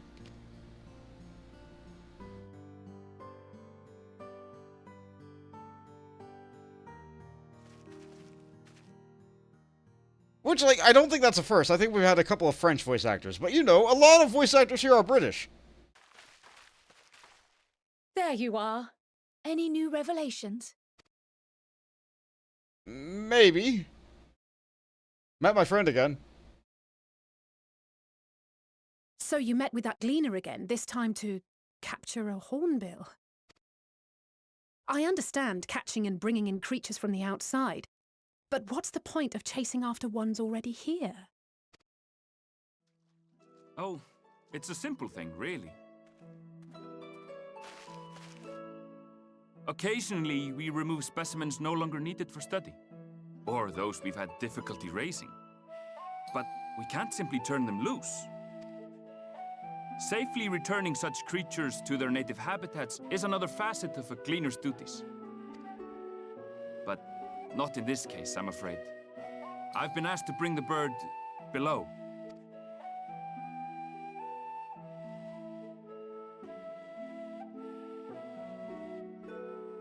The restricted section in the lower levels of Labyrinthos. Open only to a select few researchers handpicked by the Forum. The projects down there are the subject of rumor and hearsay.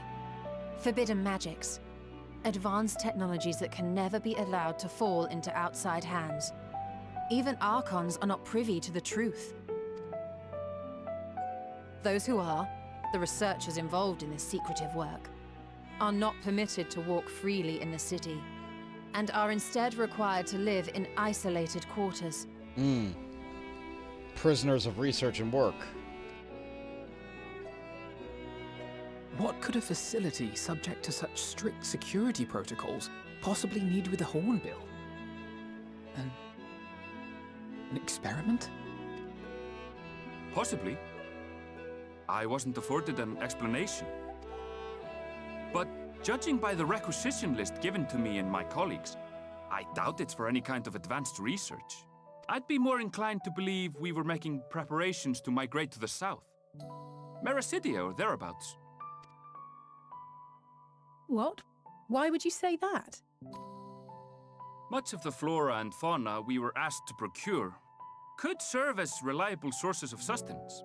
They're comparatively hardy species, too, able to endure harsh climates. And among them are specimens known to be effective in improving soil quality and purifying water. When you put it that way, migration does sound like a reasonable assumption. That's all it is, though. An assumption. Through our tasks, we gleaners glimpse only bits and pieces of the Forum's plans.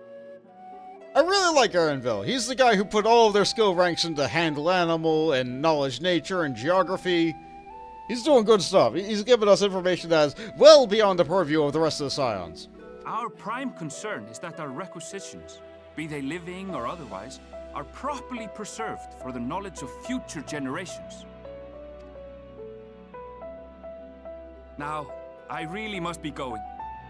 I regret that I cannot reward you as you deserve. No, your knowledge was great, thank you. Perhaps you might reward us after a fashion then. It is imperative that we reach the lower levels.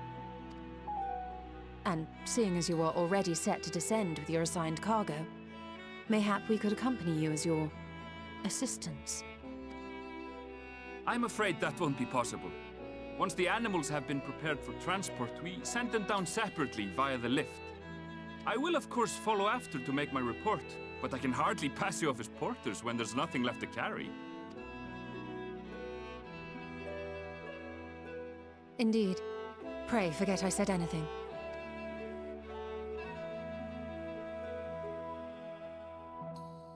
How do you feel about climbing?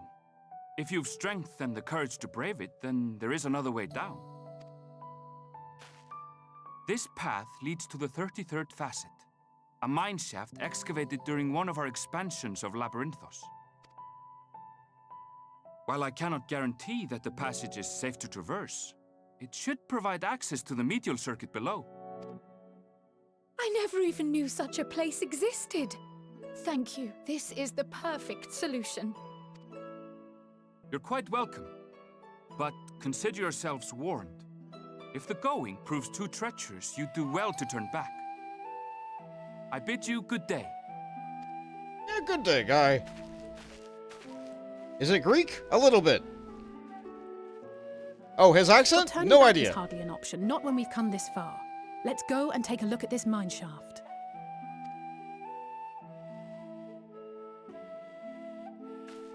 I just think it's refreshing that we have a voice actor that's not British, after having somewhere in the neighborhood of, I don't know, 15 voice actors that are British?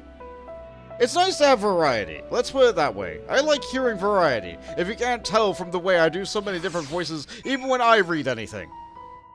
I hope I provide enough variety.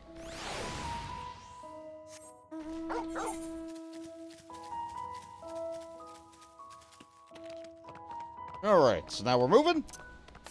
Compass. I could do a bonus for doing this fate, but can I get this fate done in 4 minutes? No. Leave me alone. Stop. Stop. 300 yalms south. Okay, so this is probably inside this cave. Okay, let me point out something bad about Labyrinthos, though. So, we're going into the zone, and we're level, like, 80. So the fates are, like, level 80 and 81. But if you look at the fates that are later in the zone, they're level 88. So we know we're going to come back here much, much later in the game. But then you have fates of such varying levels in the same zone, and it doesn't feel great. When you go try and do consecutive fates, like, in the same region. That feels real bad.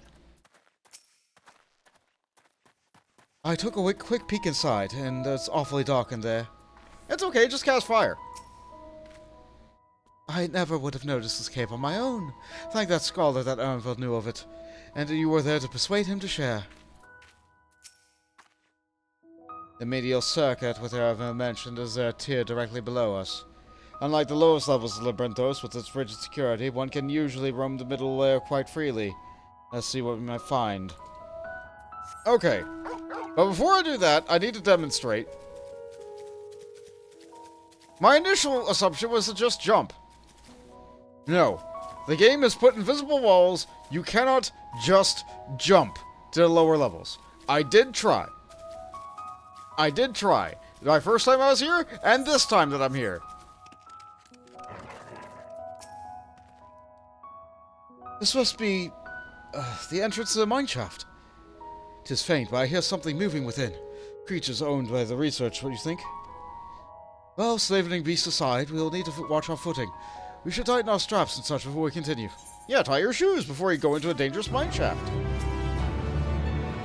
Man-made though it may be, this shaft was designed to resemble a natural cave system. Heed Erenville's warning and do step carefully. The medial circuit. Alize seems eager to get underway. Assuming everyone's tightened their straps and checked their gear, then I say we go in. Given the terrain ahead, though, it may do wiser to leave some distance between us. We don't want to be stumbling over each other when it comes to a fight. Take it slow and don't forget to check your surroundings from time to time. Meet up again at the other end of the tunnel. Which gives them an excuse to get the NPCs going ahead of you so you can run into them as you're going through. Southeast.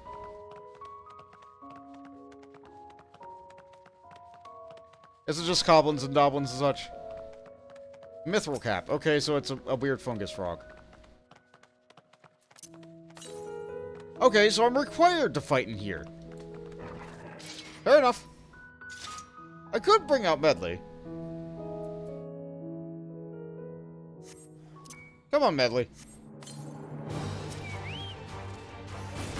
Okay.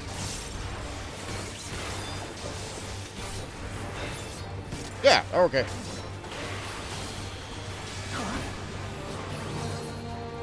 I enjoy being a paladin.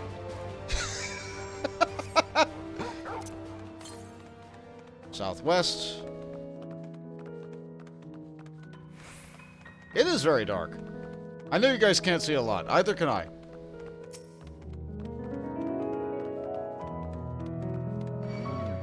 It saw me behind it. Great. I haven't seen any of the other scions yet, though.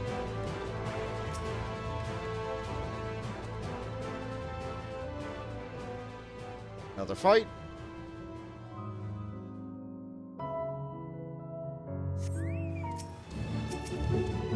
Three of them. This is when I get the... Yeah.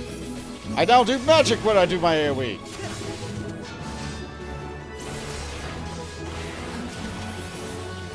This is ready again. I love Big Sword. Paladin's my favorite class. Favorite class. So I'm going to enjoy my time with this expansion. Northwest. Okay, so it's in that shaft of the tunnel. I didn't have to go down for this, so I have to loop back north a little.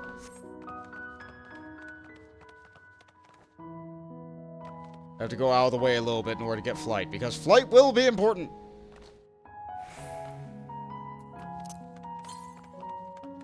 I mean, yes, I suppose I could just bum rides for my friends and be like, hey, I'm gonna be streaming the game today. I need you to fly me around. No, I'm gonna get the Aether Currents.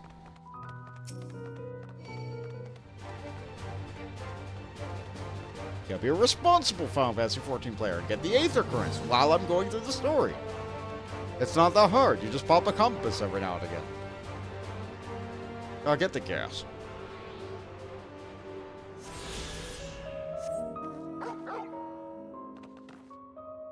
Alright, Torgal. I'm glad we have a dog.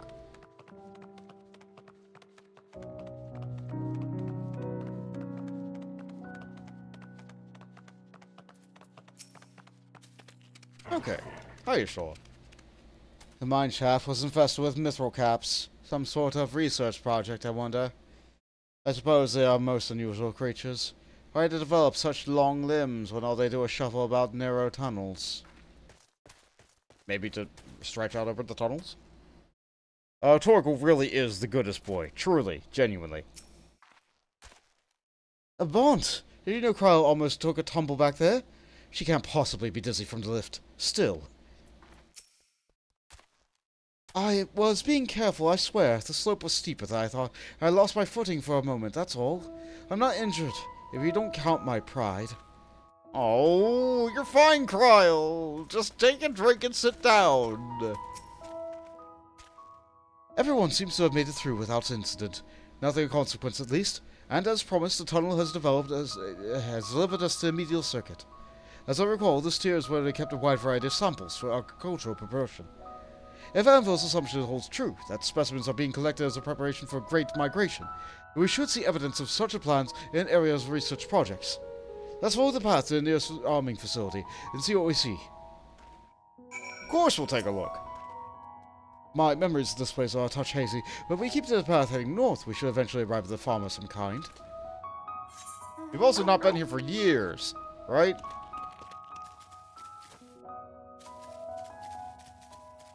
Alright, let's see. Where's the next current? Very far southwest, so I'm probably not going to get that Aether Current until I return here at a much higher level. Genomos, which are evil, angry bushheads, which... oh good! Mandragoras! Stray Queens, Garlics, and Eggs. Oh yes, my favorite plant, egg. Oh, this is a farm. It's a shame it's nighttime. But I suppose I have to turn a great big sun lamp off every now and again.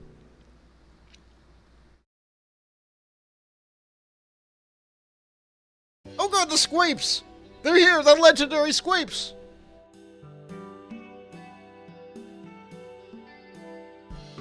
Aha! Now I know where we are. This is Mariol Ergonomics.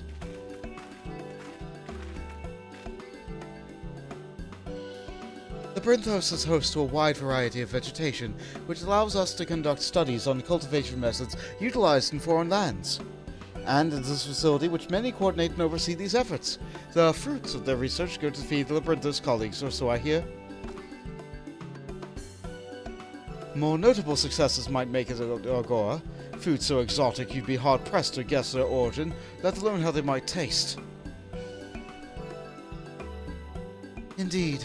Mystery vegetable without a name, only a list of nutritional benefits scribbled on a card.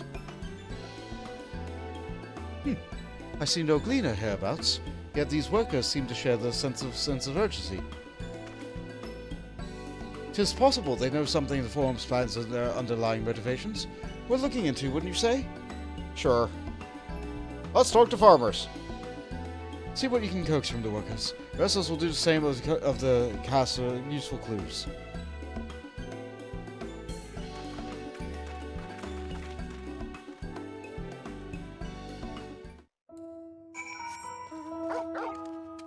So, the game zoomed right in on these squapes.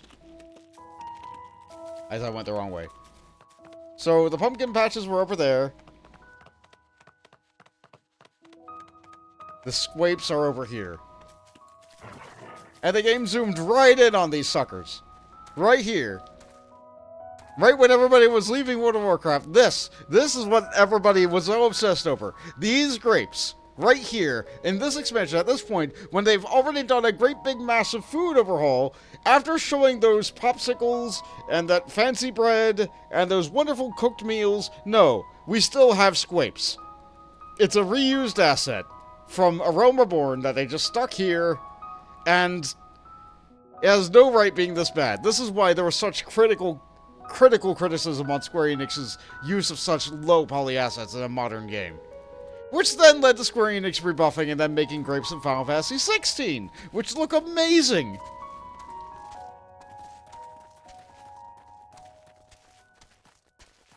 Seriously, look up 16 grapes. They're wonderful. What the crops are raising, well, as you can see, this was one variety of grape. One needs only a good source of sunlight to grow, and conditions here are nothing short of perfect. Hardly surprising, given that native, particular local of the very place upon which the Brinthos is yet modeled, a region of the south of Ilzabad. It boasts a remarkable habitat diversity, allowing for myriad flora and fauna to thrive. Chilly peaks in the north give way to swathes of temperate plains, which will in turn transition to a hot, humid coastline. Such bounty territory is ever contested, as you might expect. Used to be called Corvos, before the appeals were named Locus Amonis. The forum saw not a surprise, however, but as a researcher's ideal environment, one which climates we strove to recreate with the confines of Labrinthos. It's since provided a rich foundation for countless experiments in cultivation. Once we pick the fruit, we need to take it to cuttings. Rather a lot of them, in fact. Wonder if they've planned to grow a new vineyard somewhere. It was Icelandic. Should have gone with your gut. Yeah, I think, yeah. Oh, we're talking about Arvel. Like, this architecture, moderate Greek influence. But his voice, yes.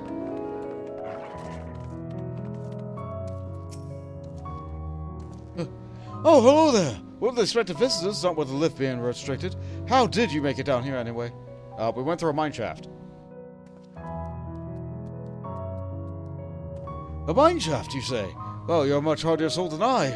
Under normal circumstances, I reward such tenacity with a guided tour of the fields, but I'm afraid the forum has us filling order lists a mom long.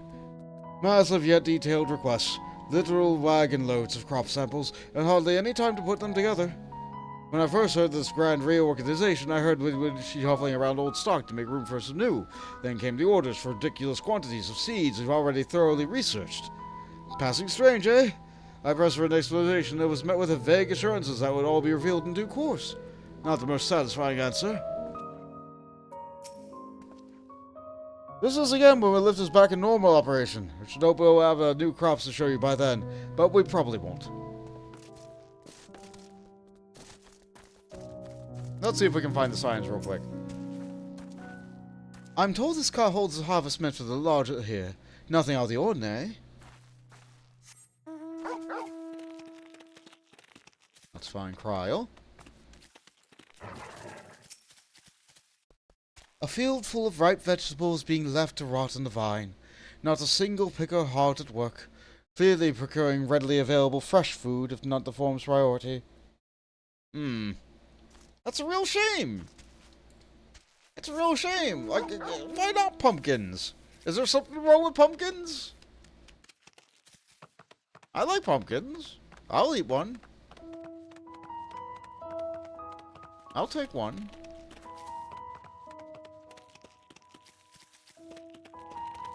And I did not find Y'shtola. And so you spent years researching these high-yield cultivation techniques. Of course he's learning. Yeah, where is Y'shtola? Did she skip out on work again? Yeah, I don't know where she is on this quest.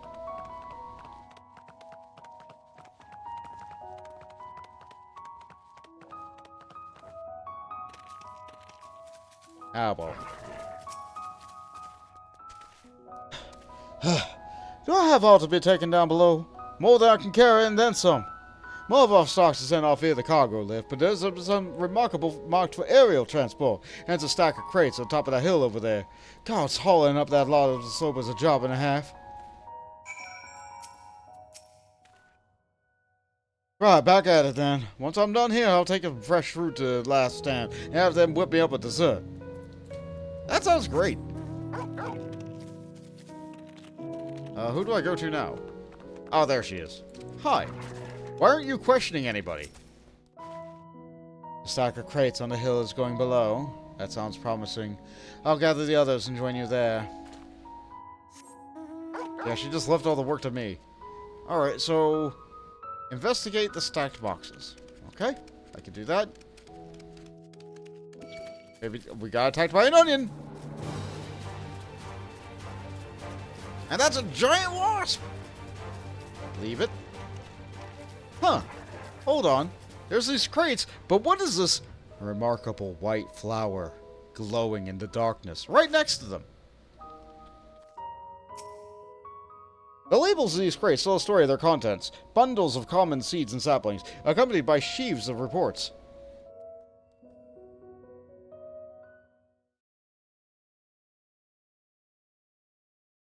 Oh, it's a box.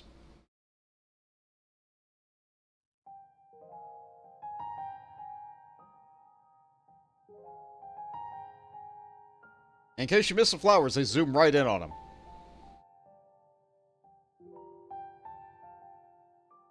Hard to look away, isn't it?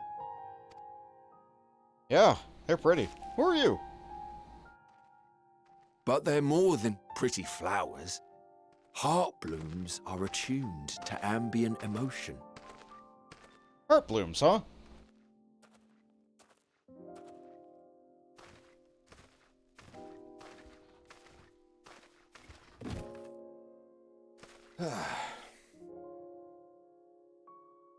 You don't seem convinced, but believe me, it's true.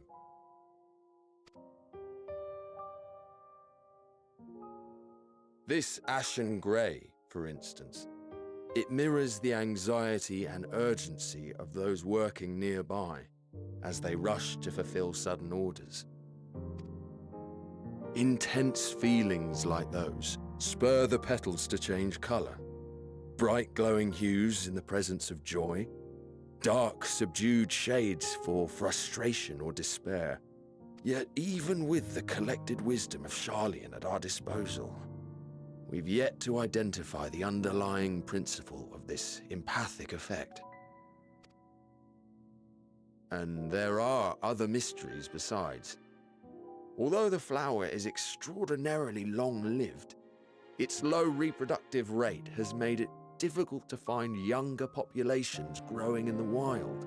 With too few sightings to map its distribution, and no closely related species to track, we've been unable to pinpoint its land of origin. To further complicate matters, every culture, even dimly aware of its existence, has given it a different name and mythos. Our attempts to study it via the historical record have been an exercise in frustration. As an avid botanist myself, I should one day like to unravel the Heartbloom's secrets. But I'm afraid other duties must take precedence. I will leave you to your thoughts. Yeah. Thanks for the unwarranted, unrequested, story, my guy. This was great. Thanks for telling me about the fancy flowers.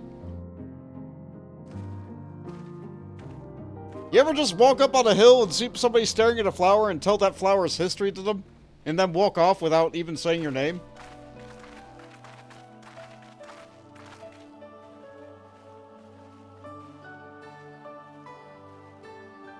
Have you learned aught of interest? Yeah, these flowers are neat.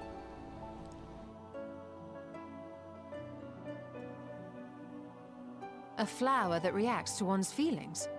Strange. I must say, I have never heard of such a thing.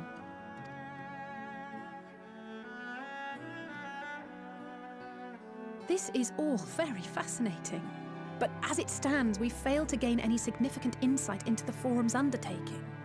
Yeah, that's true. Indeed. While there is certainly enough activity to support Erenville's supposition that a priority has been placed on improving food production, unfortunately for our investigation, these workers were never informed as to how their duties serve the master plan. If only we could interrogate the Forum members directly.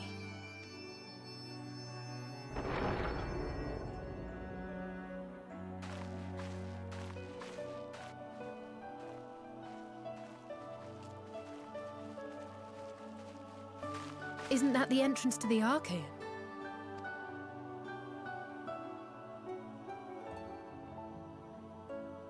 I don't know. You tell me. Oh, I guess it is. Look, there. I think that's Erenville. Yeah, you know he's important. He's a little difficult Belviera. to tell from here, but I think you're right. He did say he was coming down to make his report. Erenville receives his orders from the Forum. Would it not follow, then, that the superior to whom he reports is a Forum member, or at least a close associate? You mean to eavesdrop on their conversation?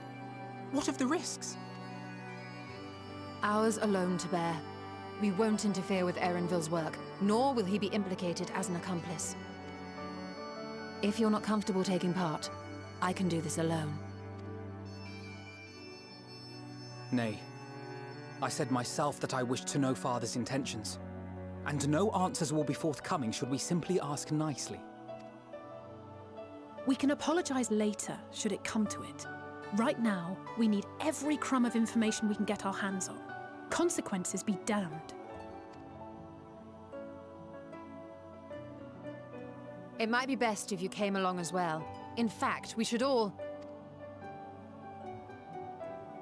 Oh, she really likes the flowers.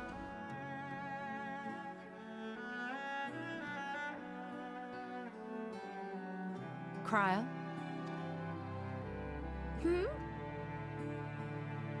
Oh, yes. That certainly sounds like a plan. You weren't listening at all, were you? I'm glad you agree.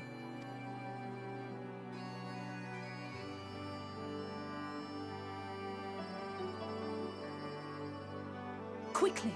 Erenville is on the move. We need to get closer before we lose him.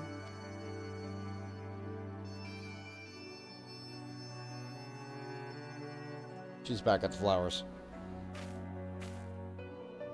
Almost. I can almost reach you.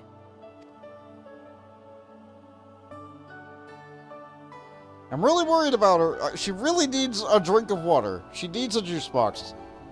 She needs to hydrate.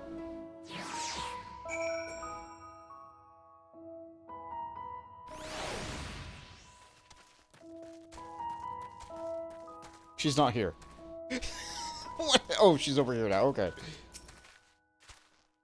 Forgive me, my attention has been elsewhere. We were following Anvil, weren't we? Let's get after him already. We've waited long enough as is. It feels wrong to spy on Anvil, helping as he's been, but what other choice do we have?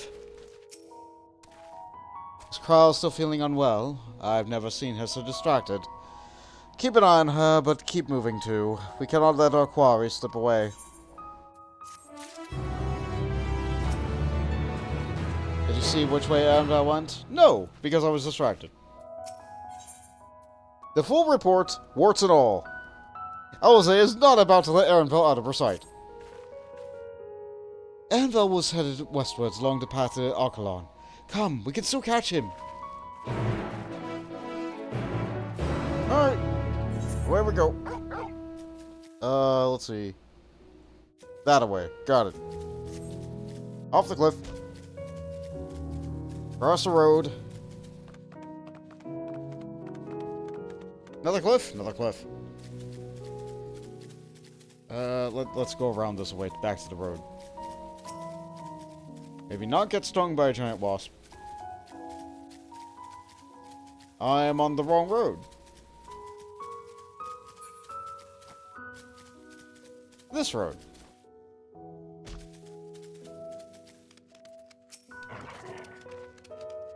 You You've fallen too far behind. And this damned mist won't help matters. I can still hear it. It seems Y'shtola wishes to have a word with us.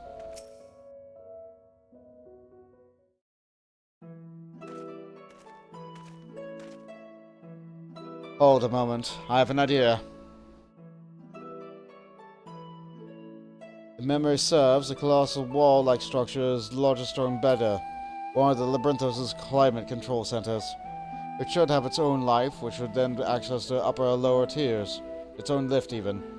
Aye, if I were an agent of Forum, I would make for a convenient meeting place. But even if we happen to find Anvil, the company of said agent, we cannot expect them to reveal such issues of import as we nonchalantly stroll past. Nay, we shall have to remain undetected. If only Graha had his vanish spell were here.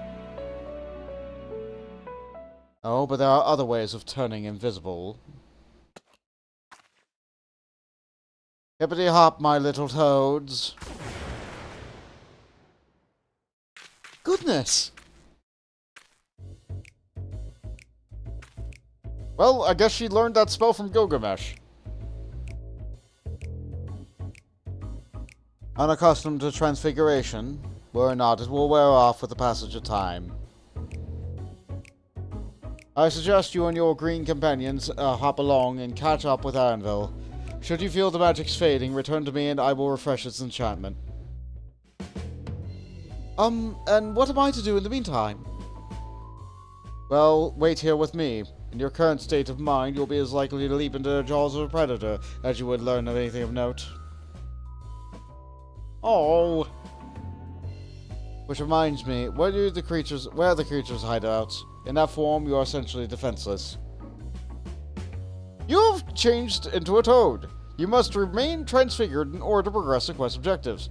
You'll return when your transfigured state if you move too far away. Look to the map for a transfiguration area of effect. Speak with Y'shtola to restore to prolong the transfiguration.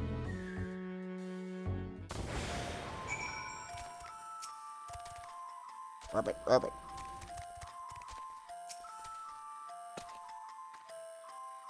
Stand still and I shall recast the spell. The transformation should last long enough to allow you to find and spy on Anvil. I would have enjoyed being a toad for a little while, if only for the change of pace. Bristol is right, I'm too preoccupied with other matters.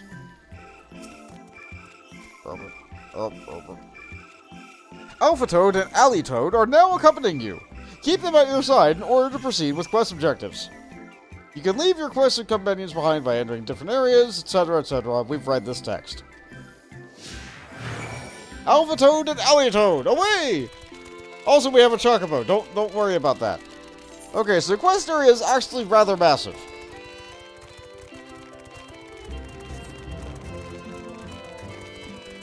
And they did a good job of making sure there was a nice, clean road with not a lot. Oh, good, there's the luncheon toads.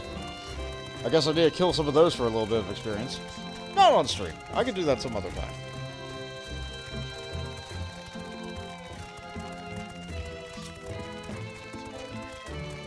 Yeah, we need to not get eaten by frogs, as frogs.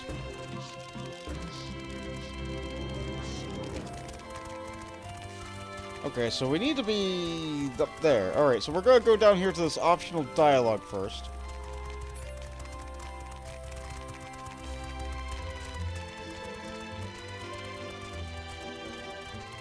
How long does this last? Like 30 minutes? Yeah, that's plenty of time.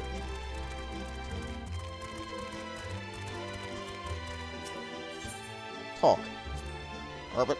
Ribbit. Great. Ribbit. Ribbit. Ribbit. Ribbit. Ribbit.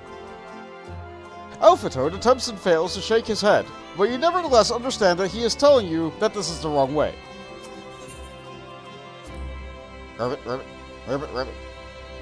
Alley Toad turns to face the north. Perhaps he's suggesting you cross the bridge.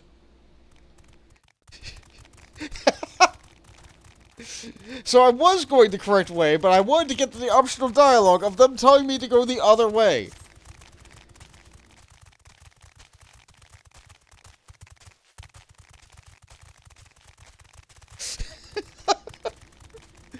I enjoy when the game gives characters other names. Okay, so this time we get the correct bridge.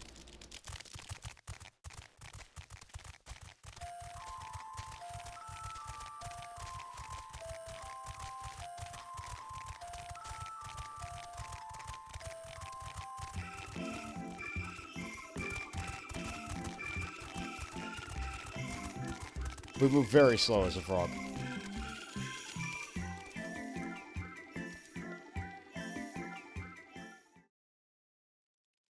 That's a hydrate for me, sure, thank you.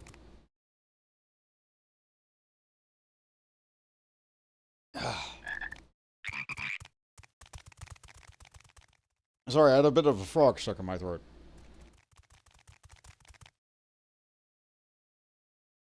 I trust you will find your compensation to be more than satisfactory. We wish to make clear that we are pleased with the efficiency and thoroughness of your work. So much so that we have come bearing new tasks in need of your competent hand.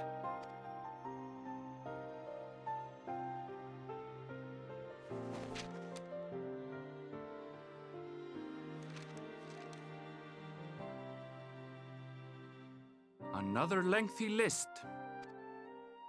If I may speak frankly, the Gleaners have been pushed to the point of collapse by your unending demands. We are not familiars to be exploited. We are Sharleyan scholars, and we deserve an explanation for this unseemly treatment. What warrants such urgency?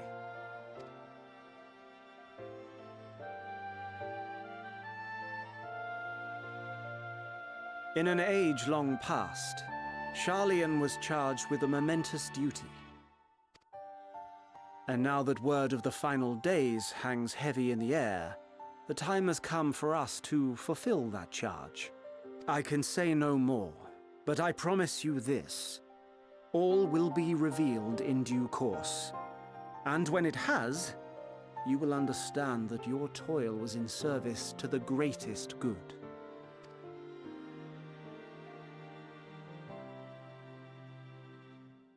Then I will do your bidding.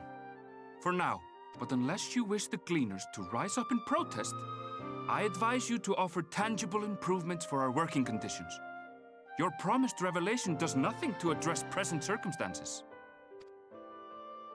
A fair point. Your concerns will be conveyed to the Forum.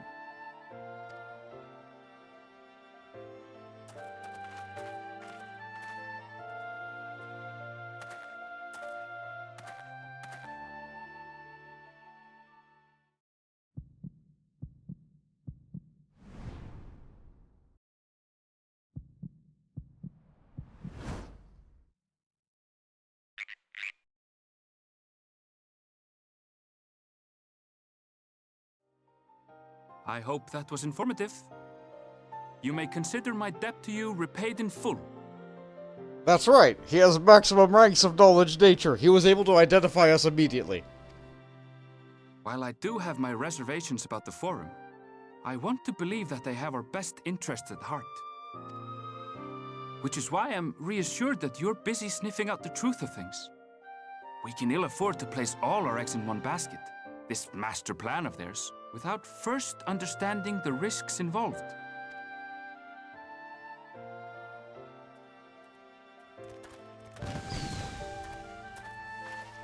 Wait!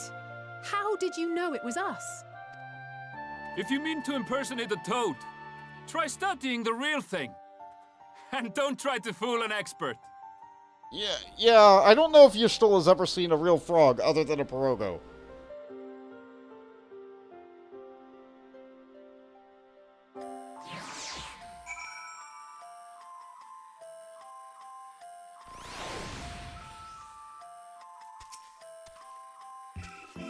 Our toad performance needs work, apparently. We have to pay more attention the next time I see one. I suppose we should have known the cleaner who specialized in animals procurement would not be so easily deceived. Yet he seemed inclined to put his trust in us all the same. More importantly, perhaps we've discovered a new piece of the puzzle. This momentous duty the Forum agent mentioned. Sharleyan has been called to action, the Tlalophaloid Declaration was the catalyst. Whatever charge they hope to fulfill, they dream of sufficient import to disrupt all of the routers, not to mention the ignorant Eorzea's plight for aid. Should have gone with earthworms. Yeah, you're not wrong. It would have been a lot easier to hide. But at the same time, would we have even made it to a meeting point on time? Like movement speed versus concealment. Ultimately, we needed Grahad as Vanish spell. Absolutely superior to Y'shtola's transformation spell. Every day of the week. If we happen to cross paths with Anvil again, I should like to thank him properly. A guide of sorts. Alize, staring off in the direction of Erenville, departed, a thoughtful look on her face. What duty could warrant a direct involvement in the Forum and a commitment to its resources? Judging by what we had just heard, none of the gleaners were offered any kind of explanation. At this point, it seems abundantly clear that I will learn nothing new by pressing them further. We should head back to Y'shtola and Kyle for the moment, see what they think of this. Dude says, okay, but I can't point out, it wasn't an expert that we were trying to find. That's true. That's true, we're just trying to deceive the Forum guy, not Erenville, necessarily.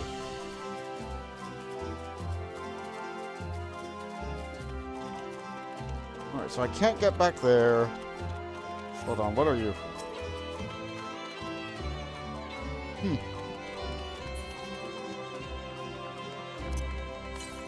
Gotta get my experience buff on. I've been neglecting my experience buff this entire time. Admittedly, this only helps me with, like, what, combat experience? And I've not really been doing a lot of combat today.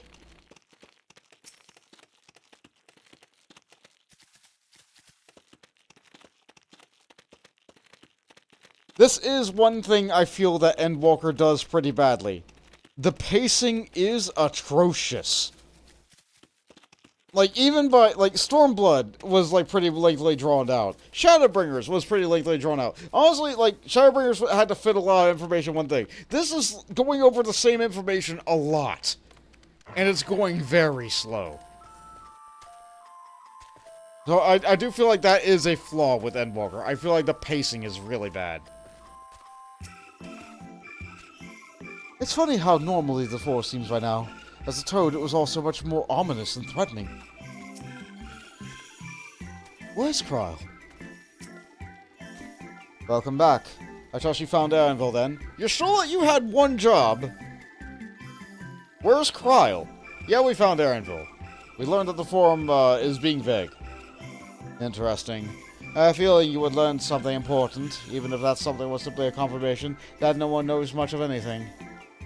We should share this with Kryle, then discuss how we'd like to proceed. Assuming we find her back at the farm. She was behaving oddly, so I bade her return the rest there. Perhaps not the best decision in hindsight. Would you mind checking near those flowers she was entranced by? The rest of us can survey the more distinct areas, just in case you decide to wander. Yeah, you're such a bad guy, Y'shtola! Ugh.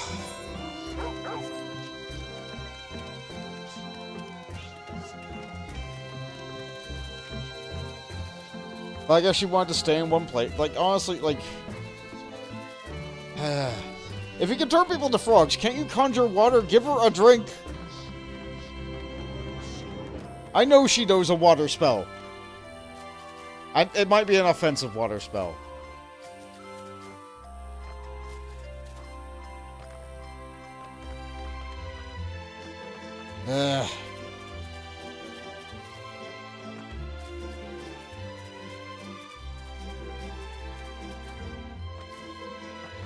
Up we go.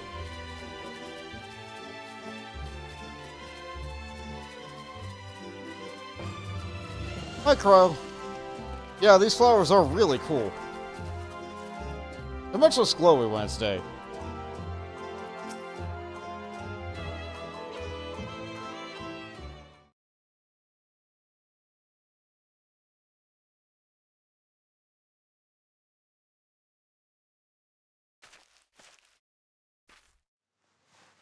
You doing okay? I have a pizza. Why'd you pick one?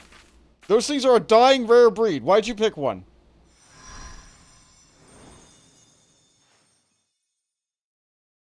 You cast it black? For you. The spell will keep it from wilting. Oh, okay, but, like, you're still, like, killing off an endangered species here. She said you would need it for the journey ahead. Oh, right, you have the Echo, too. So, Hydaelyn? Will you speak with her now? I cannot hope to match Minfilia's clarity, of course, but... Oh, yeah, that is a thing that you can do. You can, I guess you can try to be a speaker, sure. Yeah, okay. Mom's trying to call. Go ahead, be the phone.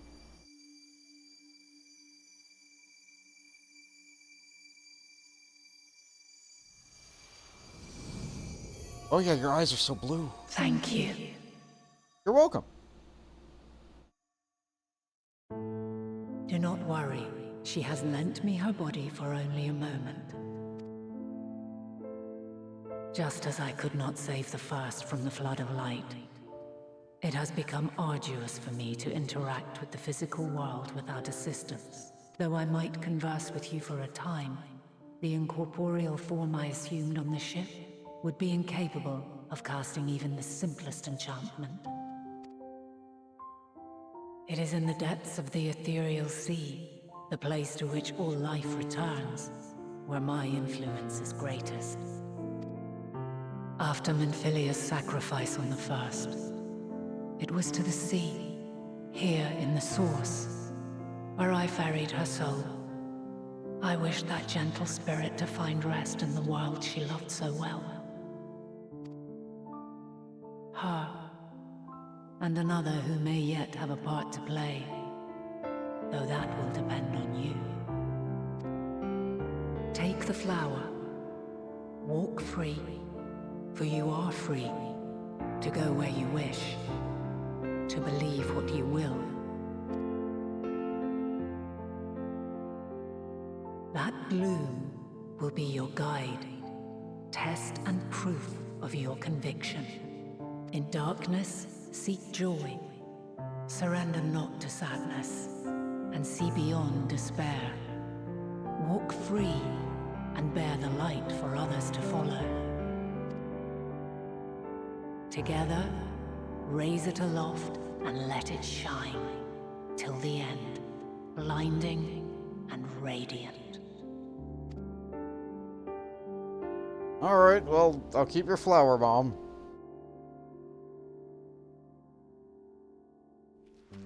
Oh, Corral, oh no! Alright, you need a pizza stat. I have like 5 in my bag. That was all too brief. Already she seems so far away.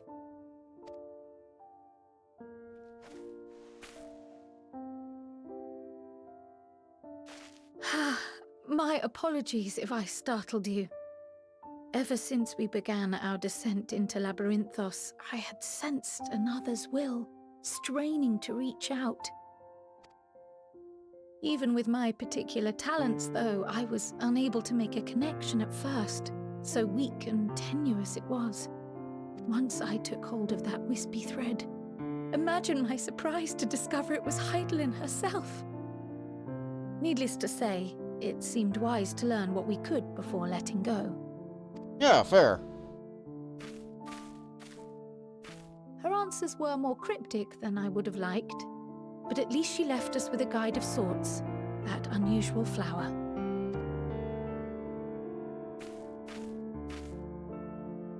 Yes, we are definitely making progress. Somehow, I guess. You can't be serious! We've done nothing wrong! Oh, it sounds like we're getting arrested. Here we go!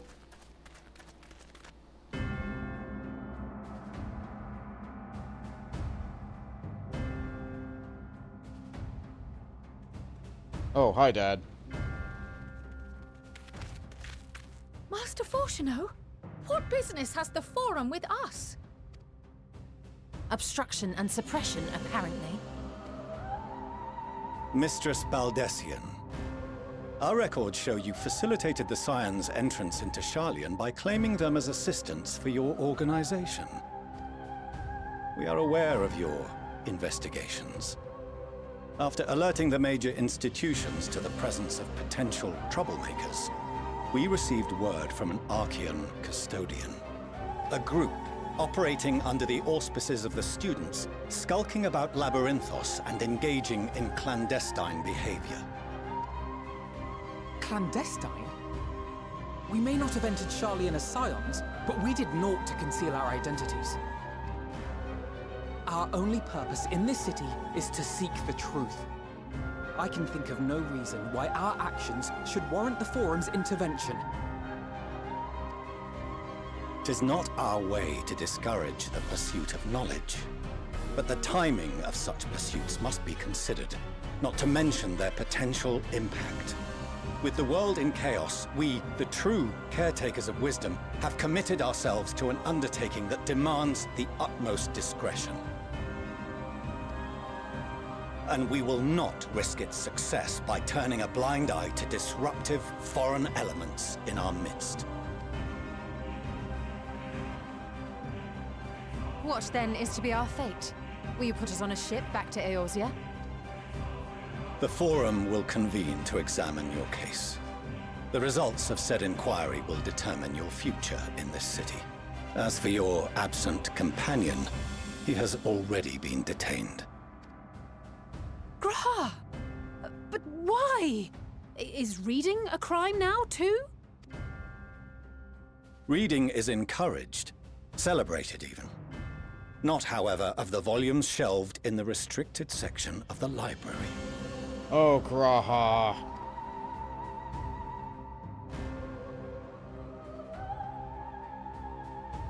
Refusing to comply will only make matters worse. Let us instead treat this as an opportunity to open a dialogue with the Forum. Yeah, okay. You take the lead. Silence is often one's best defense. I would advise against prolonging the proceedings with frivolous discourse. But enough. This is not the place for debate. The rostra await.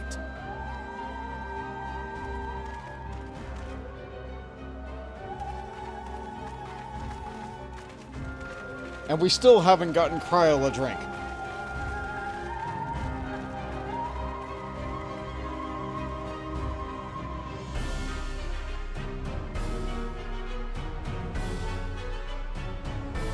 Getting caught up on chat after all that, Ticketmaster adds that your Stola could just use a really weak water spell to provide water for drinking. Jade says, "Boo this man, boo!" and silences compliance. Yeah.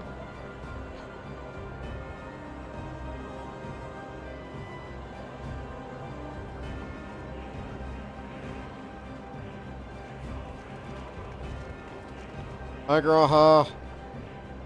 Sorry that you... Forgive me. I was careless. Yeah. You probably should have had some backup. We shouldn't have left you alone. We would have been detained regardless. This way, at least, we managed to stay together. I trust your time within the Forbidden Archives was well spent.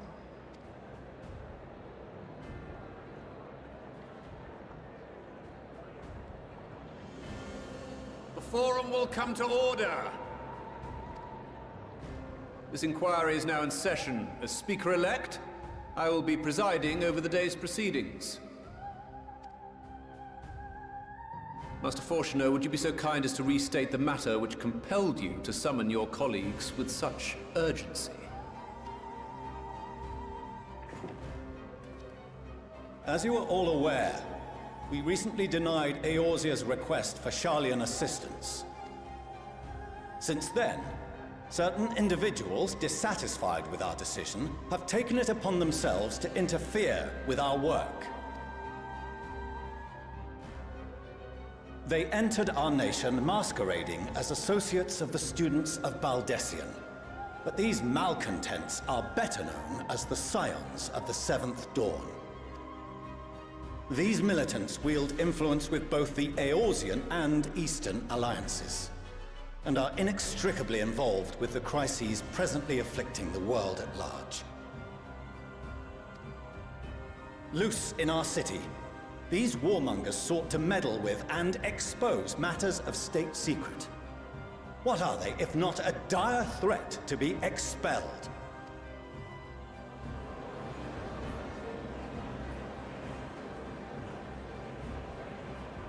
Oh, she's You without have her hood. tarnished the good name of the students. Galuf would be ashamed. Oh, don't hit her while she's down.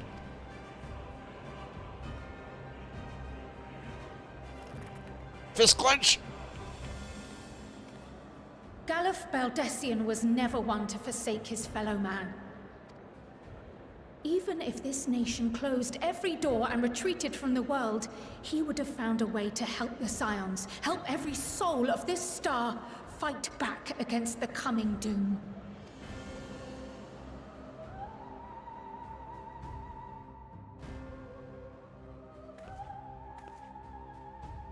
A terrible enemy stands poised to lay waste to all we hold dear.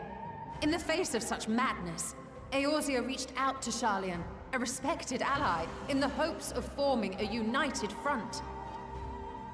Was your curt dismissal truly the best you could offer? Or are you so preoccupied with your momentous duty of an age-long past that even the end of the world is unworthy of your attention?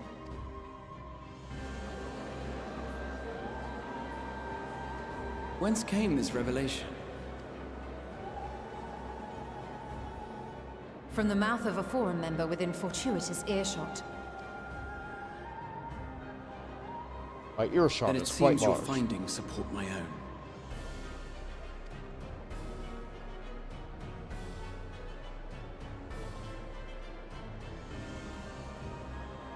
The reason I visited the restricted shelves was to study records of the Forum's policymaking process, to better understand the historical trends underlying their most major decisions. At first glance, the positions of neutrality in war and the accumulation of knowledge above all else appear constant and consistent, the unchanging pillars of Sharleyan society. And once upon a time, I might have left it at that. These days, however, I am more attuned to the subtleties of governance, and so I noticed something odd.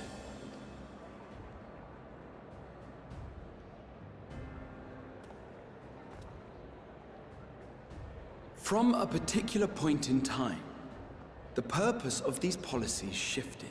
Yeah? No longer was knowledge preserved for the benefit of society. Rather, society was to be gradually reshaped to ensure the preservation of knowledge.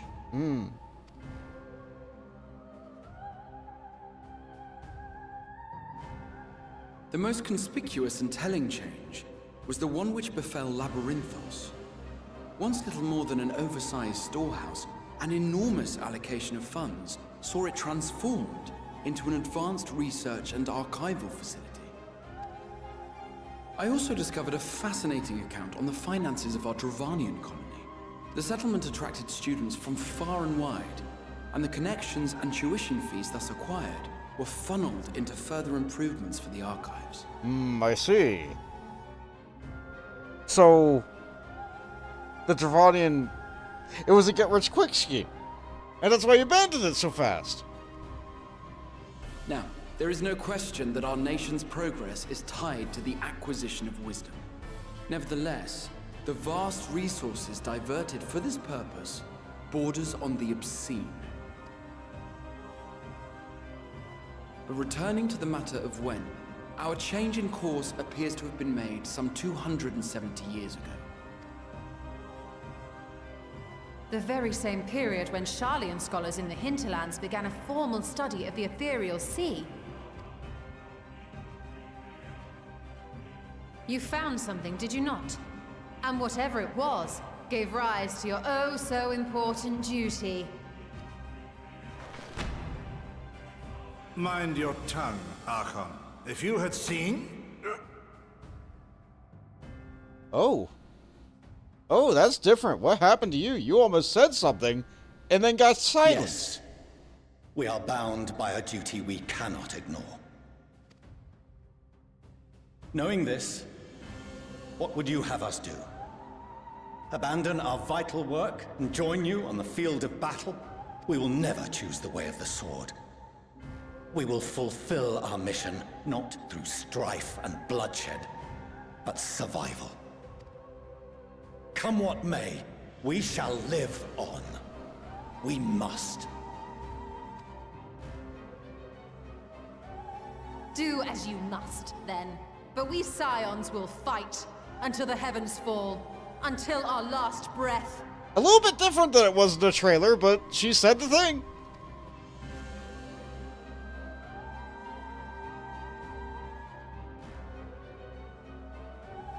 Such misguided zeal.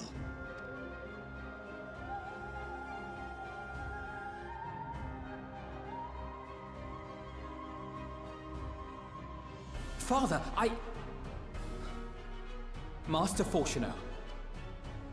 I fail to understand the stance you have elected to take.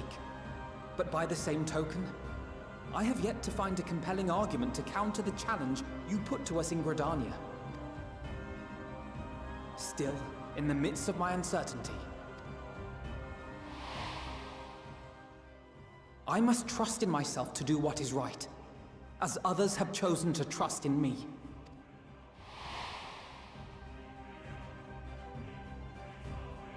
So I will continue, as I always have, weighing the consequences of my every action, and allowing my hope for the future to inform my decisions. That's quite enough. Have you all forgotten the reason for this assembly? What is that guy's name? Monteshane. Monteshane, that's a good name. Skolok Monteshane. He's the head of the studium and an old friend of my grandfather's. I'm really glad that she said the name immediately if I couldn't have deciphered it. Thank you, Monteshane. Old friend of grandfather's. Okay, we have one friend in the forum. Honestly, every discussion devolves into some interminable debate. Terrible habit. Let's return to the topic at hand, Getting caught up on chat now. Hi, Lecrazar. It's going pretty good today. I thought I would be getting more done in Endwalker than I had today, but I forgot how terribly paced the game was. So, we're not even through the first 2 tutorial quests of the expansion. And I feel like I'm going to have to end stream before I touch the other one. But we're making progress, and progress is progress. Syndicate Master adds, such misguided zeal. Geez, does that sound like something an Imperial would say? Yes, it does. By their own admission, these Scions have resolved to fight alongside the Eorzean nations against the doom which swift approaches. But there exists no evidence of an attempt to incite our citizens to do the same. Furthermore, while our decision may well have been the correct one, we cannot simply bull our way through these disagreements without inviting doubts or objections. Put yourselves in their place. Who among you would leave a tome unopened if an elder forbid you read it with no reason given? No. If we're to quell further discontent, then we must conclude this matter with a fair and even hand.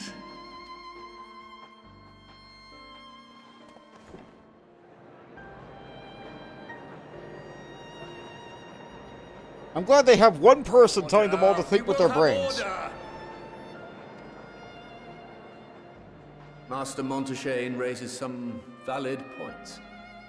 Keeping such concerns in mind, I propose we enforce the following measures. Until further notice, the students of Baldesion are to cease any and all activities within the domain of Sharleyan. You will also refrain from any further investigation into the Forum's decisions and duties. Failure to comply with these restrictions will result in the immediate expulsion of your Scion associates. Let us put this judgment to a vote. All in favor, raise your hand. Rather than raising hands, why don't you guys color the little lamps in front of you? That would be easier to count. Probably.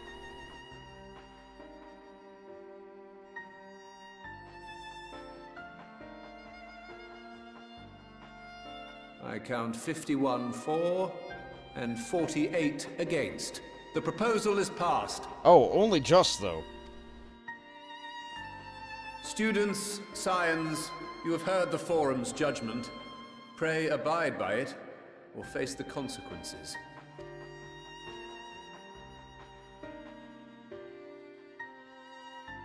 Honored members, I thank you for your time. This inquiry is concluded.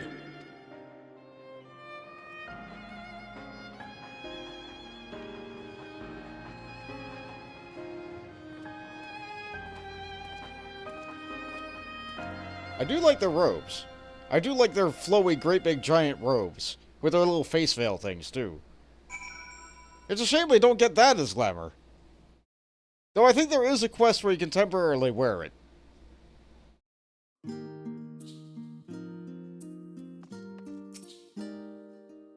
You may encounter some raised eyebrows, but do continue to claim the students as your sponsors whenever your need arises. I believe in the guiding principles of science, and I know my grandfather would have as well. My father may be right, that I'm still gripping the dark for answers, but I need him to know that I have never stopped searching. I owe that much to Arnvold and myself. Thank the gods for a scholar like Martin Lane. I was absolutely loathe arguing in circles. I apologize for the trouble I've caused you. I was pondering the significance of what I had just read, and I left the restricted section, and knocked over the security mammoth on the way out. I promise to be more vigilant next time. Well, at least we've been allowed to remain in the city, and our endless investigations have not been in vain. As we know, this mysterious duty of ours began in what the Forum discovered in the Ethereal Sea. And our freedom so sorely curtailed, however, we will struggle to learn aught more of substance here in Sharleyan. We shall have to think very carefully about how we are to proceed from here. The State Visitor. Alize has a look of dissatisfaction.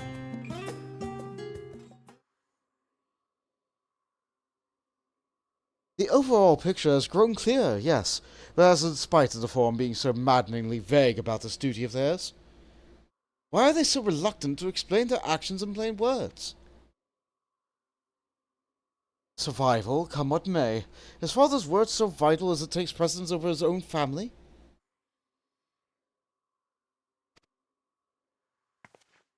Alphino, Alize, it's you! When I heard you'd been dragged to the Forum, I came as swiftly as I could. I'm so very glad they allowed you to stay. Mother! That's her! It's Mom! The other Mom! Alpha Mom! And Ellie Mom! With the Alma haircut! Amelia and Slavier, at your service. As you fine people might be the Scions of Seventh Dawn, how lovely it is to finally meet you.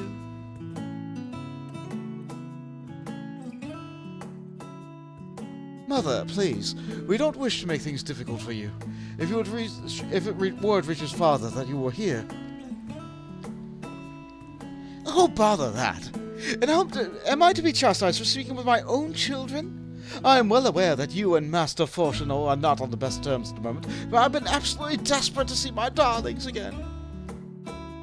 You will come by the house, won't you? I have gifts waiting. The timing couldn't be better. As matters stand, we shan't be going anywhere until we discuss matters with Thancred's group and reconsider our options. Go visit your home. We'll be back to the Annex when you're ready to rejoin us. I'm not sure Bond, what do you think? Oh, Bond! The Bond McHammer! What a splendid day this turned out to be. Champion of yours, I insist that you join us. Okay, girl. But now that we think we got it, not for my own benefit, but should my husband return to find you enjoying our hospitality, the servants will be made to suffer the consequences. Bond, if you'll be so kind to escort my children to the estate.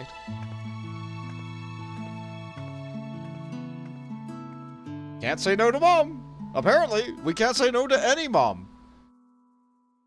And then there she was gone, and with her any opportunity to protest. Kryle's having a great time, at least. Indeed. The matter is settled. Enjoy yourselves, you three.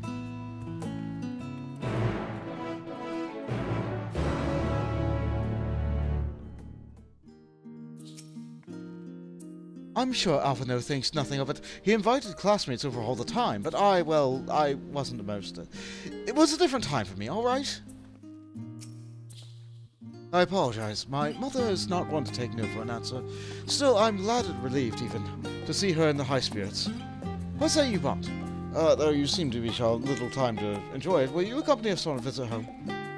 Sure. Fine. If we're going, then let's get it over with. But be sure to stay in the entrance hall. No peeking into our private chambers. Thank you very much. Why ever not? Your room was always perfectly neat and tidy. Everyone has things they'd rather keep to themselves, don't they? Cherished memories. You couldn't even bring yourself to throw away childhood toys. I mean, never mind. The real estate is right this way, right? Straight down the stairs. Come on. Alphino as Alice now are accompanying you, not as frogs this time. Keep it out your side to proceed. West objectives, yada yada. This is now the, what? This is the 4th time they're doing this expansion? No, you get Alice 100%. You'll invite a friend over to your house, but you don't want to let your friend into your room. I probably should have just taken the stairs. You know what? We're gonna look at the dialogue on the bridge. But first,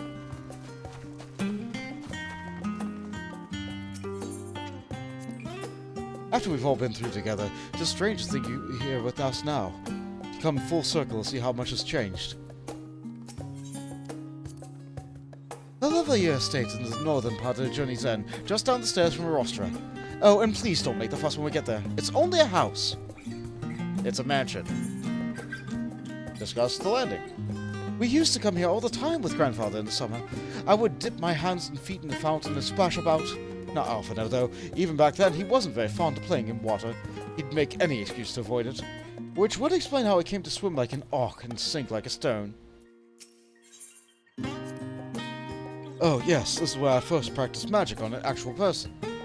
Alice had fallen, you see, and scraped her knee quite badly, so I tried casting a simple restorative spell I had only just learned. Oh, she smiled when the wound closed, enjoying relief. That was, I believe, the very moment I chose the healing arts as main subject of my studies. You know, and not carbuncle summoning, right? Yeah, yeah.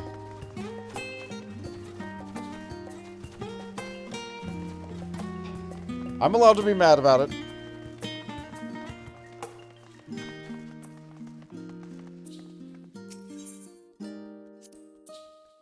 When Alice and I were little, this bridge was as far as we were permitted to wander alone.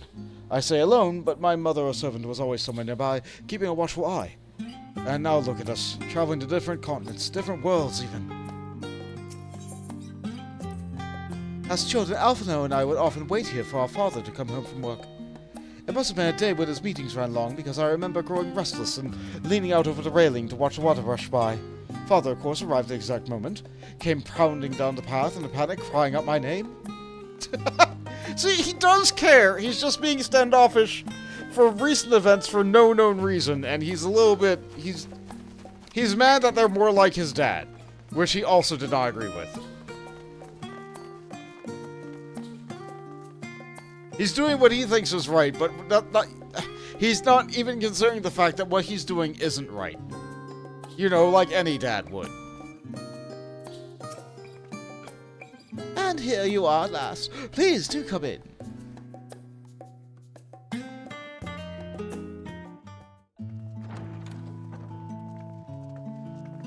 Is she voiced here? Wow, they have a lot of butlers. Welcome home, my lady.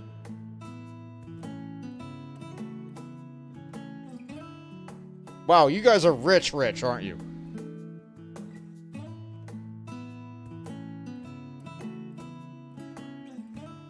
Thinking of Alphino's spending habits, we kind of already knew.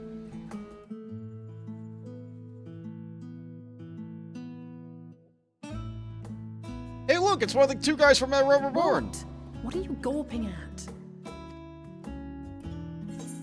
House Levailleur is in all of its grandeur. Scion headquarters must seem squalid indeed, or just admiring the craftsmanship. We are a crafter. I'll say this. I'll say this because you said this like a long time ago. I'll have you know I'm quite fond of the Rising Stones. Now. Lord Fortuneau is not to hear of this visit. And I should also like the children to have their gifts, ere my husband makes his return. As you wish, my lady.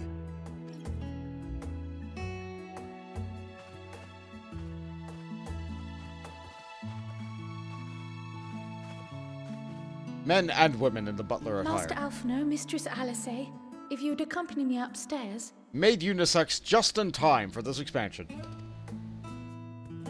We shan't be long. Alright, you guys have fun with your gifts. And I guess you're just leaving me here with your mom.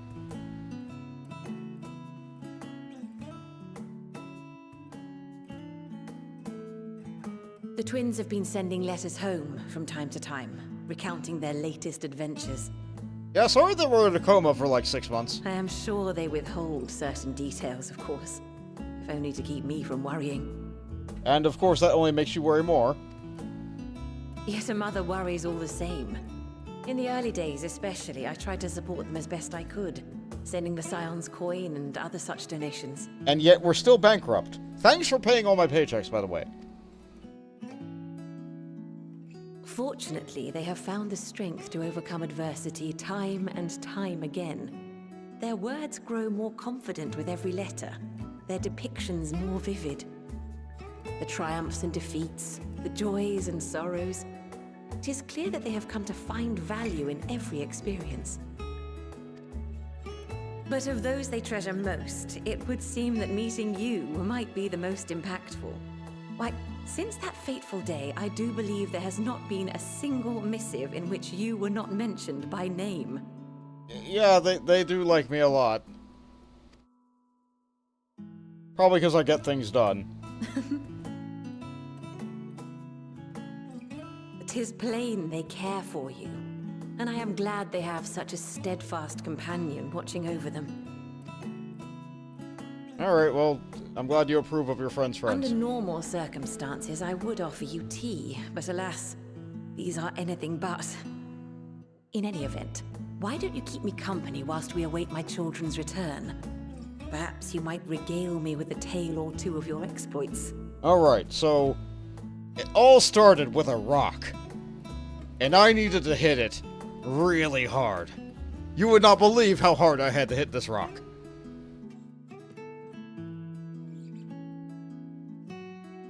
And then, you won't believe this, there was an even bigger rock.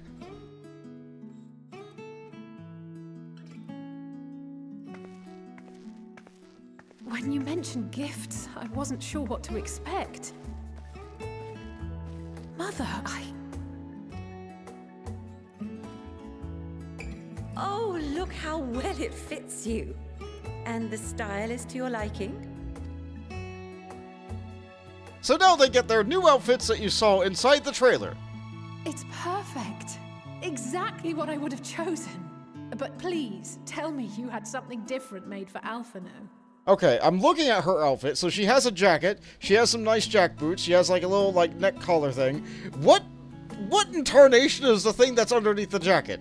Is it like a unitard? Like what is that? What is that outfit? I don't... Naturally. You are hardly little children anymore. It looks like a onesie. Yeah, I agree, Jade. And Syndicate Master said, I'm reminded of the Killer Croc from the Batman anime series. And then I threw a rock at him. And while I shall miss dressing you in those precious matching outfits, I must respect the individuals you have grown to become. See? Good mom. Good mom. I also like that this mom's already adapting and evolving into grandma already. Look, she's wearing a doily around her neck. See for yourself.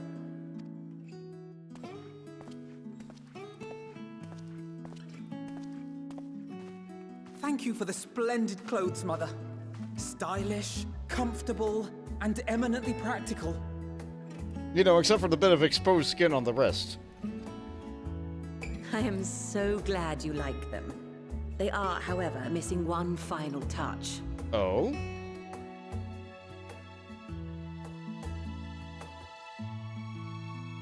If you'd allow me, Master Alphino.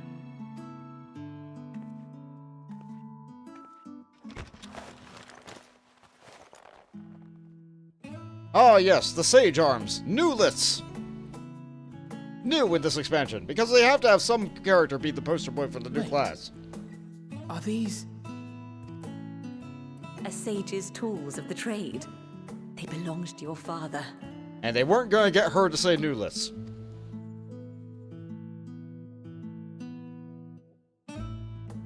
Though he may as well be chained to his desk these days, as a student he was often called upon to venture into the field. He wielded those armaments, both to heal and to harm in no few battles. None so fierce as those you two have braved, perhaps, but battles nonetheless. So now Alphino is a full class. But there's a problem. Alphino doesn't know how to play his class, because he's only ever been an academician his entire combat career. Thus did I pull them out of storage, to show you that he was not always the man who stands in vehement opposition to you now. And also because it would be a terrible waste of ridiculously expensive House Leveilleur commissioned artistry. And there's the wink.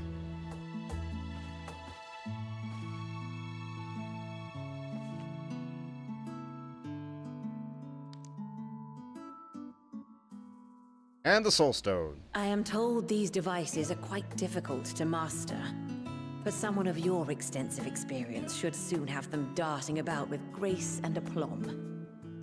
May the wisdom in that crystal serve you well. And please, try to find common ground with your father, that you might come and go without need for this awful subterfuge.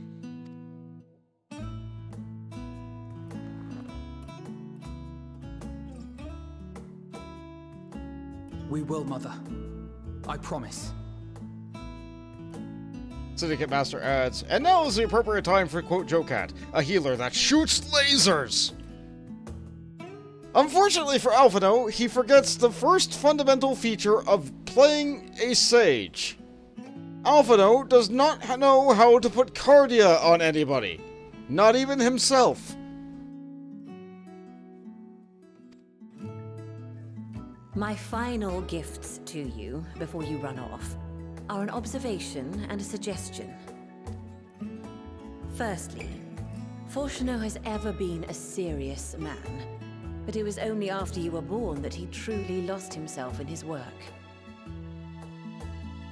So if he's talking about survival, he's focused on survival because he has to make sure that his kids survive. He cares, he's just not great about it. I may not know the Forum's inner workings, but I know your father's. The timing of that change in him holds some significance. Secondly, do not seek to best your father with words. Far better that you simply show him. Let him discover the merit of your actions, after they cannot be undone. Yeah, that's the way to do it.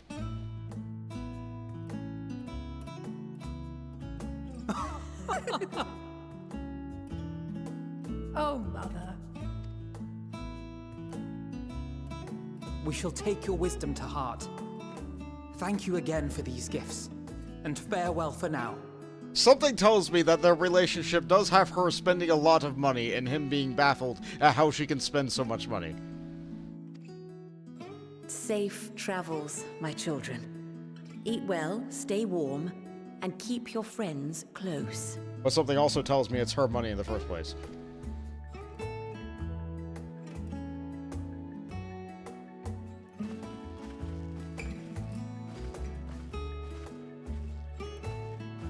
Better to seek forgiveness than ask permission? Yeah. Good policy. See, like, not very many people like their dad, understandably so. Nobody has anything bad to say about Emilius. Emilius is a good character who is genuinely good. High horse.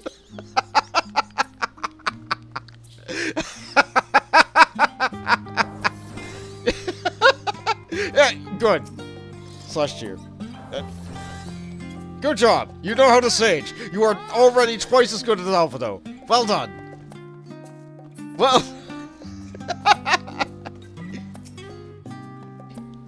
And that was that. Only the gods know when we'll be back again. Thank you for indulging Moses' request. I can see it meant a lot to her. And I shall refrain from inquiring as to the content of your private conversation. Our visit was all too brief. For now, however, will have to suffice. With these tokens of home that we carry with us, these gifts to help us remember who we are and whence we came. But enough of the sedimentary. Let us return to Annex and rejoin our companions. The sentimentality, not a sedimentary, that's rocks. Did you have a discussion about rocks? Yes!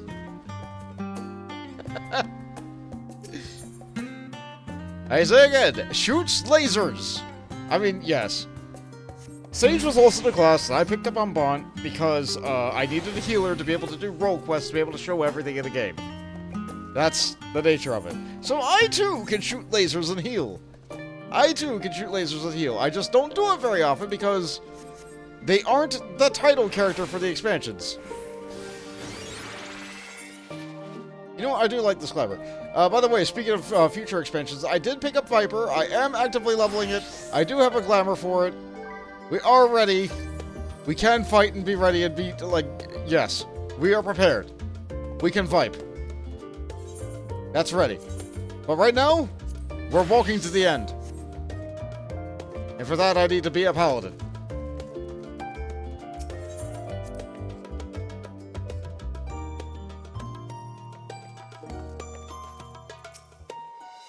Don't think for a moment that I'm jealous of Alphino's new weapons. They're far more suited for him than me.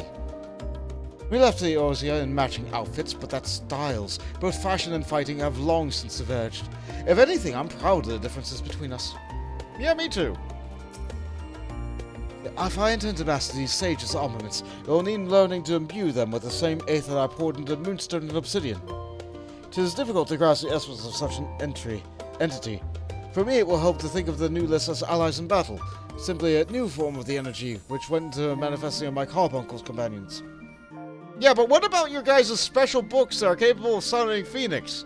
Given to you by your grandfather, after the whole, like, Bahamut thing, right? Yeah, you know, the Phoenix. You know, like, your matching books. Where did those go? Where are your heritage books? No? Disrespecting your grandfather like that? Okay, fine, whatever. Now, if only you were allowed to have different hairstyles. I mean, the sword came from the book. No, she has the unicorn horns that Urianger gave her now. She doesn't have the book sword anymore. For us to feel responsible for the schism in House Levea would be sure hubris. After all, we are merely on the outskirts of what is essentially a family affair. But yet neither we can claim the indifference of strangers. To hear their mother welcome them so warmly was a joy and a relief. As curious as I am to learn the truth of this duty, I wonder what else the Forum is hiding. A calamitous secret whose origin lies in the ethereal sea. Duplicity aside, however, I do not mean that Master Fortunal means us ill. Even the harsh words he had for his children stemmed not from anger, I think, but desperation. Enjoyed your time at the Liviers, I hope? I would ask how the twins fared, but our new outfits tell the tale. I only hope that we can help them reconcile with their father, that they might return home one day and their heads held high. In the meantime, we edge ever closer to the secret the Forum has tried to hide. The flowers bequeathed to you by Heidelin is sure to guide us in our times going forward. I'm confident that once you've scoured the situation in Thavnair, we'll be well equipped to plot our next move. It's wonderful how the goblins in love can so easily change one's whole outlook. I remember when I was still coming to terms with my talents in the Echo. Just being wrapped in that robe my grandfather gave me somehow made everything less daunting. Yeah, and you also look good without your hood on. You look good with your little bob. Your little, like, curly hair thing. It's not a bob. Bob's an entirely different hairstyle. She has the front little hair twirly thing and also a ponytail that goes off the side of one side of the head. Not the other side. I don't know what hair is called. I have no idea. Anyway, we don't have time for dads today. There is no way I can get the dad section done in 30 minutes. Absolutely not. Absolutely, there is no way. I was hoping, like, I had, like, a plan. I was like, okay, I should be able to do, like, I should be able to do the seasonal event quest in a half hour. And then, you know, like, if it's anything like the beginning of Shadowbreakers, I should make it to the first dungeon at the end of the first stream of the expansion, right? I should be able to do that. No, my estimates were way off. I forgot how slow the beginning of this expansion is. And I don't feel like the speed ever really ramps up, so it's going to take us an age to get anywhere in this expansion, unless I devote more time to making longer streams for this, which I can now. It sounds like I'm not going to be working Fridays for a foreseeable future, so maybe, just maybe, I can kick the start time all the way back down to 4 o'clock.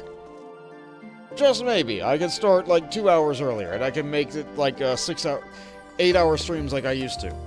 Which means maybe I might need to take a break in the middle of the stream to eat a dinner or something. I don't know. But that's a lot. What can I do with another half hour? Well, you know.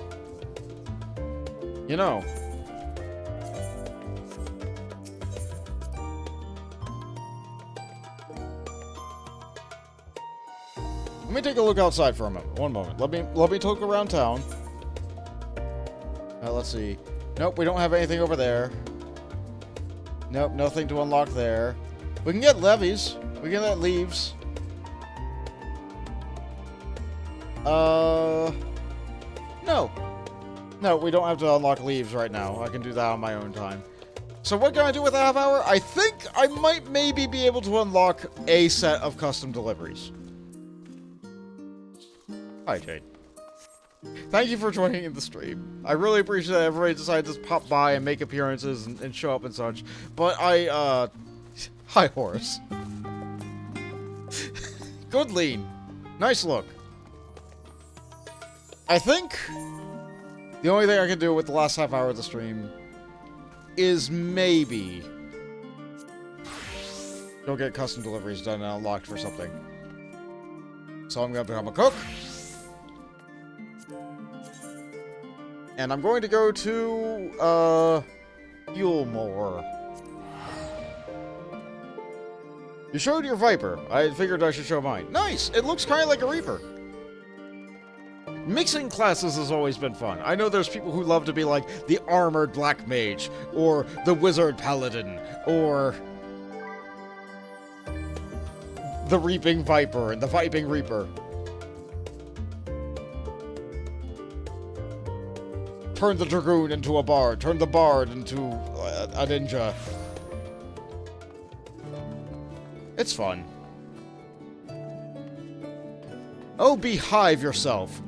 Here we go. You remember Shir? All the way back in Shadowbreakers? The blue-haired guy? Here we go. Most of your armor set is the first tier. DD 8-man raid drops. Oh, the light heavyweight stuff.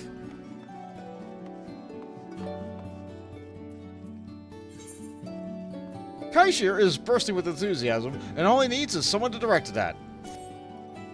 Don't you have a moment? I've been waiting to have a word with you. Is it true you're an expert culinarian? Yes. That's just one of my many, many talents. Huh, is there anything you can do? Alvaro said she'd been dealing with the boutique of splendors and all. It's not just anybody can do that. Anyhow, I asked because I was hoping to get your help with something. We have a project of mine as it goes. Since I decided to stay here in Yulemore, I've been trying to find ways that people help me contribute to the future of the city. Thing is, I've never learned a trade or nothing like that, so I'm struggling to come up with an idea. After a lot of thinking, I put my time together, a decent plan. It would do with your professional opinion and maybe a bit of help. If you're up for it, what do you say? You can count on me. It's a good cause, I promise. I've asked a couple of my old mates to meet outside the beehive, so let's see you there.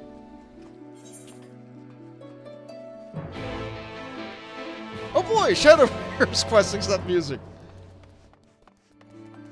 Actually, looking again, it looks to be more like gear you can buy with the aesthetic tomes. Oh, I see. It still looks very reapy.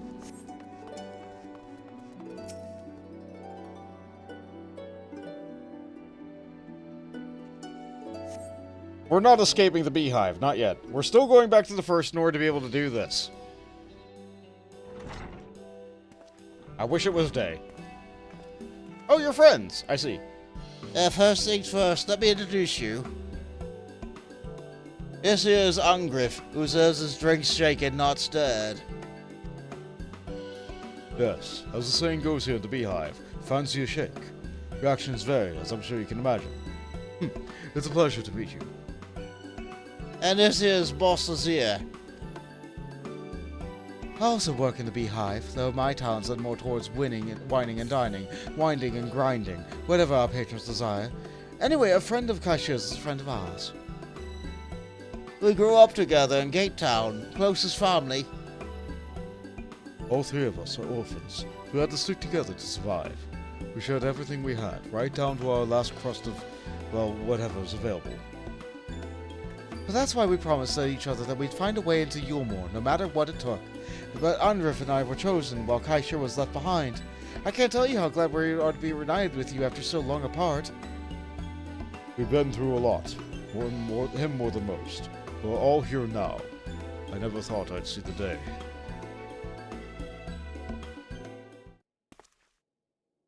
What's the problem?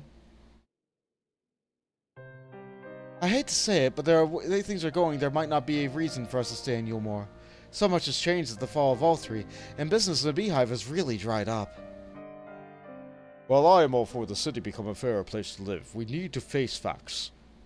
At this rate, places like the beehive will struggle to stay afloat. If we were to be let go, the chances of us finding similar work here would be slim at best.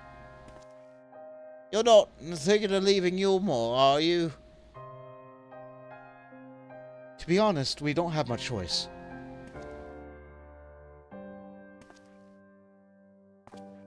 Whoa, whoa, whoa. I said I'll sort something out, didn't I?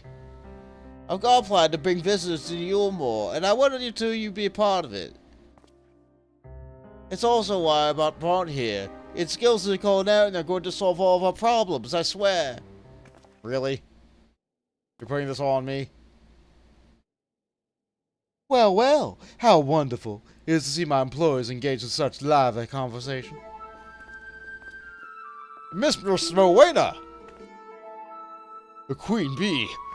Sorry, sir, I'll get back behind the bar.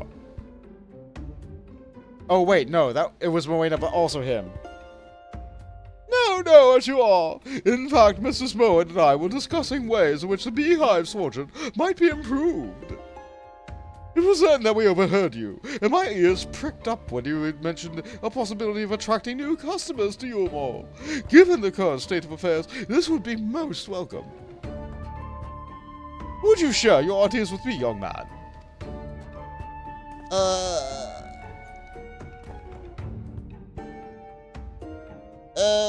I ain't a businessman or nothing, but you'll want to excuse me if I'm off the mark here, but, seems that under Volthree, Yulmoreans forgot what it meant to actually work for a living, and most of the old industries disappeared altogether.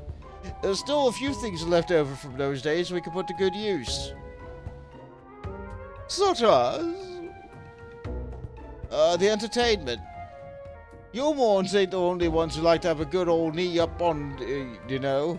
If we open up the city of final pleasures to visitors, we'll be breaking into Gil.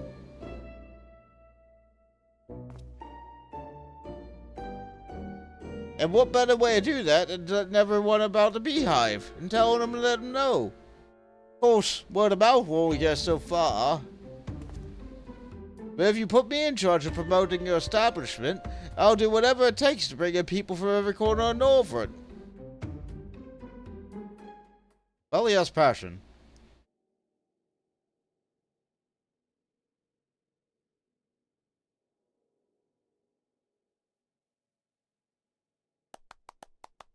Well, she likes it.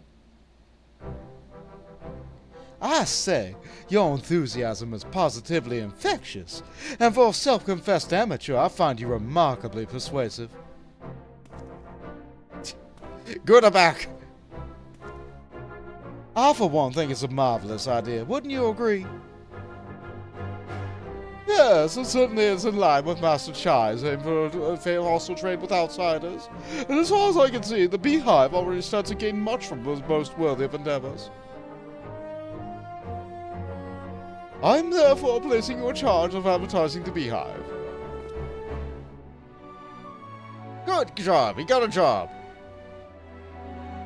Since I have a vested interest in this undertaking, the Boutique Splendors will gladly grant rewards for bringing much-needed custom to our doorstep.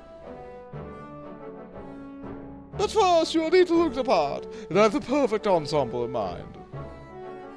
In the meantime, I would have the two of you resume your duties. When the time comes, I should like you to provide assistance in any way that you can. Our knowledge and expertise are Kaishu's disposal, sir.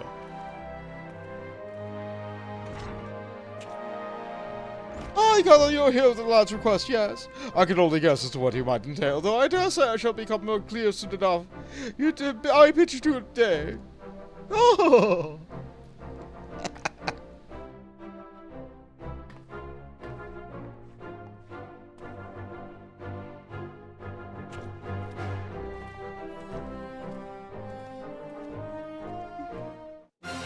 This is the Good Master has... Which reminds me, aren't we supposed to be swapping a new tombstone soon? Yes!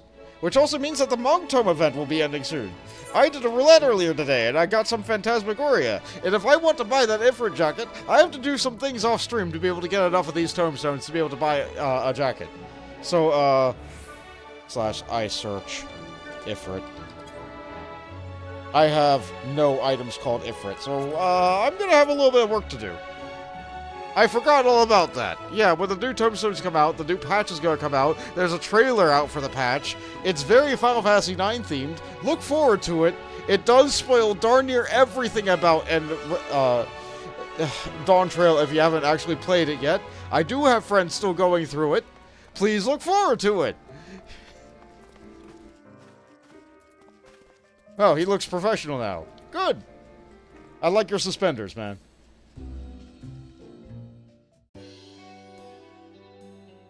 But when they get the new tombstones, the old tombstones will get retired, and all that gear will be available for nuts from hunts. I'm surprised you even recognized me in this getup. I have to tell you, I ain't used to wearing anything like this. It suits you. It's good. Still, if I'm to advertise a place like the Beehive, I suppose I got to look the part. Not that this really matters for our first task, though. While I was getting measurement for my outfit, I was thinking of how we could convince everyone to come and spend their hard-earned coin in the Beehive. Rather than shouting from the rooftops, it'd be a lot easier if we gave out flyers everywhere. Ain't just talking about a handful, though. I'll need hundreds, and that means I'll need paper, ink, and something to print them with. The last one's trickier, but I'll speed things up like no one's business. You think you can make those for me? I'm a culinarian. There's one other thing. Oh, right, payment. Well, if I had expected you could do it for free, I'll get you scripts and whatnot for mowing. So I'll send them a few your way. That sound alright to you? Yeah. Thanks, I owe you one. I will once everything's been sorted out. All you have to do is bring me your stuff in the flyers and I'll take it from there. You're being paid so far with blood tomato salad and mushroom saute. We've done this cool custom delivery thing before.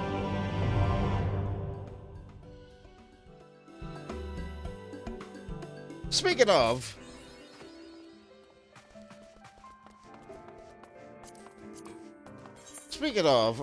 let's see. Custom deliveries. Okay, sure. Yeah, technically it came out before L2 Charlie.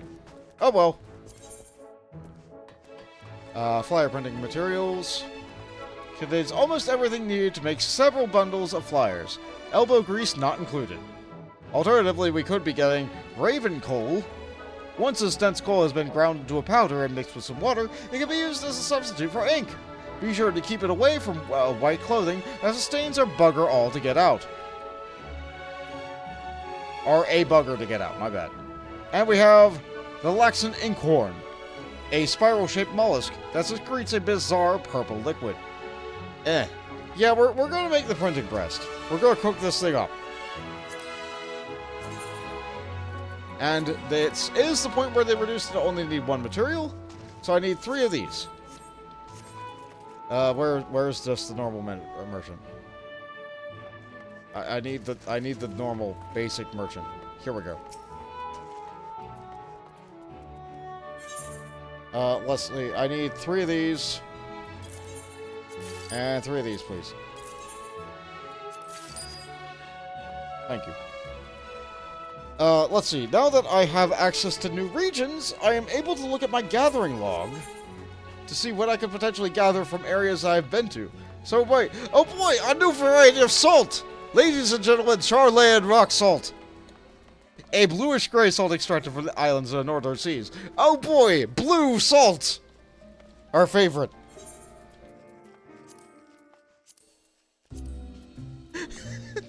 I'm allowed to be excited by the little things, okay? Let's see. Where's the button that gets it done? Here we go. Train die. And groundwork. Let's move groundwork down here. Easiest way to level up class. Find a low-level custom delivery person. Train die. You get at level 80, unfortunately, so it's not really good for getting this. But once you get this point, you earned it.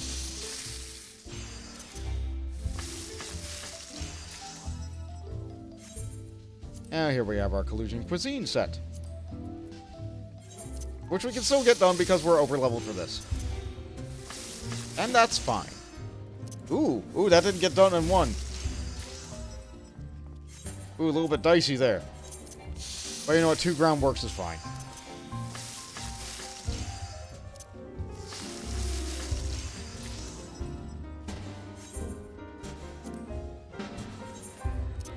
Salt with traces of copper. Yeah, perhaps.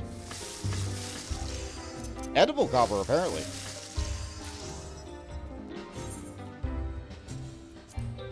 Alright, we're done making those? Yep, we're done. Okay, what else can we gather? We can get, Hydrarium sand, chloroschist, sheep fodder, pewter.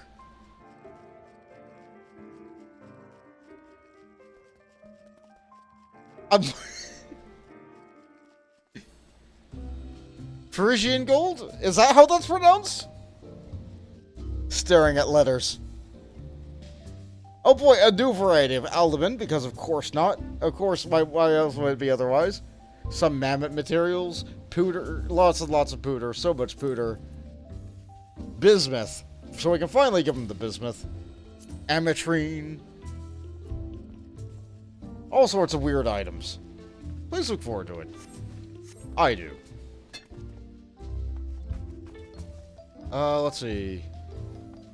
Right, Kashir. That's gonna give me a tutorial. Got everything? It gotta be perfect. Whatever you do will probably be fine. We already know how this works. We've done this countless times. You bought the stuff for making flyers? Let's have a look then. What the hell? I'm amazed. You're really taking it to another level with this. And we know how to do this. So we give them more. You brought the stuff for making flyers? Let's have a look then. We do this 3 times. The amount of experience does seem to be capped because we are over-leveled. No, it's not. We're just getting a good amount of experience. Wait, we got everything we need for the flyers. All that's left is to print them.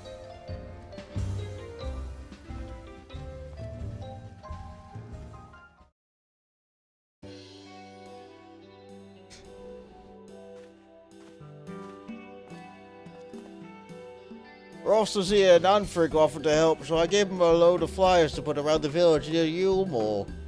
I even convinced the Queen Bee to lay us attach some free drink vouchers to them. No one in their right mind would turn down an offer like that. They're in a steady stream of new customers. Nice. Giving away a bit of booze is one thing, getting them to stay is another.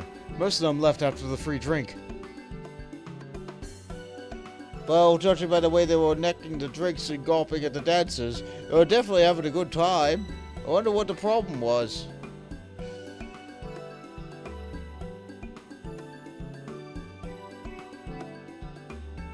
What I gather, those two over there are from Right. Maybe we should ask them what they think of the beehive. Alright. Let's have a look. Let's have a talk.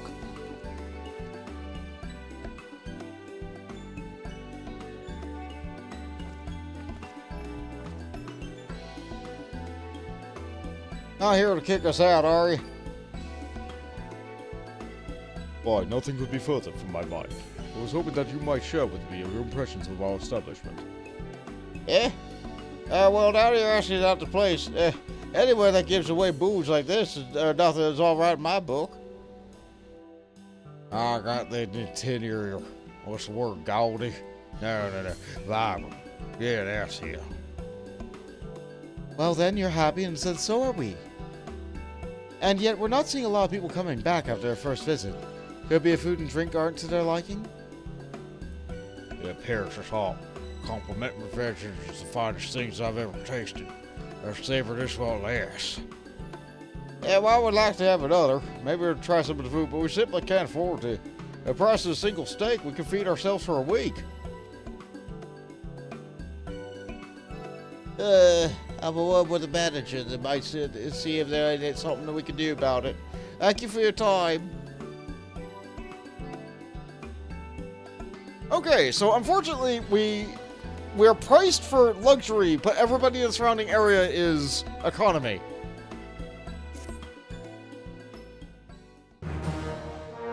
Shir now considers you a backer of the Beehive. That's not a bad title. And yet there is much more work to be done as the Beehive is continuing contributing to Yulmore's economy. To think of that, Shir has a new favor to ask of you.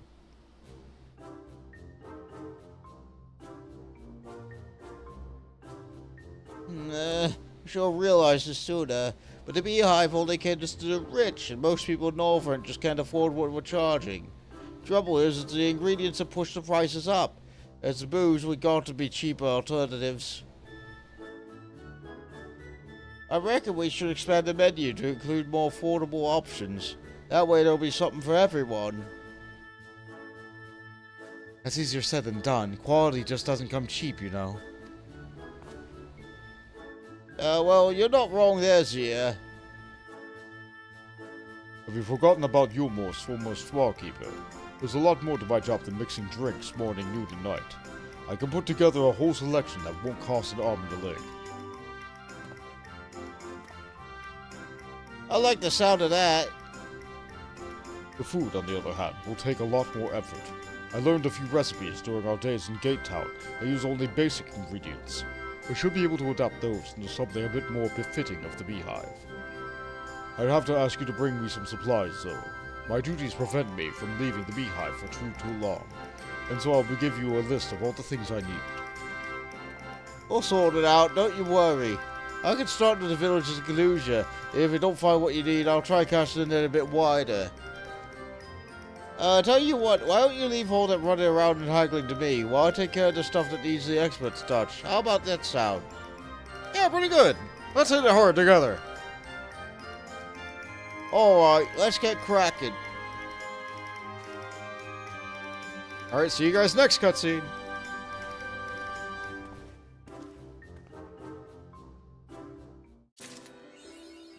As the Deliveries list is updated. How's the cooking supplies coming along?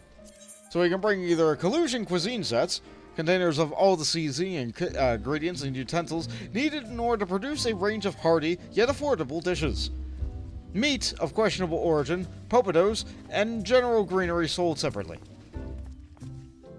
I don't like the general questionability meat.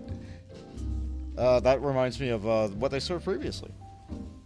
Amarang seasonings. This selection of rare varieties of salt and spices native to Amarang can be used to make a dash of elegance in a pinch, a class even the most unappetizing of dishes. And we also have the white oil perch. A docile freshwater wavekin that inhabits the plunge pools of the white oil rails.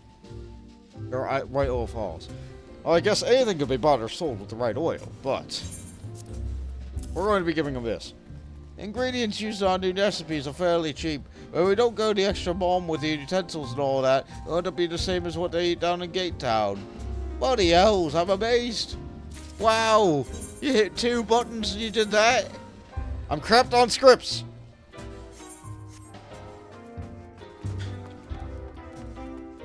Meat. Mammalian. Yeah. Yeah, you know, kind of like the, what did we catch earlier today? Marmots? Yeah, I mean, they're fit for consumption and they breed relatively quickly.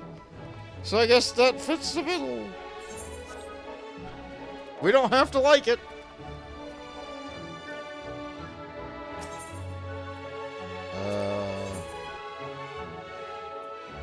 You know, I don't think I ever learned these. No, I didn't. So you know what? Okay, I need 50. Okay, that's Fieldcraft, though. Well, I'm never gonna get any of those books because I almost never do anything for gathering. Let's get gear. Do I already have access to level... I am already wearing level 80 gear, aren't I? Yes. Unfortunately, yes. I don't have access to level 90 gear yet. Well, where's the...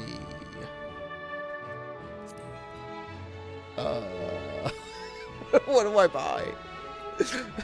This is the problem every time. What do I buy? I don't need these experiencing boosting tomes and manuals and stuff. I really don't. So, I guess more mozzarella. That's the plan. Here we go. Get cheese. I need more cheese. I gotta get more scripts of that. There we go. That's the plan.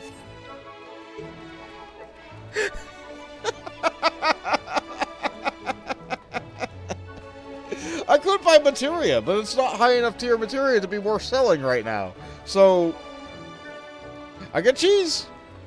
Yep, I'm getting cheese mills. That's right. Cheese. People will always want to be able to buy cheese in order to be able to make pizza. So I can always reliably sell mozzarella.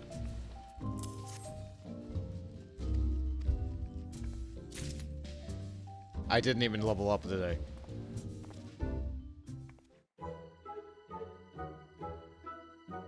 I knew it was alright to ask you for help. You really got an eye for quality and a skill to match. So I expect we'll both be kept busy in the days to come. Yeah.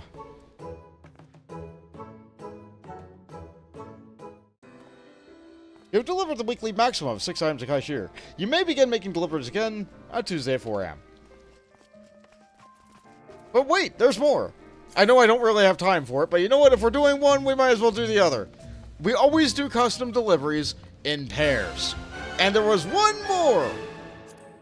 One more custom delivery person. Monhun has that cheese, man. That cheese naan. Yeah, it does. It does. It does. Actually, yeah, there is that other Monster Hunter that came out. Wilds. I talked about it previously. But I can't run that game on my computer. There's a reason that game has mixed reviews on Steam. Turns out it only works for 1 out of 3 people who try to run it on their computer. Which is why most people try to just run it on a PlayStation 5. Oh yeah, you know, a PlayStation 5. Really affordable and accessible. Yeah, no. So let's see, I should look for a quest that's accessible and doable as a crafter in this region. That's a triple triad match. I could have swore it started here. Where does the quest actually start? That's not it. That's not it. That's not it. I could have swore it started with, Wait, is he this expansion? Am I in expansion too early? For Akarog?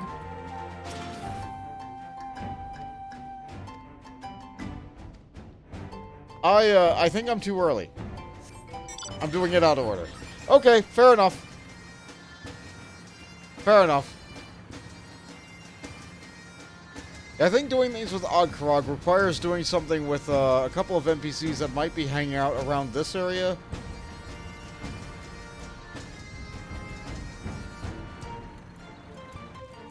But I don't see the quest to interact with them yet. Yeah, I also don't know where they are. Maybe they moved the NPCs once they got involved with the quest. Shame. Oh well. I'm talking out my rear. It's not ready yet. It's not ready yet. I'm not far enough in the game to be able to do that yet. So, Bob's your uncle. I have to wait to be able to do Krog later. Which is weird. I could have swore that there was another. I thought we would do these in pairs. Nope. Okay, we're just doing Shir. That's the only custom delivery person I'm doing anytime soon. So, we're ending at our usual time. Thank you all so much for watching and joining me today. I had a swell time finally getting to do Endwalker. I love its trailer. I love its music. I love playing Paladin. I'm going to have a great time playing this expansion. So you know you're going to be in for a good time, because if you enjoy me being happy and experiencing good vibes, with the exception of 3 points of the story, I'm going to be happy. At 3 points of the story, I'm going to be very sad and or depressed. So get ready for that. Content warning, sadness. So, I'm putting my hand on my forehead there. Thank you all for being here. Thank you all for choosing to participate. Thank you all for waiting to, like see what I'm doing. You're all great. That's the wrong one. That's the wrong one. That's not what I wanted to hit. This one. And I'll see you guys in 2 more weeks, because we still have to finish up Final Fantasy IX next week. As for what I'm going to be doing for... Hi there. As for what I'm going to be doing for Teamwork Tuesday, last Teamwork Tuesday, we had a bit of a, my internet service provider decided not to provide service. So, next week is going to be Mech Warrior. Next week is going to be Mech Warrior. See you all later. Good night, everybody. Good night.